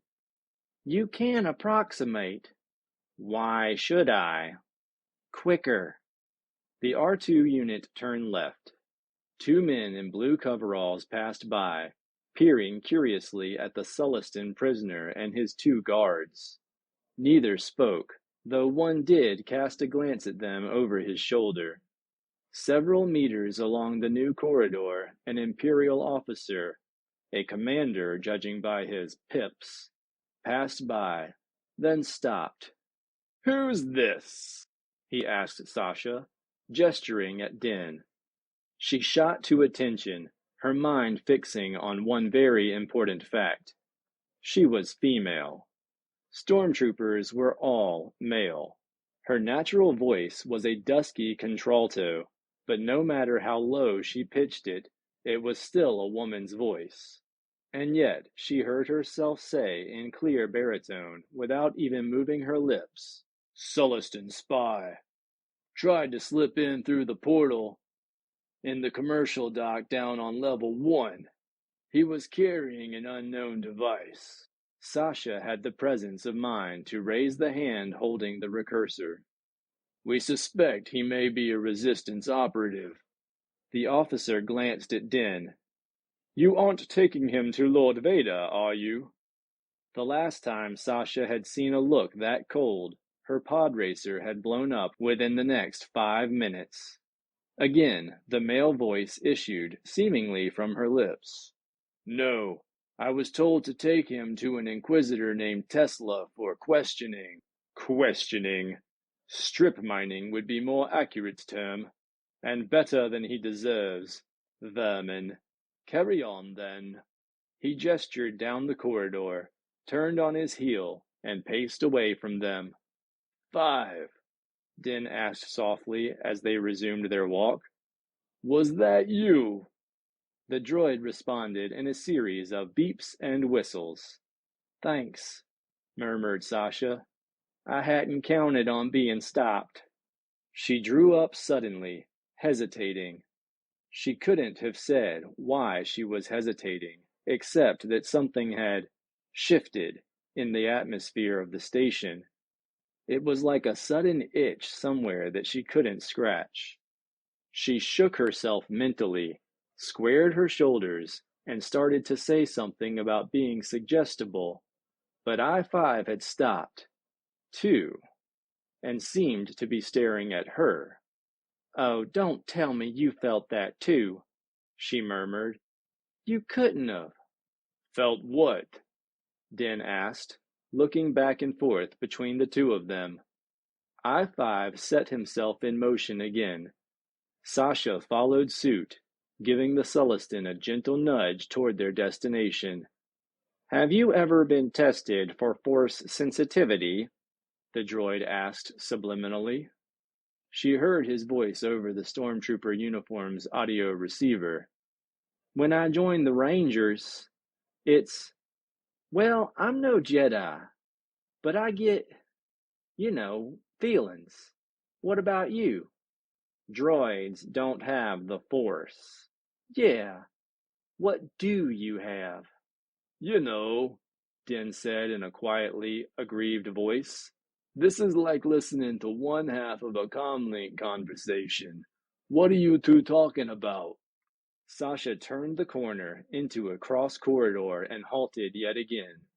What stopped her this time was a swiftly moving figure that shot into an intersection some 10 meters distant, hesitated, then glanced in their direction. Din let out a yelp of surprise. "Jax!" If the Jedi saw them, he gave no sign of it. His gaze swept the corridor in which they stood, then he bolted out of sight.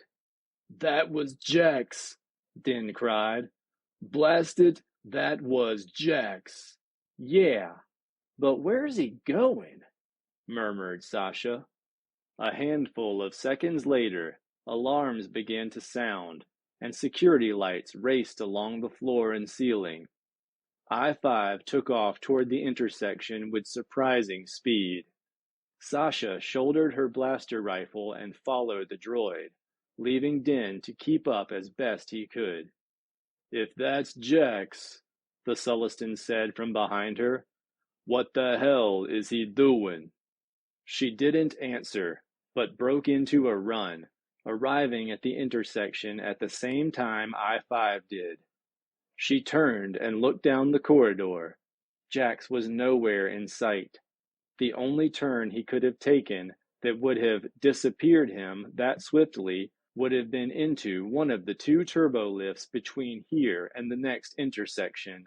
The wrong direction, if he intended to get Yimon. Yimon was on this level. Was it possible he didn't know about the move? That seemed unlikely. Was he running interference for them so they could get to Yimon? That, too, seemed unlikely. The thunder of boots against metal hauled Sasha's attention back to the present. She turned and dragged Din in front of her, clamping an ungentle hand on his shoulder and jamming the muzzle of the blaster into his back. A moment later, half a dozen stormtroopers raced by, ignoring them completely. The Imperials hesitated at the lift to eye the control panel, then dashed into the one across from it. Sasha breathed out a long sigh of relief, then hurried her own team down the corridor toward the next junction, feeling that nasty itch between her shoulder blades again. She paused to give the lift panel a glance. It had, indeed, stopped 2 levels up. What would happen, she wondered, if Jax realized his mistake, reversed course, and led the stormtroopers and their boss back this way? "We're going to take the lift," she told Din. "But we're already on." "I know, but if Jax realizes he's off course and heads back this way, we'll be overrun. We'll go down, get to a closer lift hub, and then go back up." She activated the left-hand lift, then herded everyone into it, praying, perversely, that Jax didn't come back this way. 47. Jax stopped at the sound of the klaxon's wail. He wondered if there were some protocol that Inquisitors were supposed to follow under such circumstances. Battle stations to go to, that sort of thing. It hardly mattered. He knew where he was going. He was peripherally aware of the response to his decoy, felt the shift of attention to the part of the station where he had set his illusory doppelganger to show itself, fleetingly, to surveillance equipment, before fading to nothing, while his ghost would seem to be coming up from the freight bays adjacent to the commercial sector toward the detention area. Meanwhile, the real Jax would arrive from the small craft bays higher up on the northern hemisphere, almost the opposite direction, and he was targeting the med bay 2 levels below the lockup. Now that he knew where he was headed, he took a moment to make a general sweep of the area for Force users. He could do so nervelessly. It would be perfectly reasonable for an Inquisitor to check for the location of his compatriots in such a circumstance. He opened himself to receiving the energies and was almost knocked from his feet by their violence. It was like being flayed by icy, malevolent whips of pure darkness. The regard of the Dark Lord was like a thick, viscous cable of frigid malice directed toward the Force projection. Around it, in spiraling tendrils of hostility, the energies of the Inquisitors whipped in the same direction. The attention of the stormtroopers and Imperial officers came in unfocused bursts, like brittle slug fire. Jax smiled grimly. So far, so good. To Probus Tesla, the Cerean's consciousness was a thing of wonder. With one cortex effectively dormant and the other in a dreaming state, the Inquisitor was able to get a real look into the rebel's mind. It was not the mind of a Force user, certainly, but it was complex, with layers of ideation that overlapped like the currents of the deep. Moving among the thought eddies was like trying to glimpse the activity within a series of translucent bubbles that bobbed and moved with the current. The glimpses were tantalizing, and Tesla was certain that if he could but break one of the bubbles open and spill its contents, something he was sure the surgical procedure would facilitate, he would understand the workings of this exquisite mind. Then, Lord Vader would realize Tesla's power and potential. On the heels of this exhilarating thought came a chill stab of doubt. What if the Dark Lord sees that power and potential as a threat to his own position? What then? Perhaps being clever around Darth Vader is not the best of strategies. Tesla felt Vader's summons even as he struggled with this dark epiphany. It was not the sort of summons he was used to. Instead of the usual steely command, what he received was a burst of intense awareness, a strange, dense admixture of disbelief, cold rage, and excitement, and puzzlement. But all that was gone in an instant, as if a door had slammed shut on the flow of sensation. What was left was a visual image. Jax Pavan. Tesla staggered mentally and physically, putting out a hand to steady himself on the side of Yimon's bed. No, it couldn't be. Pavan was dead. Tesla had seen the ship ripped apart by tidal forces. He had felt the sudden silence from the Jedi, the sudden stillness. He sensed nothing now that he recognized as a Jedi Force signature. He wrenched his mind from its contact with Daizan Yimon and stumbled to a comlink, suddenly aware of the bleeding of the intruder alert. He shut down the alarm to the medbay and hailed the command center. What's happened? There's an intruder, Inquisitor, the officer of the watch said, telling him what he already knew. What intruder? How did he get in? Where's he heading? I don't know how he got in, sir. He simply appeared on our monitors. He seems to be heading for the detention block. Tesla smiled. Yes, of course he was heading for the detention block, because he thought that's where his colleague was. The Inquisitor shot a swift glance at the unconscious Surian, shut down the comlink, and left the medbay, careful to lock it down at the exterior hatch. He rounded the corner into the main corridor and found himself face to face with a tall apprentice Inquisitor, Ranifra Wren, of course. Who else would be so arrogant as to forsake protocol to follow personal promptings? What are you doing here, Ranifra? Tesla snarled. You're supposed to attend our master under such circumstances, not follow me around. Come, the prisoner is secure, and Lord Vader has summoned me. He strode past his apprentice and moved down the hallway, realizing belatedly that the wretched creature hadn't moved. He swung back. Are you deaf? Or do you somehow think you can ingratiate yourself with our master by hovering about his prisoner? Jax Pavan is on the station. Yes, said Ranifra Wren, in someone else's voice. He is. As Tesla registered the alienness of the voice, two things happened. Ranifra Wren seemed to shimmer and shrink, and the turbolift to his right opened, revealing an armed stormtrooper, an R2 unit, and a Celestin. The stormtrooper stepped out of the lift and took aim, pointing his blaster rifle right at Tesla's head.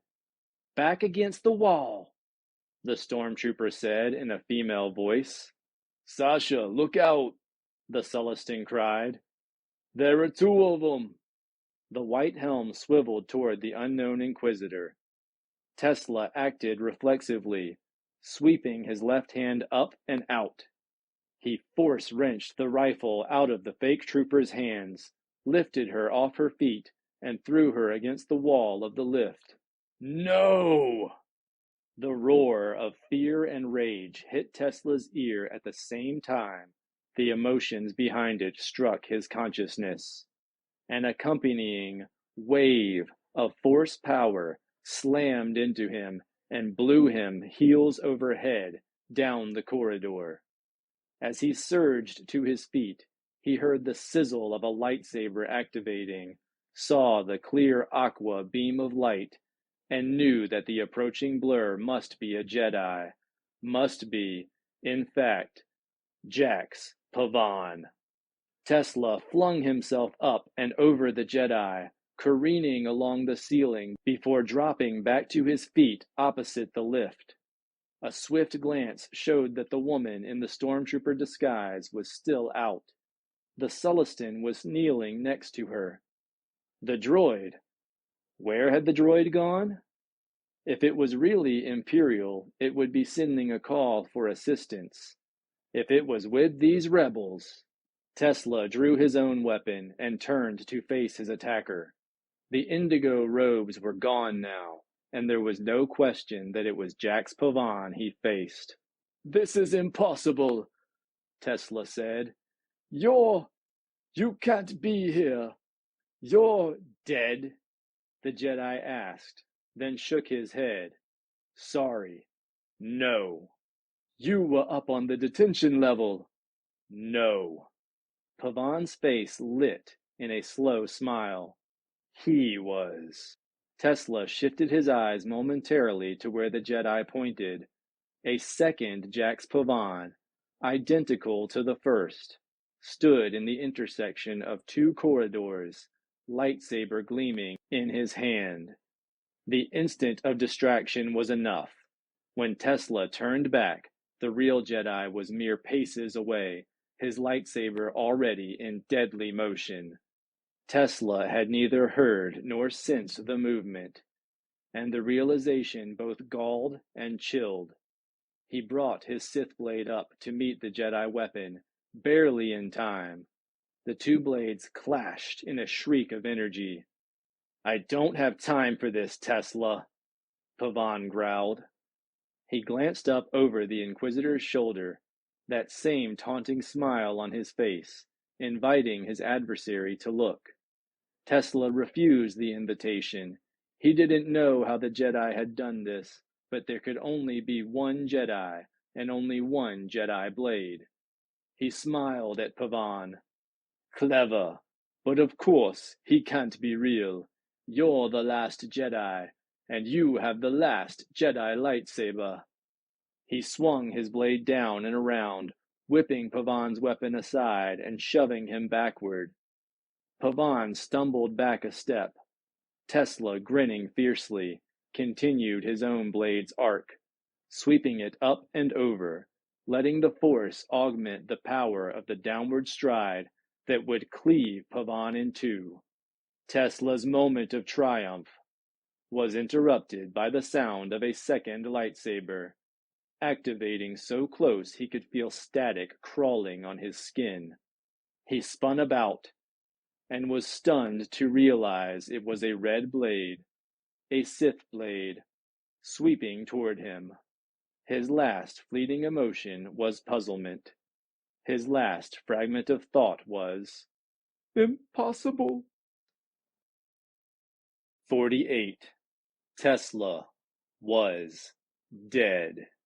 The agent of his demise stood over him with a Sith lightsaber in her hands, her dark, silver-streaked hair damp with sweat, her body still encased in a stormtrooper's armor. Her pale gaze moved from the body to the blade. She deactivated it, bringing a stained silence to the corridor. She looked up at Jax. "Wow," she said. "That was effective." Jax glanced down at the dead Inquisitor. The maroon cowling around his neck was a smoking ruin. "Help me get him out of sight."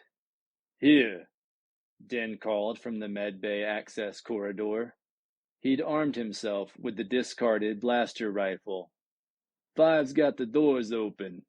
Sasha and Jax dragged the corpse as far as the outer hatch of the access, but then Sasha stopped him from stepping into the short corridor and waved a handheld device at the cams over the doors.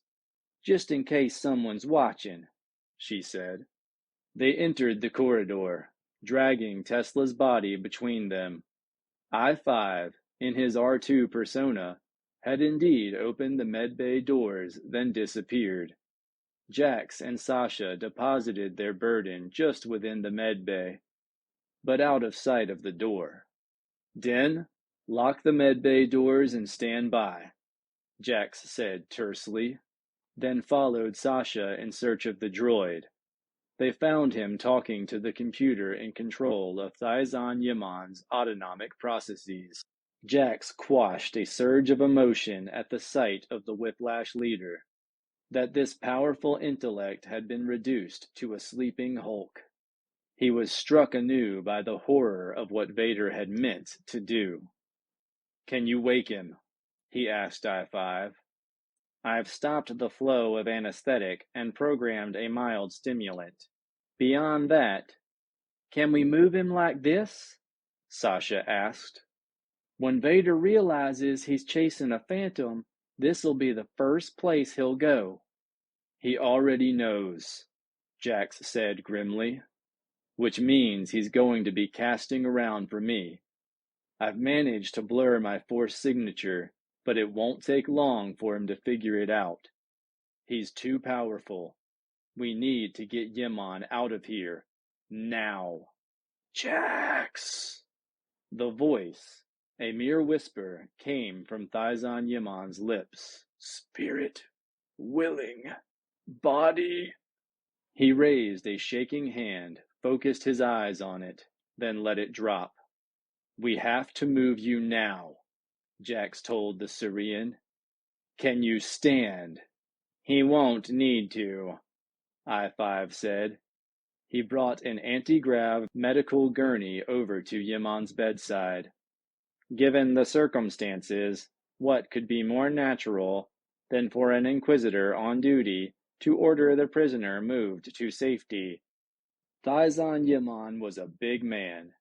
It took Jax, Sasha, and I-5 to heave him onto the gurney. "What ship did you bring, and where is it?" Jax asked Sasha. "The Loranth. Well, she's the Raptor now. 5 stole their codes. She's in the commercial docking area, one slip away from the external doors to this lovely place." Jax groaned aloud. "That's where I started the decoy." "Yeah, I know. We saw it." Jax made a clutch decision. Reaching out with a dart of Force sense, he sought Darth Vader, and found him, on the same level and heading right for them. As soon as the connection was made, he knew he'd given up any hope of cover. Vader was alone. The stormtroopers and Inquisitors were sweeping up from the lower levels of the station, presumably driving any intruders in their path up into the Northern Hemisphere. Had Vader not communicated the deception to them? "Okay," Jax said. "We're going to have to take an alternative route out of here. Do you know where there are other exits into the main station?" "Sure," said Sasha. "First thing we did when we got here, plot all the access points. If you go back the way you came, you're going to run into a horde of stormtroopers and Inquisitors." She shrugged, rattling her body armor. "Fine. We'll keep to the upper levels." "Good. Whatever I do, you need to get Yimon to your ship and get him out of here." "Understood." Sasha and Din both stared at him. "You're not coming with us?" Din asked. "I may not be able to. For one thing, I left the starfighter up in the shuttle bay. I'd really rather Vader not get his hands on it." "And we'd really rather he not get his hands on you," said Din. Jax closed his eyes. They had no idea. "I won't let him." Moments later, an apprentice Inquisitor, a stormtrooper, and a droid exited the medbay with their 2 prisoners and got into the nearest turbolift. They headed up. 3 levels later, they got off the lift and headed toward the commercial sector of the station.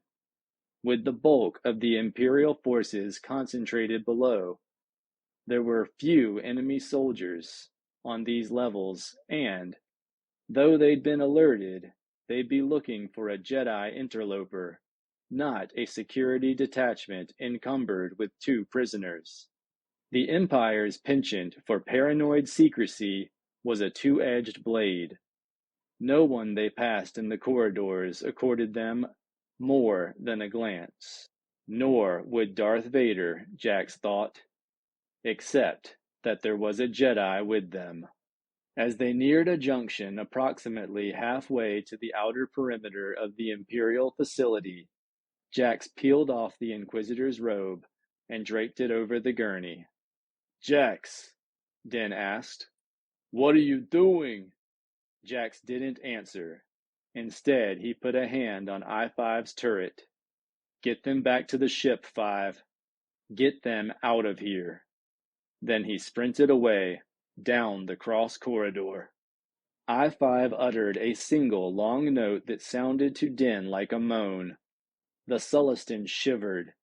He watched Jax disappear down the corridor, feeling as if his personal store of courage was disappearing right along with him.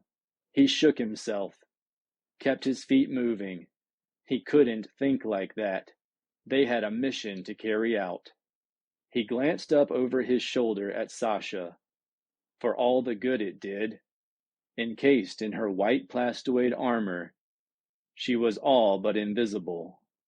But he knew she was thinking the same thing. Keep moving, keep to the plan, such as it was. He had no idea what I-5 was thinking, but knew it must be all the droid could do not to take off after Jax. He didn't, though. He just kept moving along, steering the gurney. It struck Din as absurdly funny, at that moment, how blithely they had waltzed in here expecting to break Yaman out. If Jax hadn't been there, they would have come face to face with that Inquisitor. The surprise would have been on them. He started to laugh, and found, once he got going, that he couldn't stop. "What is it?" Sasha murmured, and I-5 uttered a series of sharp tweets that Din was pretty sure meant, "Shut up." He felt his hysteria subsiding. I, what were we thinking? If it hadn't been for Jax." He clamped his mouth shut as they passed a trio of Imperials moving briskly in the opposite direction. "Huh?" Sasha said softly when the corridor was empty. "I see what you mean." They went as far as they could on that level, then Sasha herded them all into a turbolift for the journey down toward the docking level. "You don't intend to try to exit the way we came in?" I-5 asked her. "Chances are that empty checkpoint has been discovered." "Yeah, I was thinking the same thing. Yaman, how are you feeling right about now? Think you can stand?" In answer, the Syrian sat up and swung his legs over the edge of the gurney. "I believe I can." He slid off the gurney, holding onto it for support. Sasha stopped the lift one level above the docking bays, but kept the doors closed. Din looked up into Yaman's face. His color wasn't good, and he was sweating. He moved so that the larger man could put a hand on his shoulder. "What do you think?" he asked. "Try a step?" The Syrian tried too. Wobbly, but not dangerously so. "Great!" Sasha scooped up the Inquisitor's robe and handed it to him. "Try this on. Sorry we don't have one in your size." Yaman smiled and did as instructed. The robe was a bit tight through the shoulders, but it was long enough, and the draped cowl, tailored to afford room for an Eloman's horns, covered his large cranium adequately, though it left his chin exposed. Sasha pulled out the Sith lightsaber and put it into Yaman's hands. "You'd scare me." "I scare myself," Yaman said gamely. He put a hand on Din's shoulder. The Sullustan grunted as the Syrian's weight shifted. "We ready?" Sasha asked. Din nodded. Let's go. Sasha opened the doors and they moved out, heading for one of the exits that gave onto the civilian sector of the station. The gate guards gave them a once-over, seemed to find them of little interest. Just as they crossed the threshold into the civilian side of the station, the stormtrooper on the right spoke to Sasha. Do you know if they caught the infiltrator? She turned, and I-5 came to the rescue again, throwing his voice so that it seemed to be coming from inside the helmet. Not yet, but it's only a matter of time. Heard a rumor it was a Jedi. A Jedi? The Jedi are all dead. Probably just one of those resistance crazies. Yeah, that makes more sense, I guess. Enough chatter, the tall Inquisitor said. We have an appointment to keep. He gave Din a sharp shove that sent him stumbling into the civilian sector, then followed in a swish of indigo robes. Sasha and I-5 moved crisply after him. Din supposed he should relax once they'd moved out of sight of the checkpoint and into one of the commercial areas. But he didn't. His heart hammered in his chest, his mouth felt as dry as a desert, and he was certain that any second an alarm would be raised. If the stormtroopers they'd anesthetized had been found and revived, they'd remember having seen a Sullustan at their checkpoint. But no alarm went up on this side of the station, and they made their way back down to the cargo bays without mishap. Indeed, people seemed to keep scrupulously out of their way. I-5 now shifted to be their advance guard, moving so swiftly that it was hard for Din, with his short legs, to keep up. He was panting by the time they got back to the ship and followed the little droid up the loading ramp. Din finally relaxed when they were aboard and behind sealed doors. Well, relatively relaxed. It wasn't as if sealed doors meant squat if Vader came looking for them, though Din suspected the Dark Lord was too focused on Jax to spare a thought for possible accomplices. He felt a moment of absolutely hideous relief at the notion, and clamped down on it so hard his jaws spasmed. Sasha peeled off her armor and headed for the bridge to prep for departure. After a brief argument about his physical condition, which Yaman won hands down, the Syrian followed her. Din made his way back to engineering to make sure everything was battened down. He was surprised to find the engineering bay empty. No I-5. He checked the tiny crew commons, the cabins. He stopped just short of opening up the hold to call to the bridge. Hey, Sasha, is I-5 up there with you? No. He's not in engineering? No, not a sign of him. Feeling the beginnings of worry, Din punched in the code to open the hold. Then where is he? The hatch slid back on the nearly empty cargo bay and its mechanical occupants, the dormant pit droid. I-5YQ's souped-up I-5 chassis and an equally dark R2 unit. It took Din a moment of silent gawping to realize that there was an open crate lying on the floor of the cargo bay. A crate roughly 6 feet long and about 2 feet deep. An empty crate. The words, Leisure Mech, BB 4000, were printed on the side in Jerry's careful block print. Din's mind scrambled to make sense of what he was seeing. When could 5 possibly have? He remembered then how the droid had excused his belated return to the ship as they were preparing to leave Toprawa. I had to consult Jerry about some further modifications. Further modifications, my dewlaps. Din turned to head up to the bridge when he realized something else. The eye nemesis was missing its arm-mounted blaster assembly. 49. Making his way back toward the med bay, Jax paused long enough to throw 2 more force projections along his back trail to mislead the body of pursuers he could sense below and before him. Trying the same trick on Darth Vader would be fruitless. Vader had sensed him through the Force now, and there was nowhere to hide. So he headed straight for the dark signature of energy he felt ahead of him, his mind tumbling through a series of absolutes. He must absolutely not allow Vader to retrieve Thizon Yaman. He must absolutely not allow Vader to keep the Jedi Starfighter. He must absolutely not allow Vader to capture him. If the knowledge in Yaman's mind would wreak havoc on the Resistance, the knowledge in Jax's mind would bring destruction of another order of magnitude. What it would mean to the Cephalon species alone was terrifying. Coming to a branching of corridors, Jax hesitated.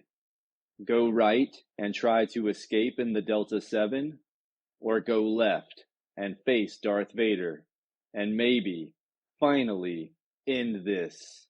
The things he knew about time currents alone should give him an advantage over the Sith Lord. Vader could have no idea what Jax was capable of. The local time currents were manipulable.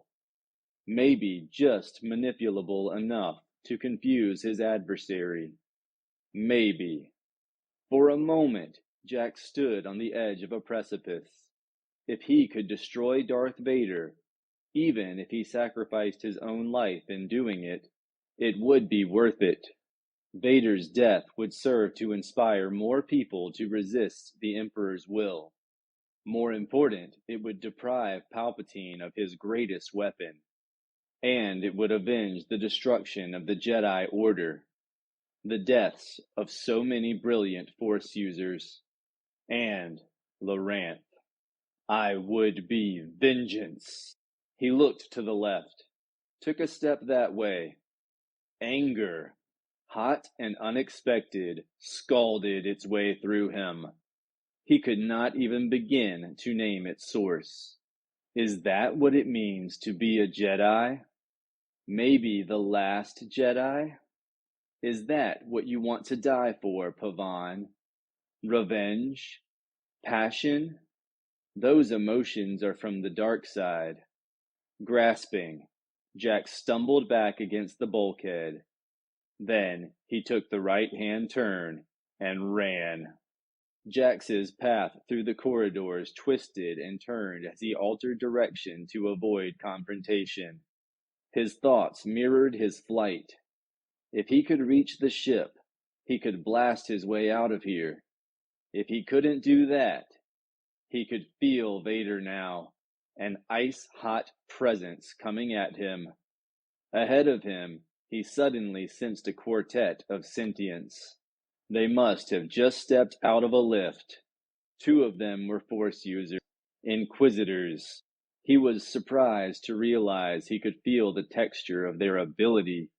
One was soft, weak, new, an apprentice maybe. The other was stronger. Not Tesla's equal, perhaps, but not inexperienced. He could not avoid them without doubling back toward Vader.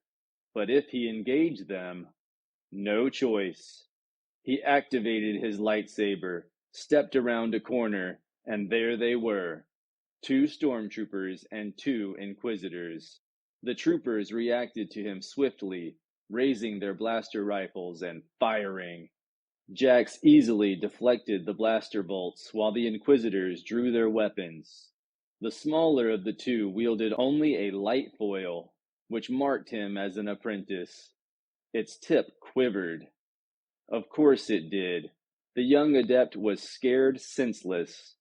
He had probably never seen a Jedi before, let alone faced one in combat.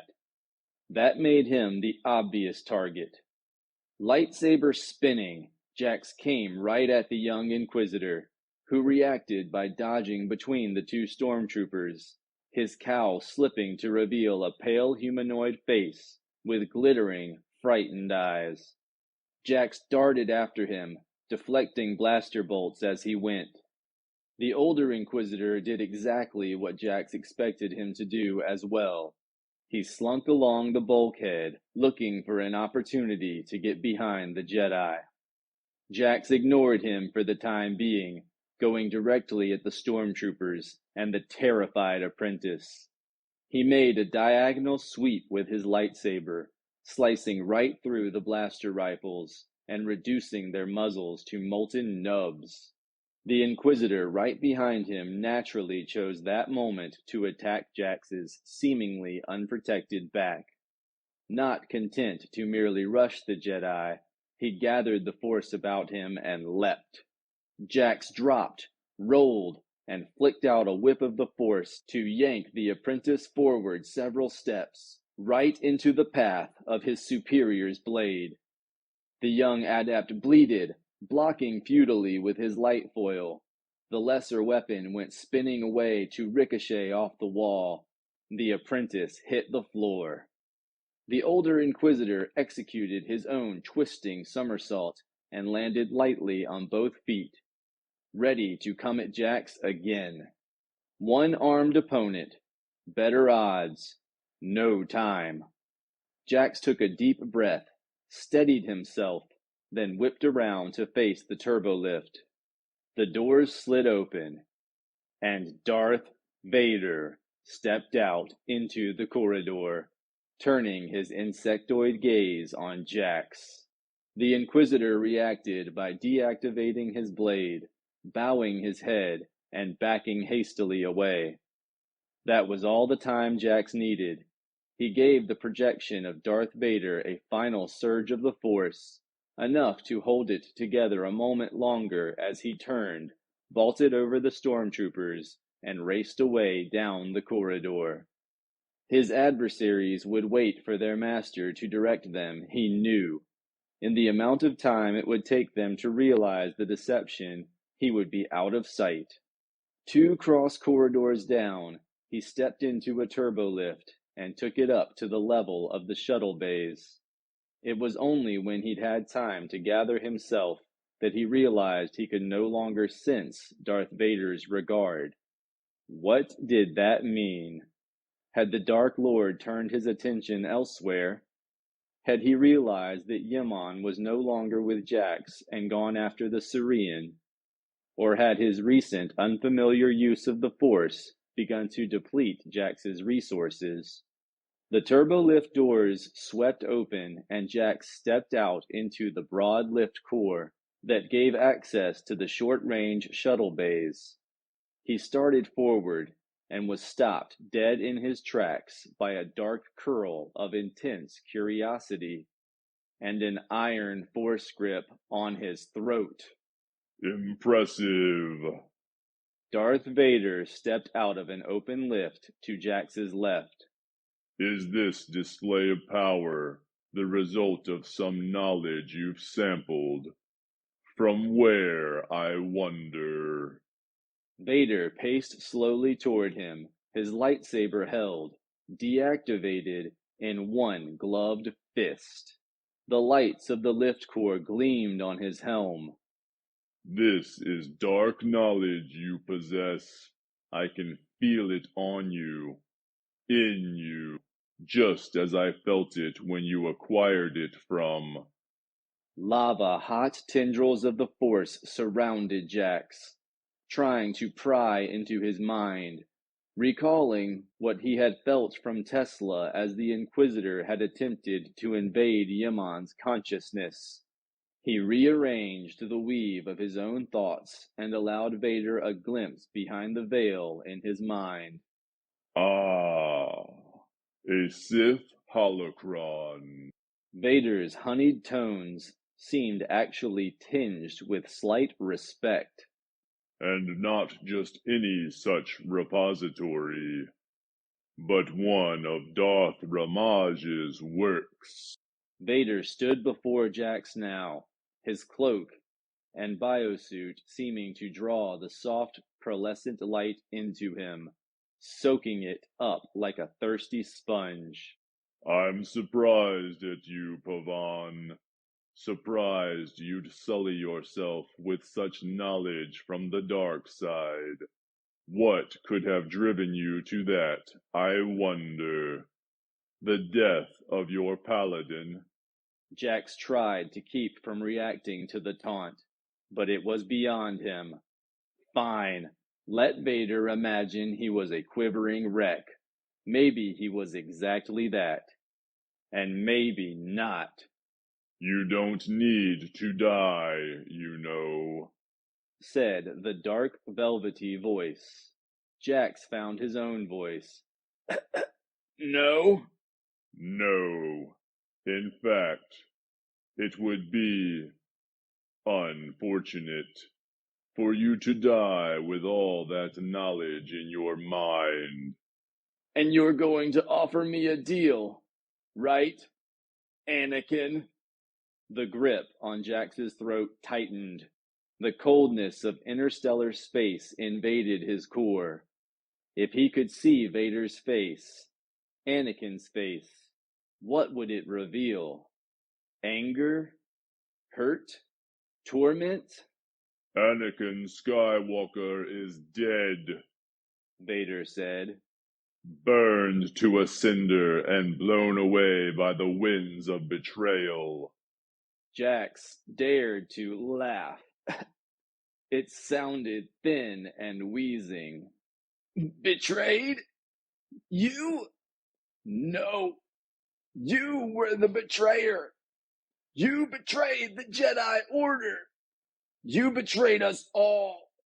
You betrayed yourself. The grip tightened more now.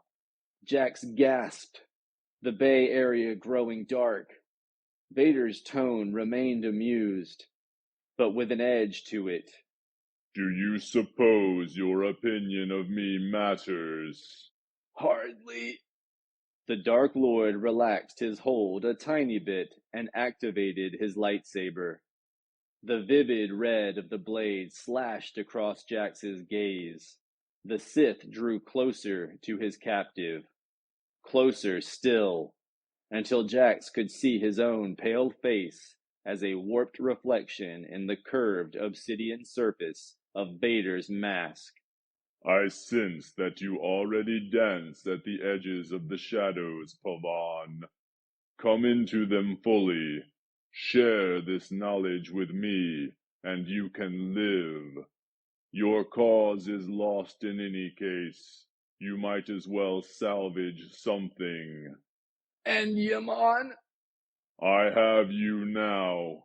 What do I need with him? You won't torture him anymore. You won't kill him. Is it so important to you at this moment? If you want what's in my head, it will be important to you, too. The Dark Lord hesitated. Where is he? Jax flicked a glance at the lift doors to his extreme right. The doors parted, revealing Thizon Yaman and Din Dur. Yaman leaned against the wall of the lift. Din, looking horror-struck, supported him.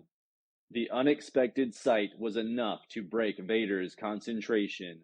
The blast of force energy that Jax then unleashed sent the Dark Lord staggering back 1, 2, 3 steps. Not much, but enough. Jax dropped prone, his body hovering horizontally 6 centimeters above the floor. He coiled and hurled himself past Vader, accelerating through the open portal of the docking bay. Vader recovered swiftly and strode through the doors, his robes billowing about him in an inky cloud. You progressed, Pavan. I hadn't imagined you could wield such knowledge so well. It won't do you any good, of course. I can see through you. I always could see through you. Jax came lightly to his feet, and turned to face the Sith Lord. Lightsaber poised and activated, he continued to move backward, deeper into the bay, keeping one eye out for Imperial troops. He saw none, only a handful of terrified crew huddling in a far corner. "I'm that transparent, am I?" he asked Vader. Perhaps not, but your illusions are. You neglected to give them life signs. The Dark Lord swept a hand back at Yimon and Din, standing still in the open turbolift, as if to dismiss Jax's careful mirage. They blurred about the edges, but did not evaporate. That Vader had expected them to do so was evident, only in the slightest halting of his step, the sudden tilt of his helmeted head, the twitch of his gloved fingers. Jax quashed the bubble of elation that bloomed in his heart at having thwarted the Dark Lord's expectations. He held the projections long enough to make the point that he could, then dropped them. The images of the Sullustan and the Syrian vanished like smoke.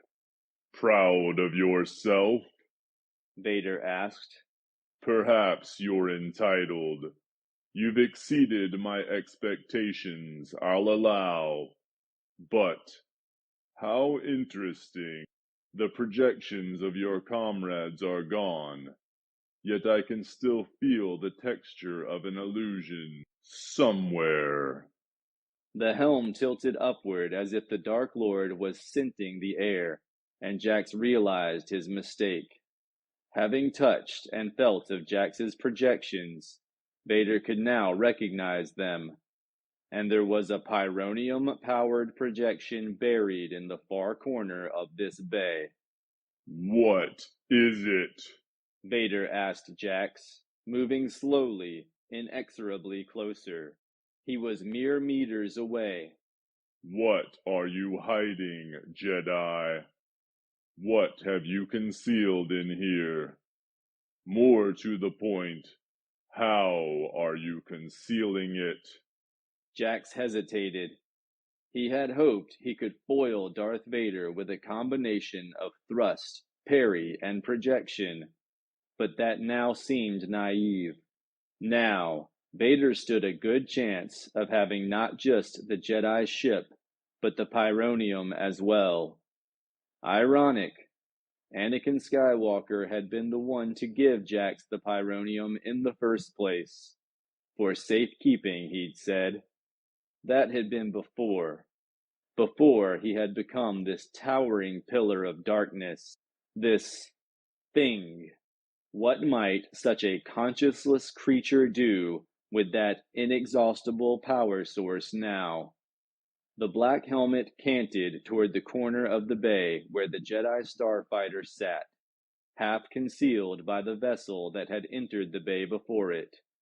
Ah, the Pyronium, of course. That's how you're doing it. That's how you're powering all your projections.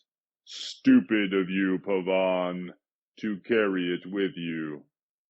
Oh, but I'm not. Jax force grabbed the first thing he could find, a discarded length of shielding from a nearby shuttle under repair, and flung it at the Dark Lord. When Vader whirled out of its way, Jax followed it by wrenching the entire shuttle off its repair struts and tumbling it into the Sith. Without stopping to see the results of his efforts, Jax darted to his left, away from the telltale signature of the projection around the Delta 7. He was cut off from the lift core by his own hand, but he knew that there were, in every docking bay, hatches in the deck used to lower large pieces of machinery and cargo from one level to another. If he could just find one. He heard the shriek of metal on metal behind him as Darth Vader dealt with the shuttle. He spent no more of his precious force sense on that, instead probing ahead as he ran. There was a hatch, 5 meters ahead. but closed. Not for long. Using the force, Jax ripped the thick durasteel grating up and flung it back on its groaning hinges. Then he leapt, throwing himself into the open maw. He landed lightly one level down on the bow of a docked shuttle, then turned a quick somersault and vaulted to the deck. What would Vader do? If he believed the Pyronium was in Jax's possession, he'd pursue Jax. Then the starfighter and the Pyronium would be safe, for the time being. If he believed the Pyronium must be aboard the vessel, if he failed to give chase, Jax could cause the nameless ship to self-destruct, and maybe, a slim maybe, he could catch Vader in the blast. Jax knew, now, what the endgame would have to be. He told himself he'd know when the moment arrived for him to give up fighting for his life. The lower bay was laid out just like the one above it, with a portal that gave onto the lift core. Jax headed for that, chose a lift at random, and took it up 2 levels. He would head back toward the civilian sector of the station, hope that Din and Sasha had disobeyed after all and waited for him, as Din had waited once before in the corridor of the Far Ranger. Off the lift, Jax headed to his left, west in the geography of Kantaro's station.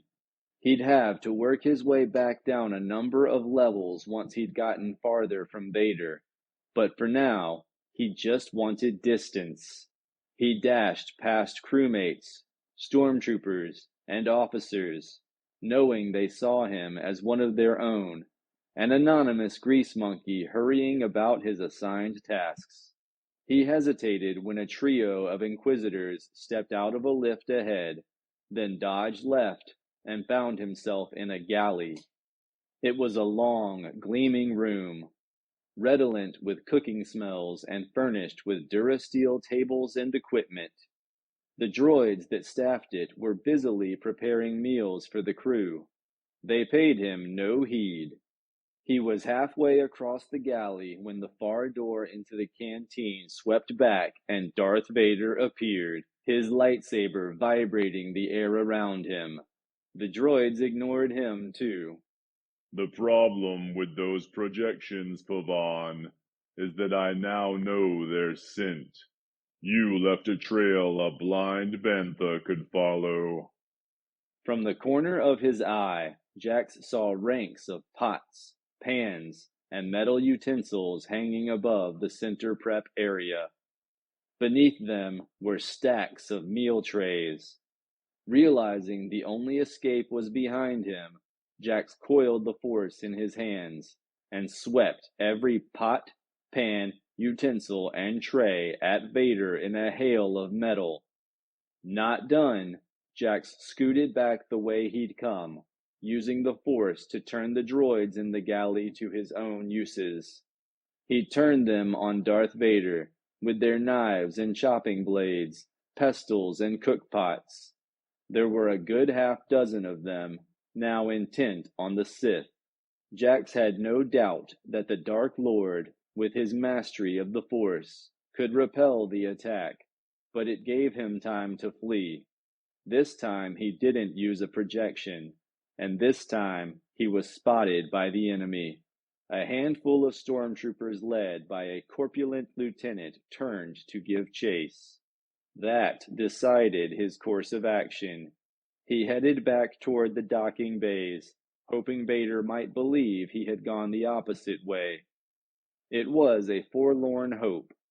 He heard the uproar as the Dark Lord entered the corridor outside the galley, felt the disturbance among the Imperials at the sight of him, heard his voice of command as he made it clear that this Jedi was his to dispose of.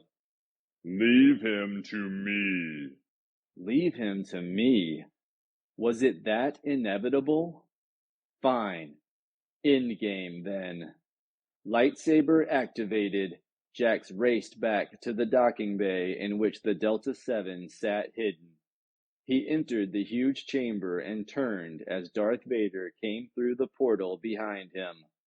Your last chance, Pavan. Come willingly and live. Resist and die. It makes no difference to me. That was a lie, and Jax knew it. It did make a difference to Darth Vader, because it made a difference to Anakin Skywalker.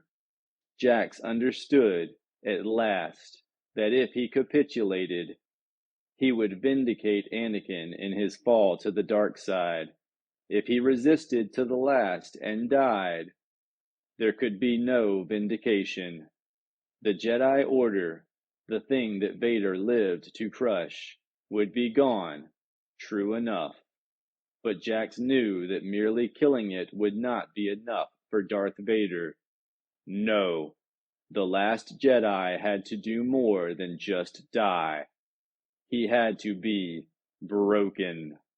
If not, if he made Vader end him, the Dark Lord's thirst for vengeance would remain unslaked, and there would be no one left for him to avenge himself upon. Even if there were other Jedi still alive, it was a big galaxy after all. The man who had been Anakin Skywalker could search for a lifetime, 1,000 lifetimes, and never find them. He would be without purpose, like you were. Something deep within Jax Pavan resonated with that. Didn't he also seek revenge for Laurent's death? Yes, of course. He'd come to rescue Yimon, but hadn't he ultimately wanted this? He met Vader's opaque gaze, stared into the gleaming black lenses. If he died, would that put an end to Vader's purpose? If Vader died, would that put an end to Jax's? There was no time to answer the question. The Dark Lord was coming at him with long strides. Choose, Jedi. Jax chose. He flung himself at the Sith, lightsaber cutting the machine-scented air of the docking bay. Vader parried, and the blades locked, slid apart, arced, and locked again. The air sizzled with their power. Again, again, thrust, parry, fade, thrust, parry, fade. Jax worked his way slowly, inexorably back toward the ether sprite's berth. He was careful not to seem as if he'd given up the fight. If Vader realized he was being lured, there was no telling how he'd react. So Jax fought, quite as if he expected to win. He pelted his adversary with small objects, anything that wasn't bolted down, and a few things that were. Vader parried them with his lightsaber, slicing everything that came at him into shards of slag. He answered by treating Jax to the same rain of metal. Crew scrambled to get out of the way, but, prisoners of their own curiosity, most of them continued to watch from the far sidelines. And that gave Vader the advantage he sought. With a flick of his free hand, the Dark Lord force-lifted one of the deckhands off his feet and hurled him at Jax. Jax froze for a split second, his weapon raised, then twisted out of the way of the screaming crewmen. Anakin knew him too well, knew what he would and would not do. Maybe. With a supreme effort of will, the Jedi felt the local time currents around him, stirred them to eddies, then dropped and rolled beneath the fuselage of a small shuttle that lay between him and the ether sprite. Vader's next barrage of ordnance was aimed at where Jax had been, not where he had gone. Jax shot to his feet and pelted toward the Jedi starfighter where it lay tucked behind its Imperial look-alike. He was panting with the effort now, drained by the effort it took to harness so much energy. The deafening groan of metal from behind him caused Jax to turn. The small vessel he'd just rolled beneath was ripped from her moorings and flung aside as if she were a bit of stray debris. Darth Vader came at him out of her wake, the Sith weapon shedding lurid light. "You amaze me, Pavan. The things you have absorbed from the dark well of knowledge, the ease with which you use them. You are truly wasted on the light side. Your continued existence, and what you have done to ensure it, confirm this." The observation cut deep, but Jax would not let Vader see him bleed. "What I've done, I did to free Yaman. Having done that, I've served my purpose." He was close enough to the Delta 7 now that he could feel the energies of the pyronium-fed projection as a humming tremor in the force around him. He was certain Vader must feel it, too. "Served your purpose," the Jedi echoed. He made an elegant gesture with gloved hands, the lightsaber describing a graceful arc in the air. "Then surrender." "I'll die before I let you have what's in my head, Anakin." Vader was completely still for a moment, then raised his lightsaber for an attack. "As you wish, Jax." As Vader swept toward him, Jax reached back and felt of the connection between the pyronium and the ship. A simple command, a simple trigger, was all it would take to end this. He was startled by the sudden flash of light that exploded along the hull of the starfighter's nearest neighbor. It was as if someone had opened a door between the two ships, letting sunlight pour through. Vader stopped, his attention half on the newest intrusion. "Is this another of your projections, Pavan? I won't be fooled by it." The dark voice trailed off as the Dark Lord must have sensed what Jax did. The new presence had a force signature of its own, weak but steady. The glow intensified, and Jax could see the figure at its heart. A humanoid figure. Had Sasha... Run! It was a familiar voice, but he hesitated to obey.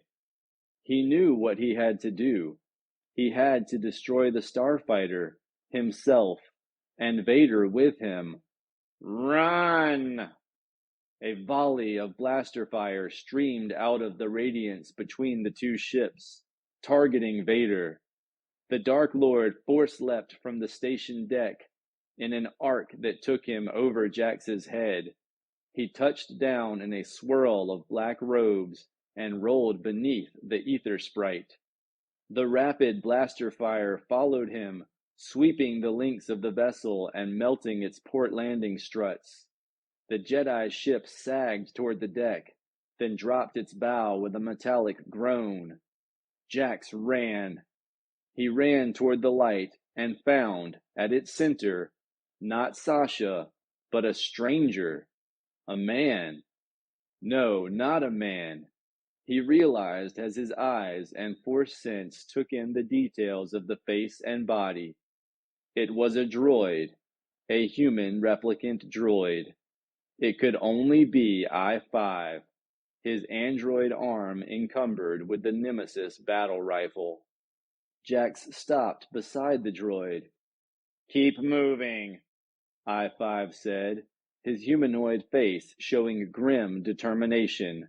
"I am not losing you the way I lost your father." Jax kept moving. Behind him, the blaster fire intensified. He heard a roar of force-backed rage, then felt the air quake as something exploded in his wake. The blast tumbled him off his feet. He pitched up against the landing strut of a small courier vessel. Stunned, he tried to peer into the fiery aftermath of the explosion. There was no sign of Vader, and I-5. He caught the shimmer of silvery metal as the lower half of the droid's leg, stripped of its synth flesh, toppled into the flames. "No, not that." Not 5. Jax surged to his feet, started back toward the blast, and kicked something hard that lay on the deck. He looked down. I-5's HRD head stared up at him from the decking.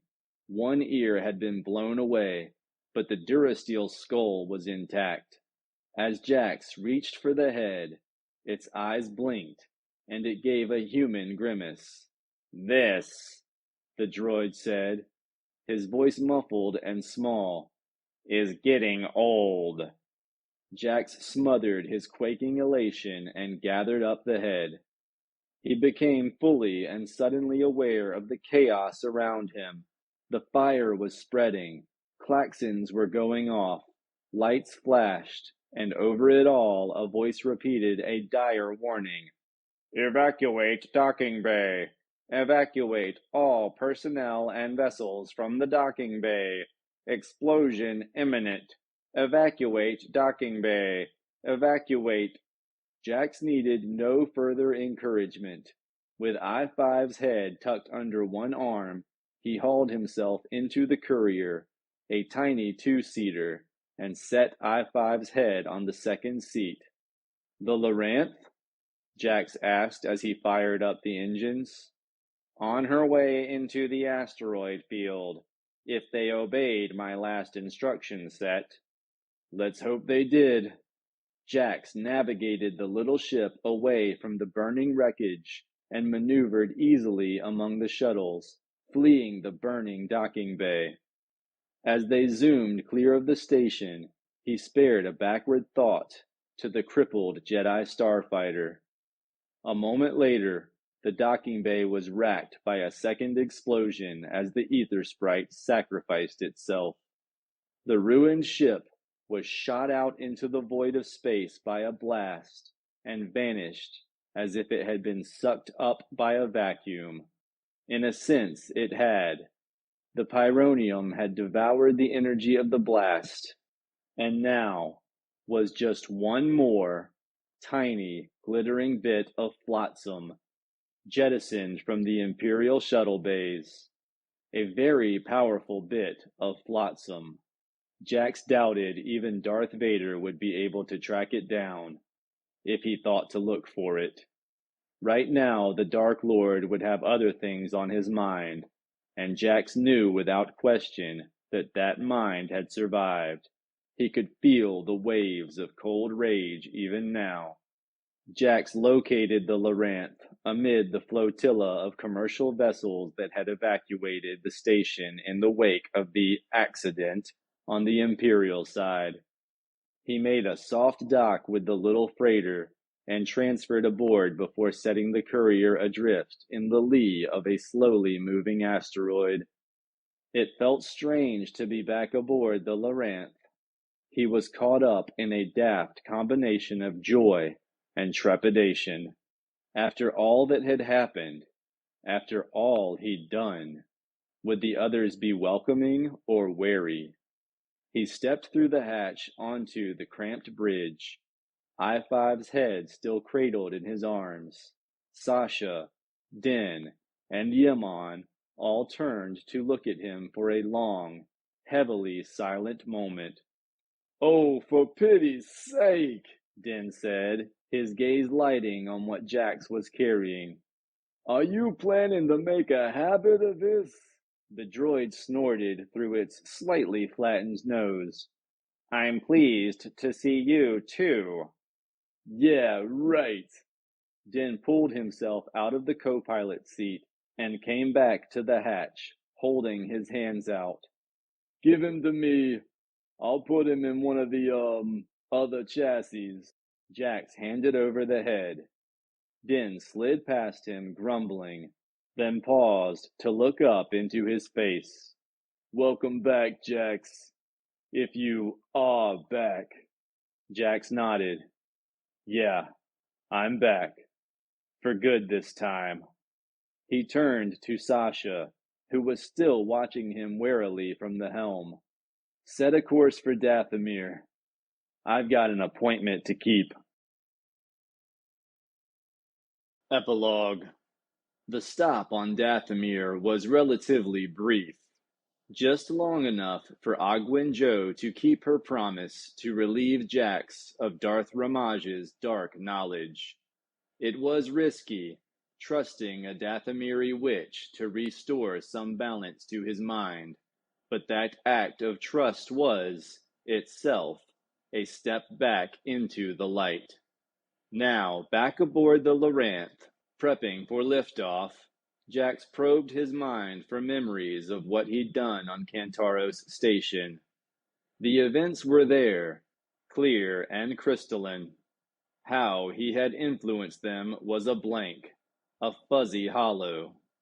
He could no longer sense time currents, though the concept of their existence was still in his memory. The rest of Darth Ramage's ideas were mere vapors, thin to transparency. Beside him, in the co-pilot's seat, Sasha moved restlessly.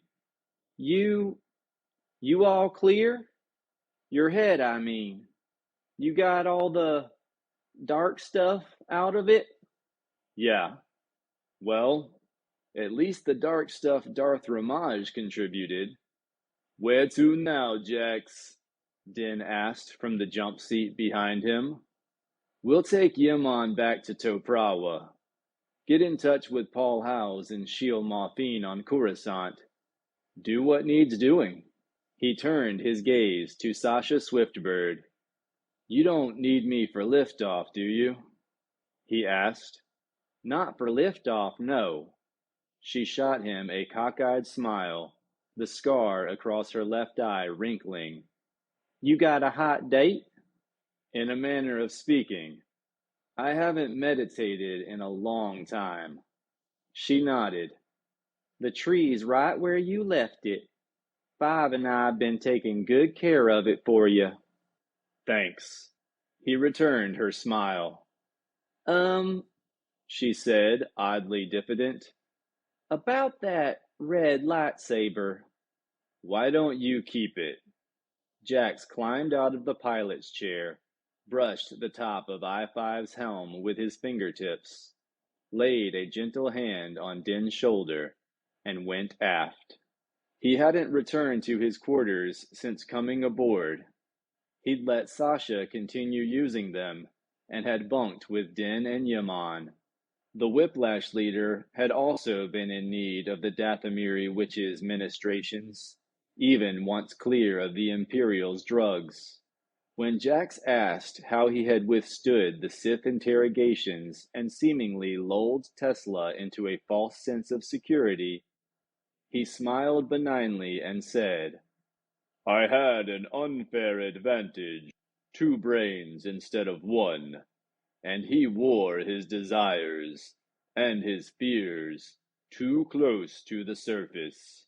It was easy enough to leave a trail where he would follow, but, he added, his expression sober, Tesla had quite correctly suspected that separating my cortices would rob me of that advantage.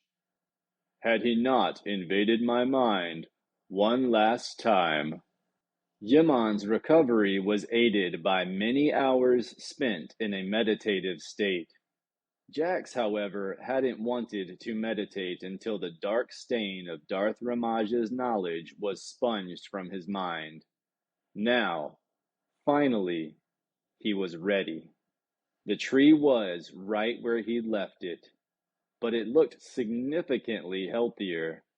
Sasha's care was evident in the repaired feeding and watering device.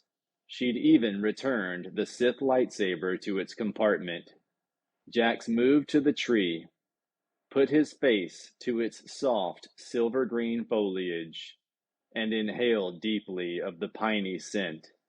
He took the tree, pot and all, out of the feeder and sat with it on the floor of the cabin, falling back into the arms of the Force. It flowed like sap through this tree, he realized, roots to needle tips and out into the atmosphere. It permeated the planet beneath their landing struts, the space they would soon leap into, and him. It was the endless, changeless connective tissue of the universe, and it had connected him, and always would, to the Jedi who had gone before him, and the Jedi who would come after him. It had connected him, and always would connect him, to Loranth. He had not wanted to let go of her. Now he knew, with the strength of epiphany, that he had no need to hold on to what would always be there. There is no death. There is the Force. How often had he thought or spoken those words? Only now did he truly understand what they meant. They meant that there was no cause for grief, no need for revenge. In his mind's eye, the tree's aura pulsed, and he felt an infusion of warmth. For the first time in what seemed like an eternity, he felt fully connected to the Force, rooted in it, just as Loranth's tree was.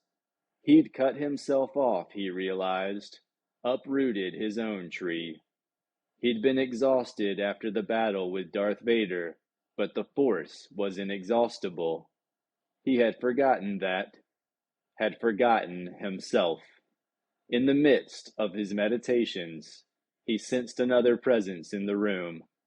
He opened his eyes and saw a man, handsome if somewhat stern of countenance, dressed in a simple tunic and leggings.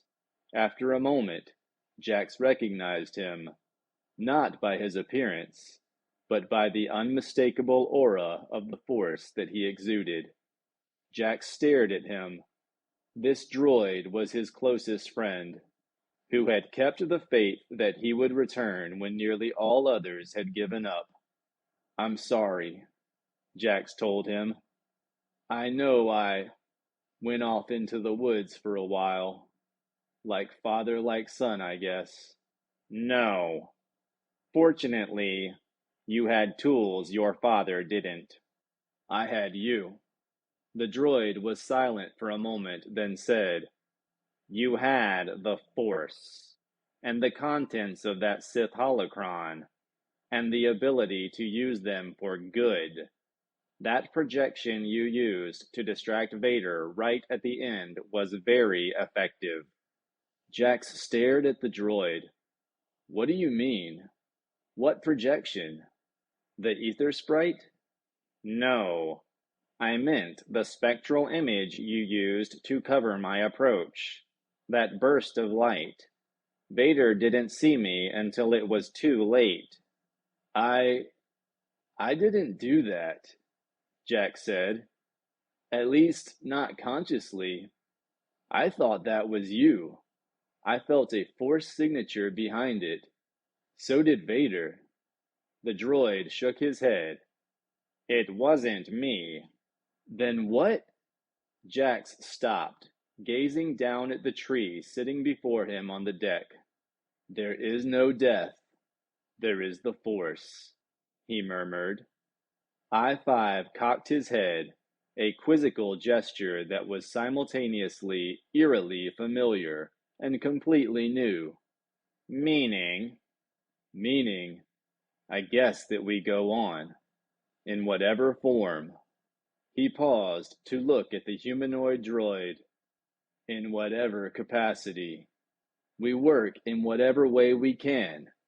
We never concede to evil, and we never surrender to the darkness."